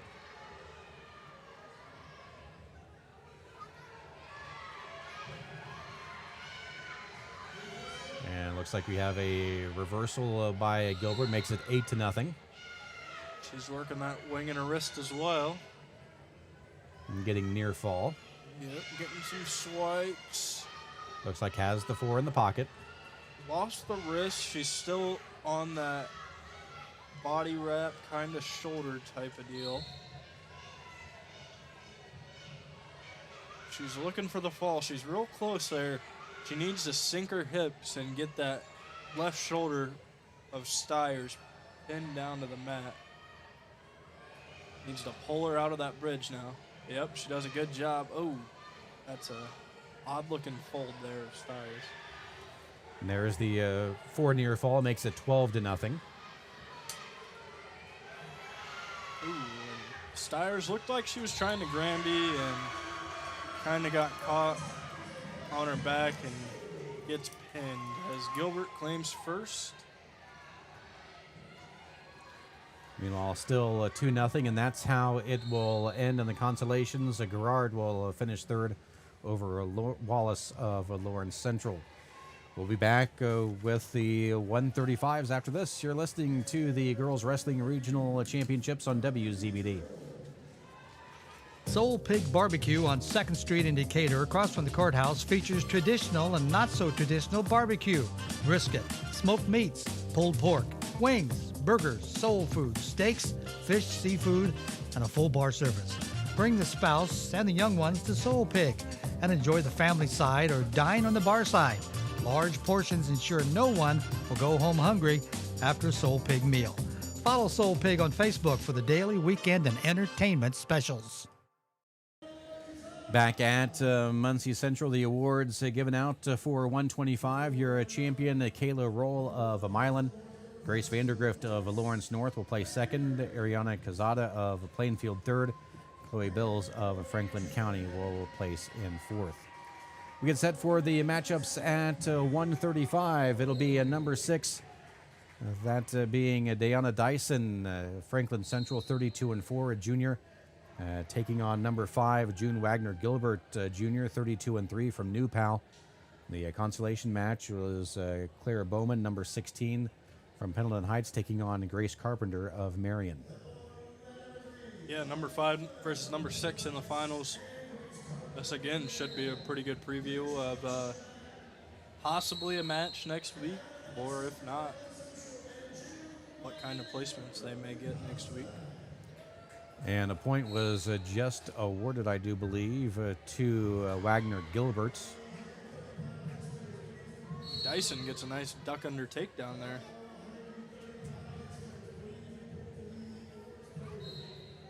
I think the 1 point for Wagner Gilbert was for Dyson fleeing the mat there.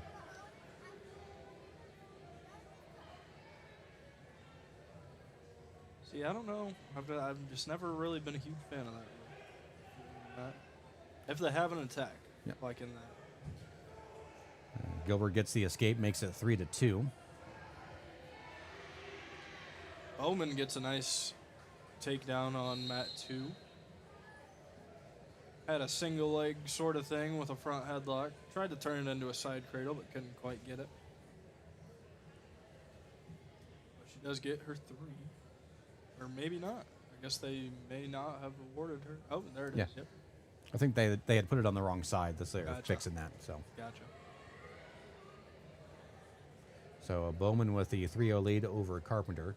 Yeah, they had it on Carpenter's side there at the end.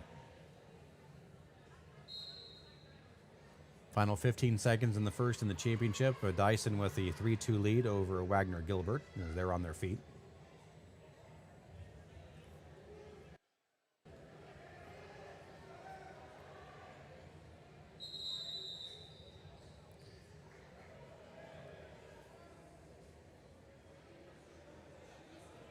Bowman getting a 2 near fall makes it 5-0 She's in looking the for console. that again. I think she might be a little high if Carpenter. Oh, she looked like she was going to have that Peterson. Kind of went to the wrong side just a tad. She's looking for it again. Let's see if she can get it here. She needs to swim and catch the head here. If she can pop her hips up and swim and catch that head, she could have Bowman in a real sticky situation. But the ref is going to call a stalemate. And they will reset. Carpenter will be on bottom, I'd have to imagine. Yeah, 5-0 that score, a minute 4 to go in the second. And meanwhile, still 3-2. Dyson with the lead over Wagner Gilbert in the championship as they're on their feet, a minute 20 to go in the second.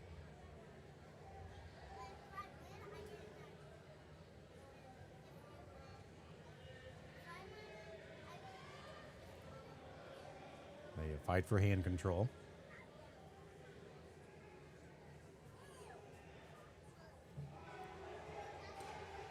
Meanwhile, Carpenter getting the reversal.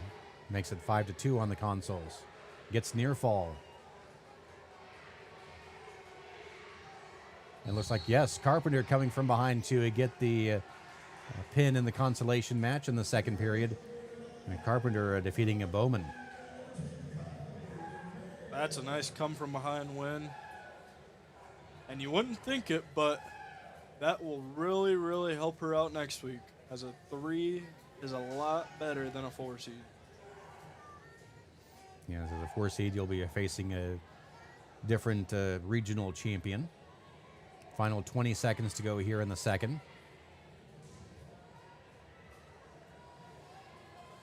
Wagner Gilbert with a nice snap down attempt. She's trying to get past the arm on the leg and does. Gets a 3, goes right into a wing and a wrist. With 3, with 2, with 1, that's the period. And we'll get 4 near fall. That'll make it 9-3. That is teaching tape for the youngins at home. Not only finishing the takedown with limited time left on the clock, but then getting a cheap couple near fall points as the time expired in the period.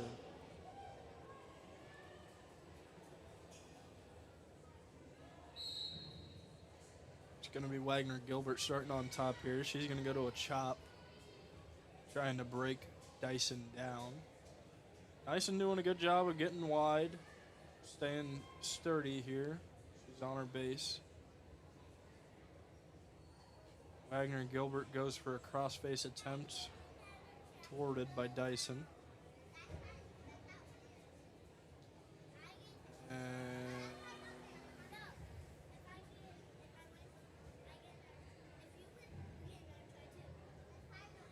Dyson's going to get to her feet. Wagner Gilbert looks to return.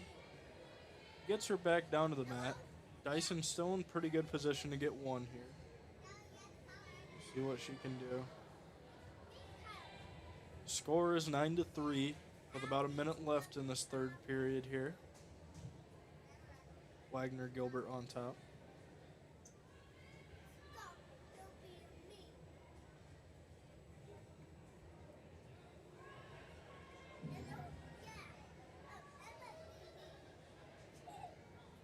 Wagner Gilbert gets a elbow and a wrist, it looks like. Looked like she chopped that arm in, collected the wrist and the elbow. I think she would be more than content just riding this away. Oh, and I stand corrected. She gets a turn. Getting in near fall, final 30 seconds of the match. She's got a pretty deep half right now. Needs to lift that head and walk Dyson's right arm out. And there is the fall in 5 minutes and 47 seconds. It'll be Wagner Gilbert with the victory over Diana Dyson of Franklin Central. We'll be back with the 140-pound matchups after this. You're listening to the Girls Wrestling Regional Championships on WZBD. Selling land these days is no easy task, so you have to have a pro. Justin Griffin with Schrader Auctioneering and Realty of Fort Wayne specializes in farmland, estate sales, and homes in the Decatur and greater Fort Wayne area. With over 2,000 acres sold in the last 5 years, Justin's knowledge can help guide you with your sale. Give him a call or visit www.schraderfortwayne.com to find out more about how he can help you with your sale. Awards being handed out at 130 pounds. Your champion, Abigail Gilbert of Hagerstown. Paige Stiers of LaPel placing in second. Erin Garrard of Cathedral third. Georgiana Wallace of Lawrence Central placing in fourth. We get set for the 140-pound matchups, as it'll be Maddie Marsh, ranked number 1, a record of 18-0. She's a junior, again from Pendleton Heights. Will take on Liera Rollins, a junior from Muncie Central, 26-7. The matchup for third and fourth. Trinity Coleman, 17-13 from Beech Grove. Madeline Thompson, 35-2 from Franklin Central. Apparently is good to go for the consolation match. So I guess I was wrong earlier when I said you are out of the tournament once you default once. As Marsh gets the opening takedown on the edge of the mat. And again, congratulations are in order, as Liera Rollins is the first Muncie Central woman to qualify for the IHSAA State Finals. Thompson gets the opening takedown in the consolations with 20 seconds to go in the first.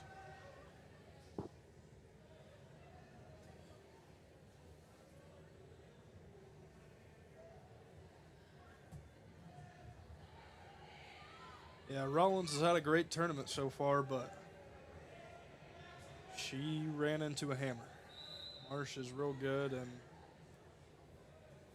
looks like Marsh has Rollins in a bad way.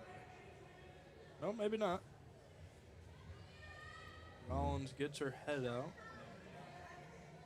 She's fighting pretty tough there on bottom. Thompson leads Coleman 3-0 after the first in the consos.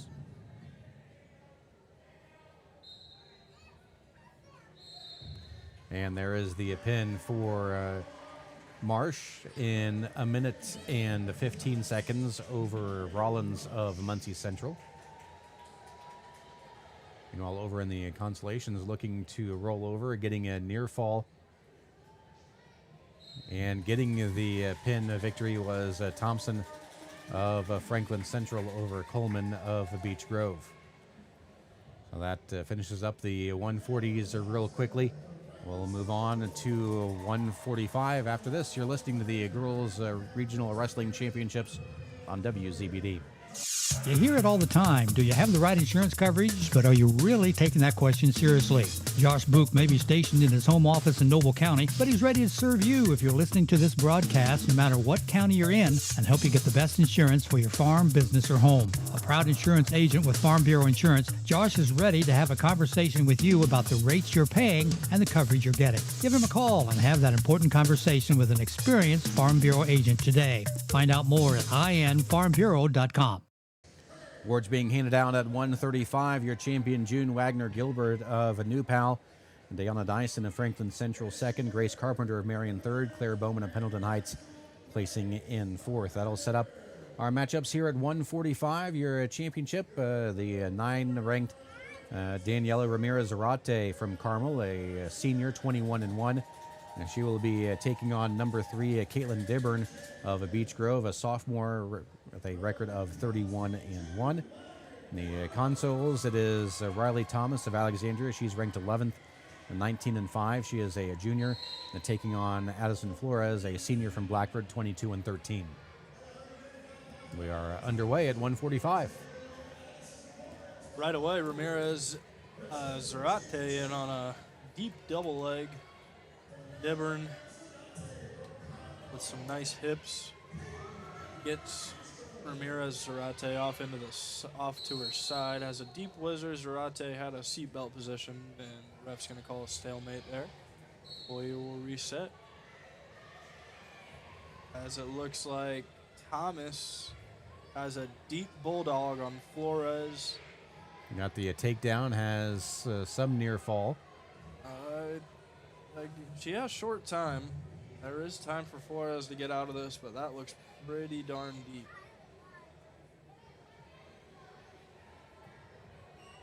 And there's the fall. In 52 seconds, Thomas gets the win over Flores. And a huge headlock on mat 1. Dibburn caught Ramirez Zarate, and that'll be the fall. In 1 minute and 2, it'll be Dibburn with the victory. Caitlin Dibburn of Beech Grove defeating Ramirez Zarate of Carmel. We'll get you set up for 155 after this. You're listening to the Girls Wrestling Regional Championship on WZBD. Injured in an accident, need representation in civil, criminal, or family law matters? Call DeVos, Baker, Ainsworth, and Razzo for assistance.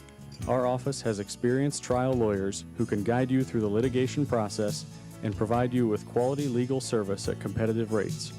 Call 724-2129 to schedule an appointment with one of our attorneys or visit our website at devoslaw.com for more information. Presentation of the awards for 140, your champion Maddie Marsh of Pendleton Heights, Liera Rollins of Muncie Central second, Madeline Thompson of Franklin Central third, and Trinity Coleman of Beech Grove finishing in fourth. We get set for 155. The championship match will feature a number 8 Esther Ajashiri of Lawrence North, a junior, 28-7, as taking on number 11 Journey Wells from Warren Central, a senior, 26-5.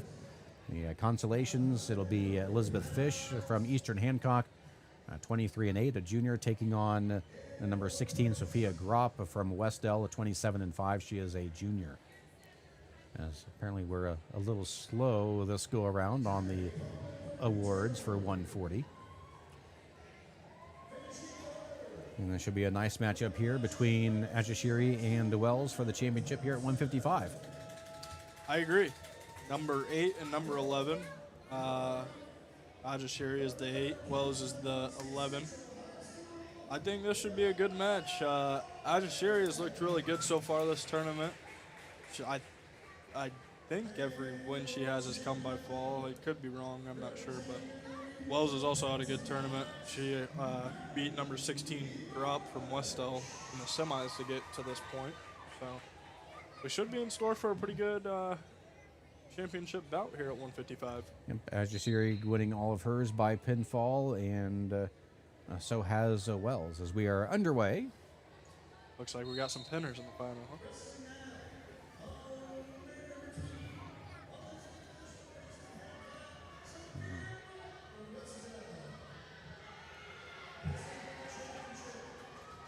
And Ajashiri will get the opening takedown.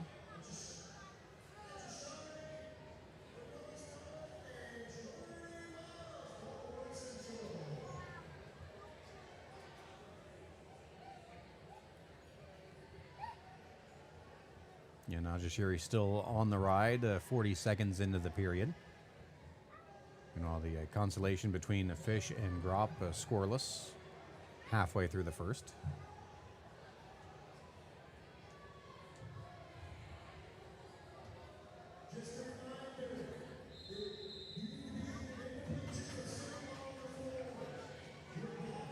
Apparently in the championship, they roll off the mat, and Ajashiri will remain with the advantage. Consolation match, scoreless through the first.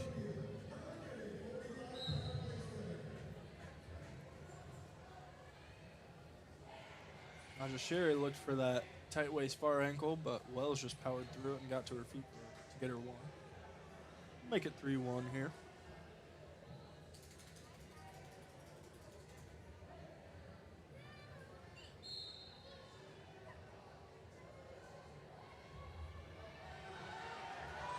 Ajashiri powering ahead, tries for the takedown, unable to do so. They go off the mat, no change.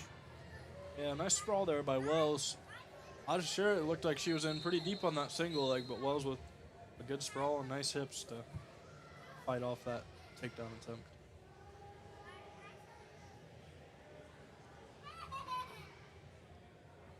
Final 20 seconds in the period in that one.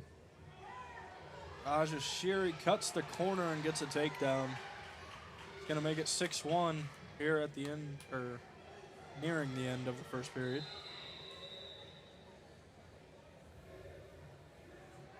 And we have a stoppage, a point to being awarded to Wells. Looks like Ajashiri got a little greedy on the half Nelson, got a full Nelson there. They're going to call for blood time. Looks like Wells might be busted up down there. Meanwhile, the consolation still scoreless, about halfway through the second period between Fish and Grop. Grop in the top position.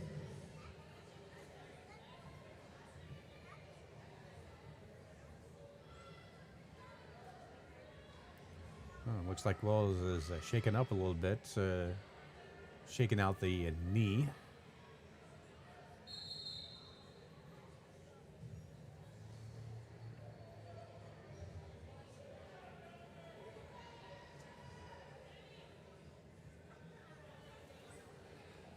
Looks like she's good to go, so it'll be 6-2 with 5 seconds left in this first period here.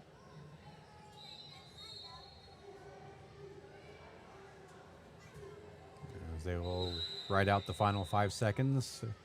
Ajashiri leads after 1, 6-2.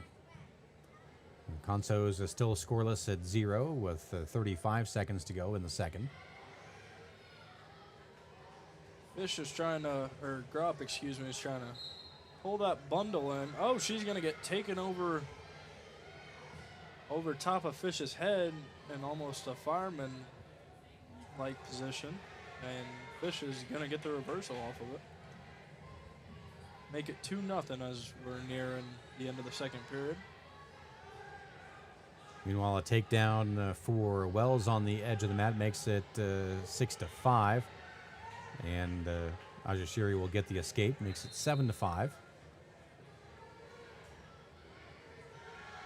Ajashiri shoots in on a double. Wells with a nice sprawl. Let's see if she can score off of it. She's stuffing the head. Ajashiri is posted up on one side. Would have thought she would have knee slided up and in. And an odd break of action. Wells is calling for the injury time. Let's see how they score this. It looked like in the break of action, Wells was calling for injury time, but the ref didn't see it, and Ajashiri jumped on and ran a bulldog, took her to her back. So I don't know if they'll award imminent danger to that or how they'll sort this out. Right now, the scoreboard says 13-5.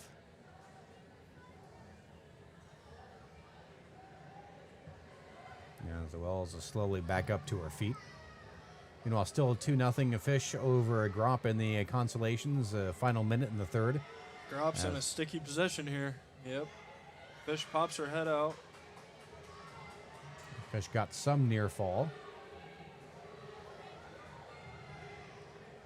I would have to guess. Gives her the 4 near fall. I didn't see the 2 come in. Maybe there was no change. Looked like a reversal from my angle, but could be wrong there. As Ajashiri and Wells go out of bounds. Yeah, she got the 4 near fall, did Fish. So it's 6-0. Looks like she's going to get another 4 at least, and she actually gets the fall here. With 35 seconds remaining. So Fish will claim 3rd. Rob will claim 4th. Going into next week. Final 30 seconds here in the second as they go off the mat. You're in the championship. Score 13-8.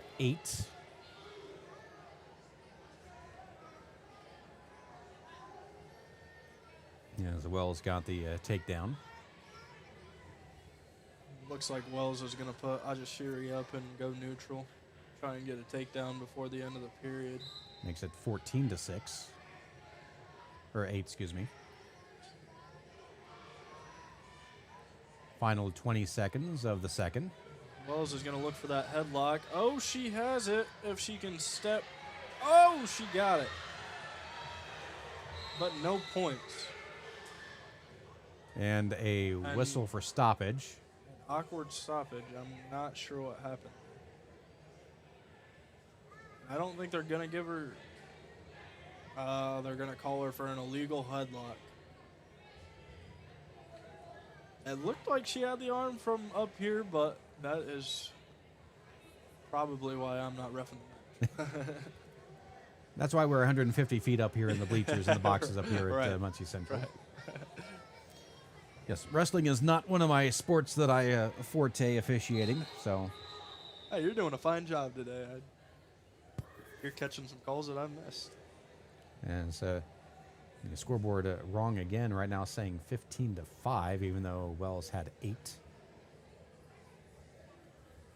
We've had some gremlins on that scoreboard there on mat number 1 today. Yeah. Technology is nice when it works. That is true.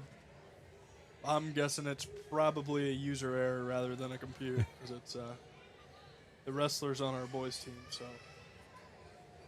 might have to get them a little more conditioned, and then they'll know how to run the computers better, if you know what I mean. Yeah. You would have thought they would have had practice from last week. You'd think, right? As our official coming out, apparently he's going to take control of the computer himself.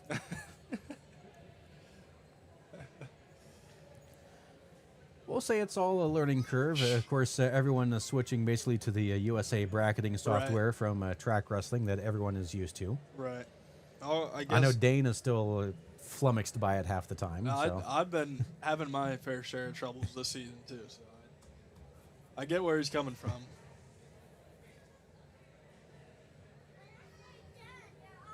Yeah, those kids should be experts with all the practice they got last week. Jeez.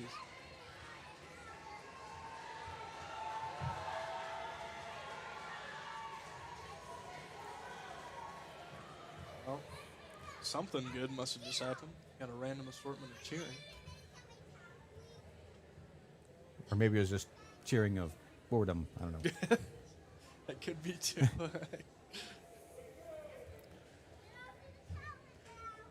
See, Coach A.J. Bradley is down there as well. Well, it's probably a good and a bad thing that he's down there. Good thing we'll get the match back and going. Bad thing for those kids. See what kind of punishment they get. I agree with you, though. They have been wonky all day, so it's probably time we figure it out. Yep. Make a call to the bullpen. Yeah.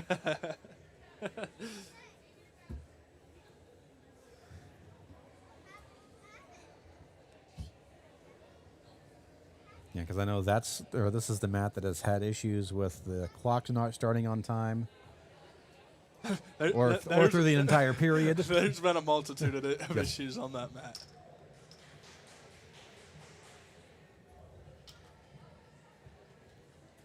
The officials also discussing, make sure everyone is on the same page. I think she should have 8 points. Yes. I guess they're not going. Because it was 15-8 at one point. Right. Yeah, if you go by, at least on here, we've got minus a point, plus a point. So. Yeah.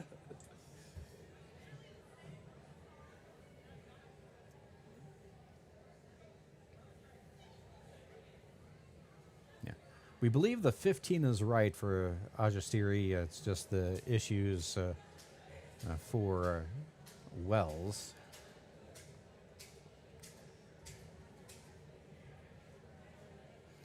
You know, this would be the perfect time. Go on ahead and do the awards now while they're fixing this. Right. Yeah.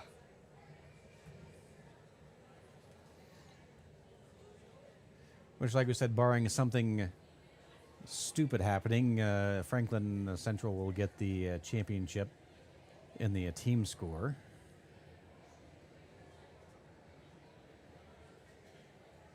While we have this, hey, it's up to 15-8 now, so that's part is fixed. Let's see, in the team state duels in 1A in the consoles, South Adams defeated Madison Grant 38-37 in the 11th place match, as we are finally underway to let the final 7 seconds go.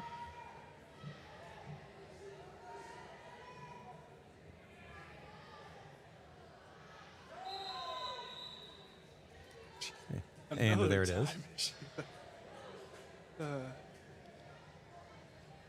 So as we get set for the third period, Wells will start in the down position.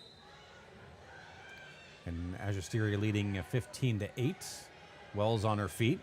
Gets taken back down. Back on her feet. Going to be a locking hands. Oh, called it a little early there. Usually the ref will give you a free move off of a locked hands penalty, but there he was a little quick to blow the whistle. I think Wells could have got another one off of that. Should be 15-9.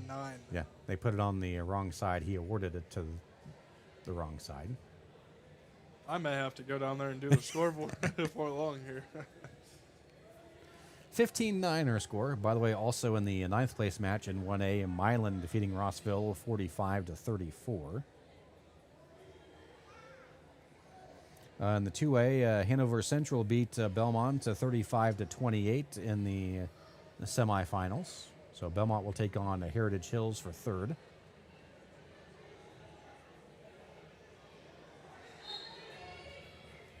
Back underway, again early in the third period. IHSAA leading 15-10. Oh, it looks like the ref did actually give Wells credit for the escape. They're on their feet. They go off the mat, no change. 1:28 here in the third. Well, for Wells, she's either going to need a takedown, cut Ajashiri and get another takedown, or one big takedown straight to her back and get some near fall off of it. And fighting for a hand control on their feet. I was just about to say, if I had to guess, she's probably going to go back to that headlock at least a time or two. Nearly had it.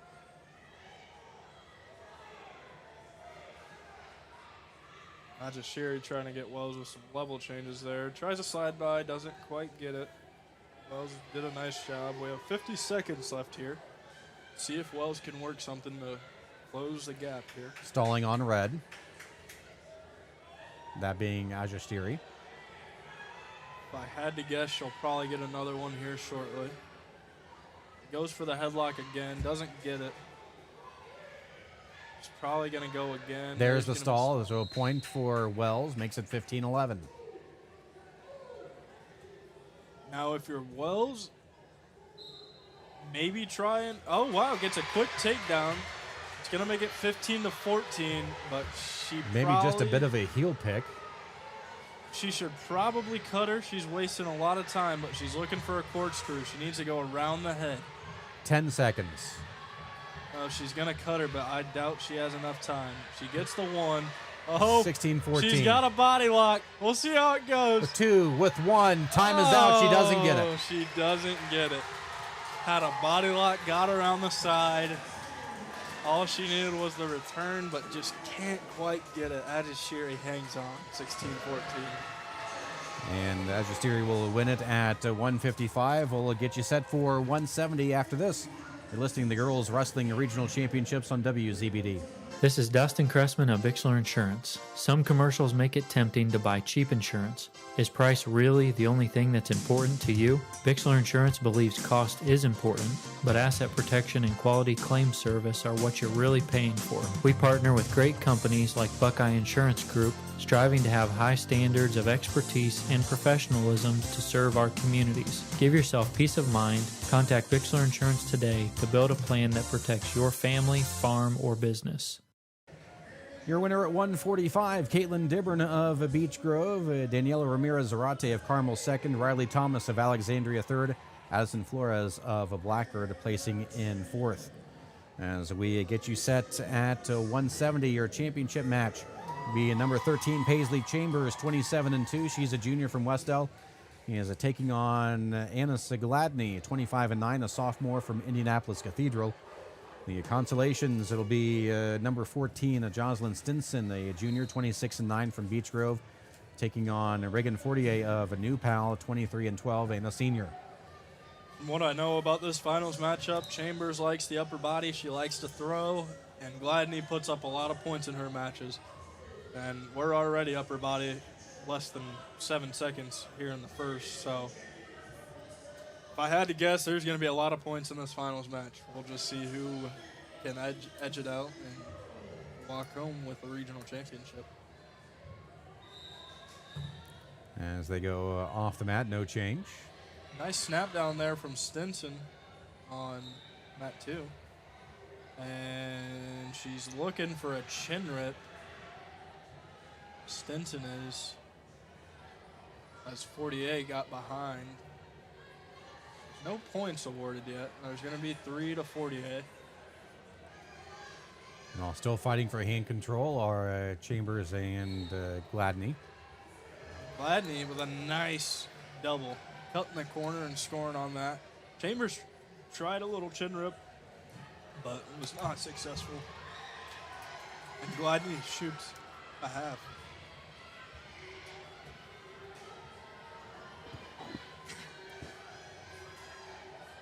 Gladney looking to turn Chambers. We have a blood time over on the Conso match. 40 seconds to go in the championship.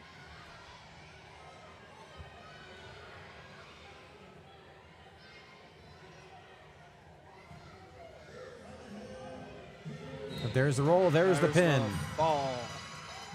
In a minute 30, Annis Gladney, 25-9, coming away with the regional championship over Chambers of Westdell.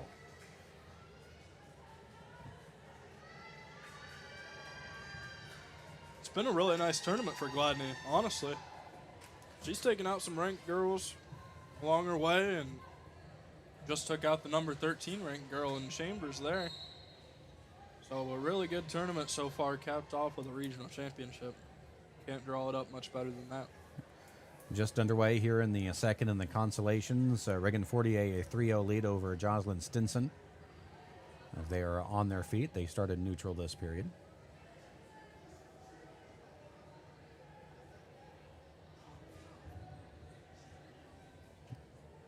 Fighting for hand control, center of the mat.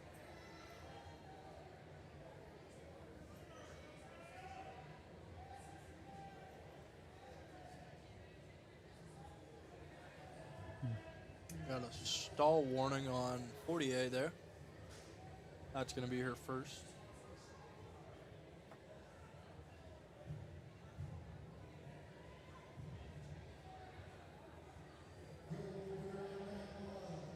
The official talking to both wrestlers, wanting some action.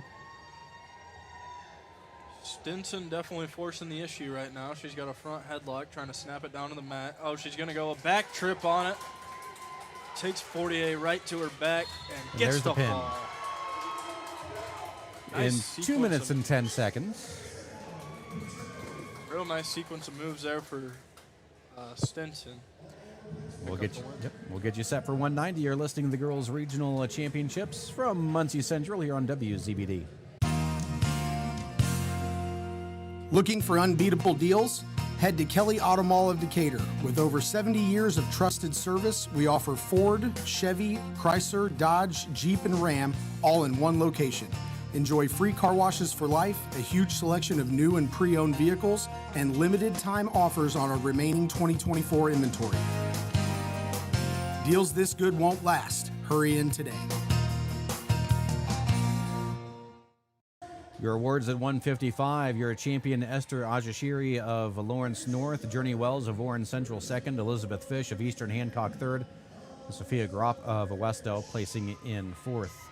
We get you set for 190. Your championship match will be in number 3, Zoe Gray from Triton Central, a junior 28-0, taking on Sophia Jones. She's ranked fourth from Franklin Central, a senior at 31-3. The consolation matchup also ranked opponents. Number 9, Shelby Life of Centerville, a senior 15-1, taking on number 11, Renisa Thompson of Perry Meridian, a freshman 26-8. Yeah, really good matchup here in the finals and in the fourth place match. Number 3, number 4 in the finals. Gray, the number 3, Jones, the number 4, and then in the third, fourth, Life, number 9, and Thompson, number 11. So a pair or a quad of what could potentially be 4 state placers right in the mix here. Opening takedown in the consolations for Life of Centerville.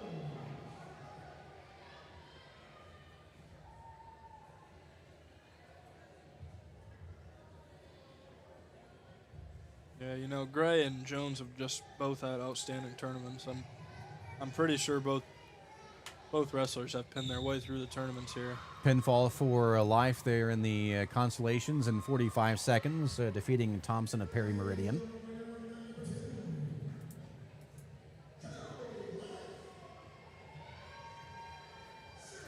And still on their feet, Gray and Jones here in the championship, halfway through the first. I don't think it's too far off to say either in this finals match. It makes it especially bigger because whoever wins is going to get the 1 seed next week. And with 2 girls this high in the rankings, when you have a 1 seed like that, you're going to probably contend for a state title. Mm-hmm.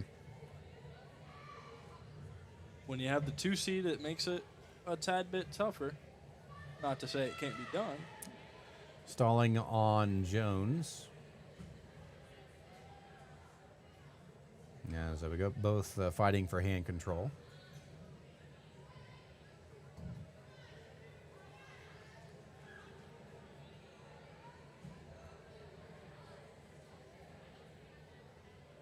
Now stalling on Gray. So each have been hit with 1 stalling. Final 10 seconds.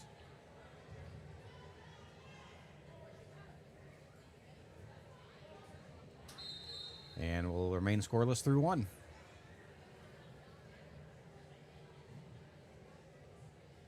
And Gray will start down for the second period.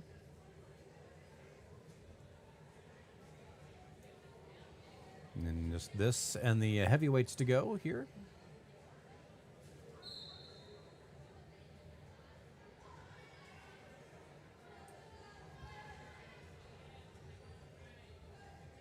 Gray fighting to get back on her feet. Unable to do so as Jones takes her back down. Jones doing a nice job floating with Gray here. Oh, gonna get tagged for locking hands, though. Unfortunate. She's putting together a real nice ride there, but Gray just a little too efficient with her stand-ups and caught Jones locking hands there.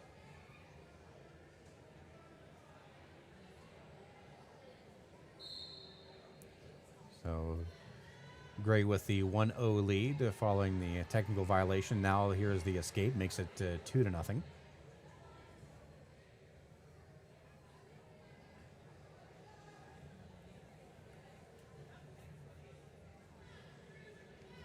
As they wrestle on their feet.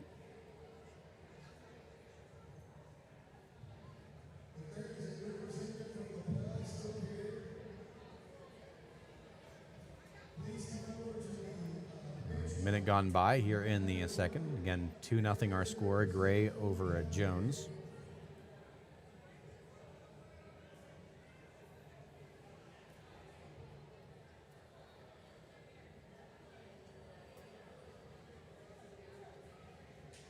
Neither one forcing the issue too hard. I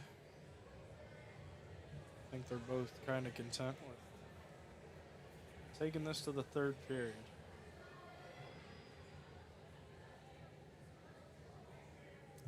It'll be Jones with a choice to start the third. Gonna go double Double stalling. So they each get a point, so 3-1. I've seen a double stalling before. I don't know if I've ever seen a double stalling for a point apiece. That is something. That was about probably as odd as a call as compared to what I've had one time in basketball. We'll explain if we have a dead spot here as they go off, no change. Yeah, I've had one where I've had a double foul called in the post. I turn around and report. It's both of their fifth fouls. Wow, a double foul out. Yeah. We're through two. Gray with the 3-1 lead over Jones. Did anybody shoot free throws on that, or how'd that work? No, because with it being a double foul, you just go back. Offset, yeah. And of course, at that time, it was late in the fourth quarter, and it was a 60-point game at the time. But 60. Yeah. So it sounded like it really affected the outcome of that one.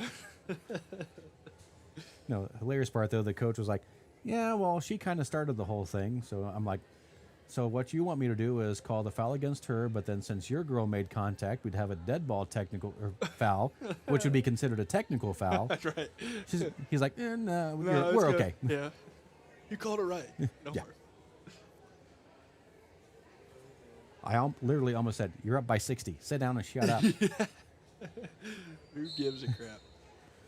Underway is starting the third. And of course, also was a unique place because of the two scoreboards. Only one showed tenths of a second. The other didn't.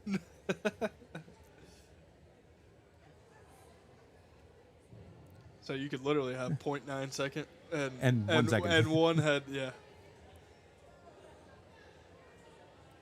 Both wrestlers still on their feet. 3-1 our score. Gray with the lead over Jones. So again, we're here at 190. Stalling on red gives a point to Gray, makes it 4-1. You know, I am usually an advocate for stallings given out during a match, but I think this ref is kind of getting a little stall happy. And looking for the takedown. There is the takedown by Gray. Makes it 7-1. A minute to go in the match.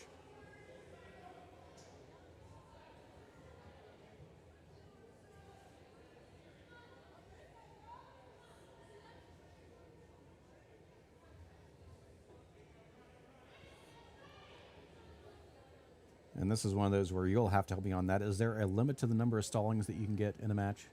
Yes, there is. I think it's 4. I believe you can get 4. Near fall coming here for Gray. The reason why I was asking if she just wanted to be content and write it out, how that would be. Instead, she'll get the turn and the pin victory in 5 minutes and 36 seconds. As they will quickly announce the 170 as they're already on the podium as they've been waiting at 170. Again, your champion at 170 was Annis Gladney of Cathedral, a second, Paisley Chambers of Westdell, Jocelyn Stinson of Beech Grove third, Regan Fortier of New Pal was a fourth. We get set for our final match, the heavyweights, as it'll be Denise Stigler of Lawrence Central, as she will come in with a record of 17-8 and has barely been on the mat all day. She'll take on a number 3, Rachel Adolphe, 21-1, a sophomore from North Central. In the consoles, Jaylee Holler of Franklin Central, 27-8. She's ranked number 5. Takes on number 4, Keely Allen of Greenfield Central, a junior, 26-2. Yeah, 2 marquee matches here. In the consos, in the third and fourth place match, you got number 4 Allen taking on number 5 Holler. So that could also be a preview of a state placement match. We'll see. And in the championship, Adolphe gets the takedown straight to the back, gets the near fall. There's the pin, 11 seconds. I didn't even get a chance to talk about that match. I was going to say, Stigler's having a great tournament, but Adolphe has been on the mat for maybe a combined period, and she did not waste a single second. Headlock, and that was a true headlock, not one of those sag headlocks. I mean, Stigler caught some airtime on that before hitting the mat, and Adolphe walks away with the regional championship. She'll be the number 1 seed on Friday. Consoles scoreless through the first between Holler of Franklin Central, Keely Allen of Greenfield Central.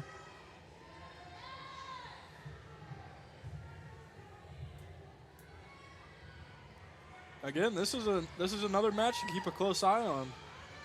You know, anybody's match, and number 4, number 5 in the state. Allen right now on the ride. Holler trying to stand. Allen breaks her back down. Looking for the roll.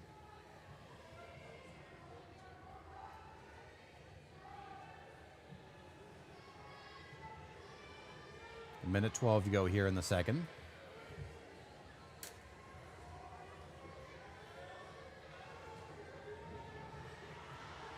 Looking to get the turn. Yep. Holler's doing a good job on bottom there. Not doing a whole lot, but sometimes that's what you got to do to not get turned. See if she can build a base and get back to her feet here. 40 seconds to go in the second.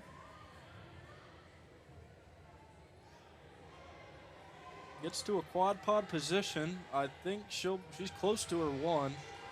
Might have the reversal. Yeah, there it is. There it is. Holler with the reversal makes it 2-0, 20 seconds. Late in the second period. Oh, she's going to get some near fall out of it. May get the fall. We'll see. Short time here. 10 on the clock, and there she it gets is. it. In 2 minutes and 49 seconds, Holler gets the win by pinfall, and that will wrap things up.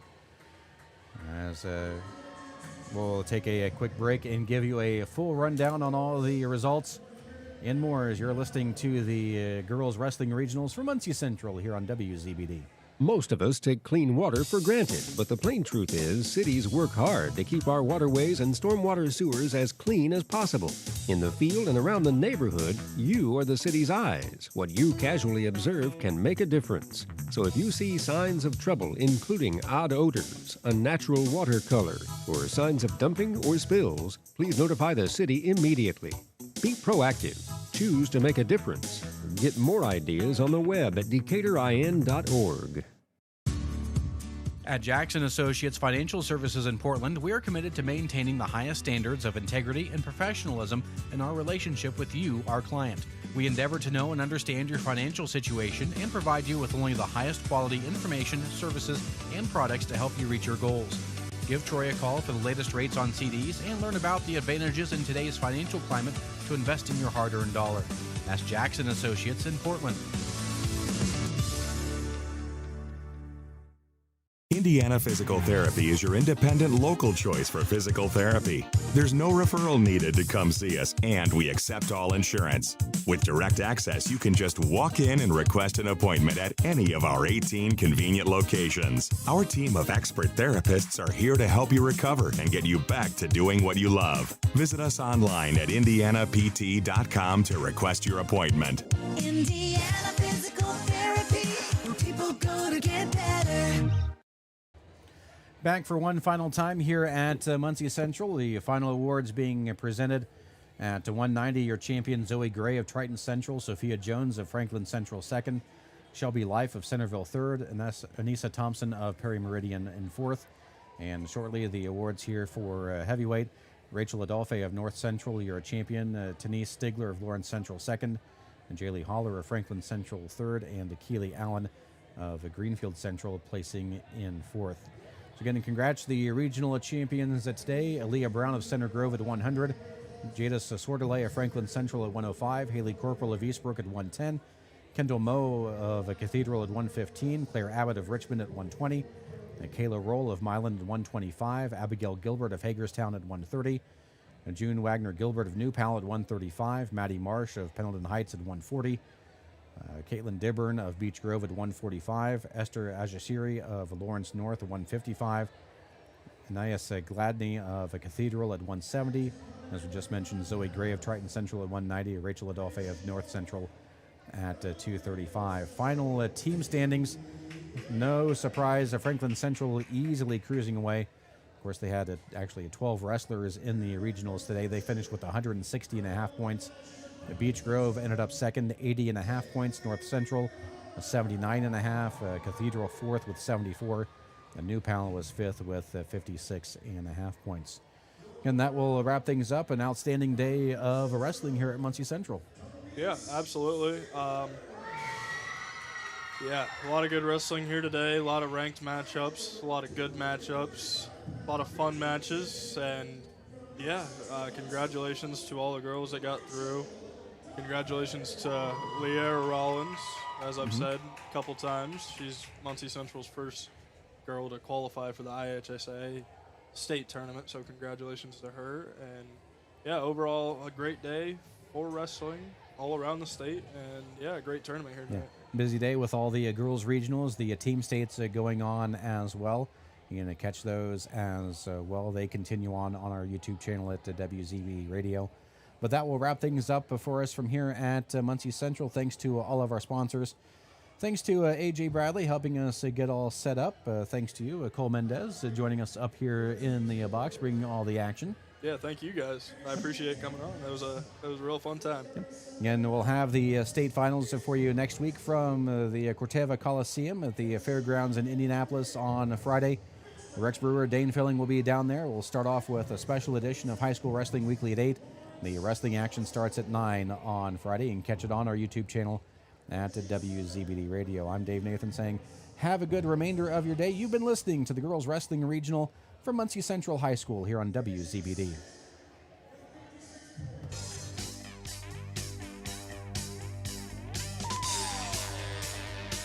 You've been listening to exciting high school wrestling. Brought to you in part by the many community-minded sponsors you heard. and a special presentation of 92.7 WZBD Sports.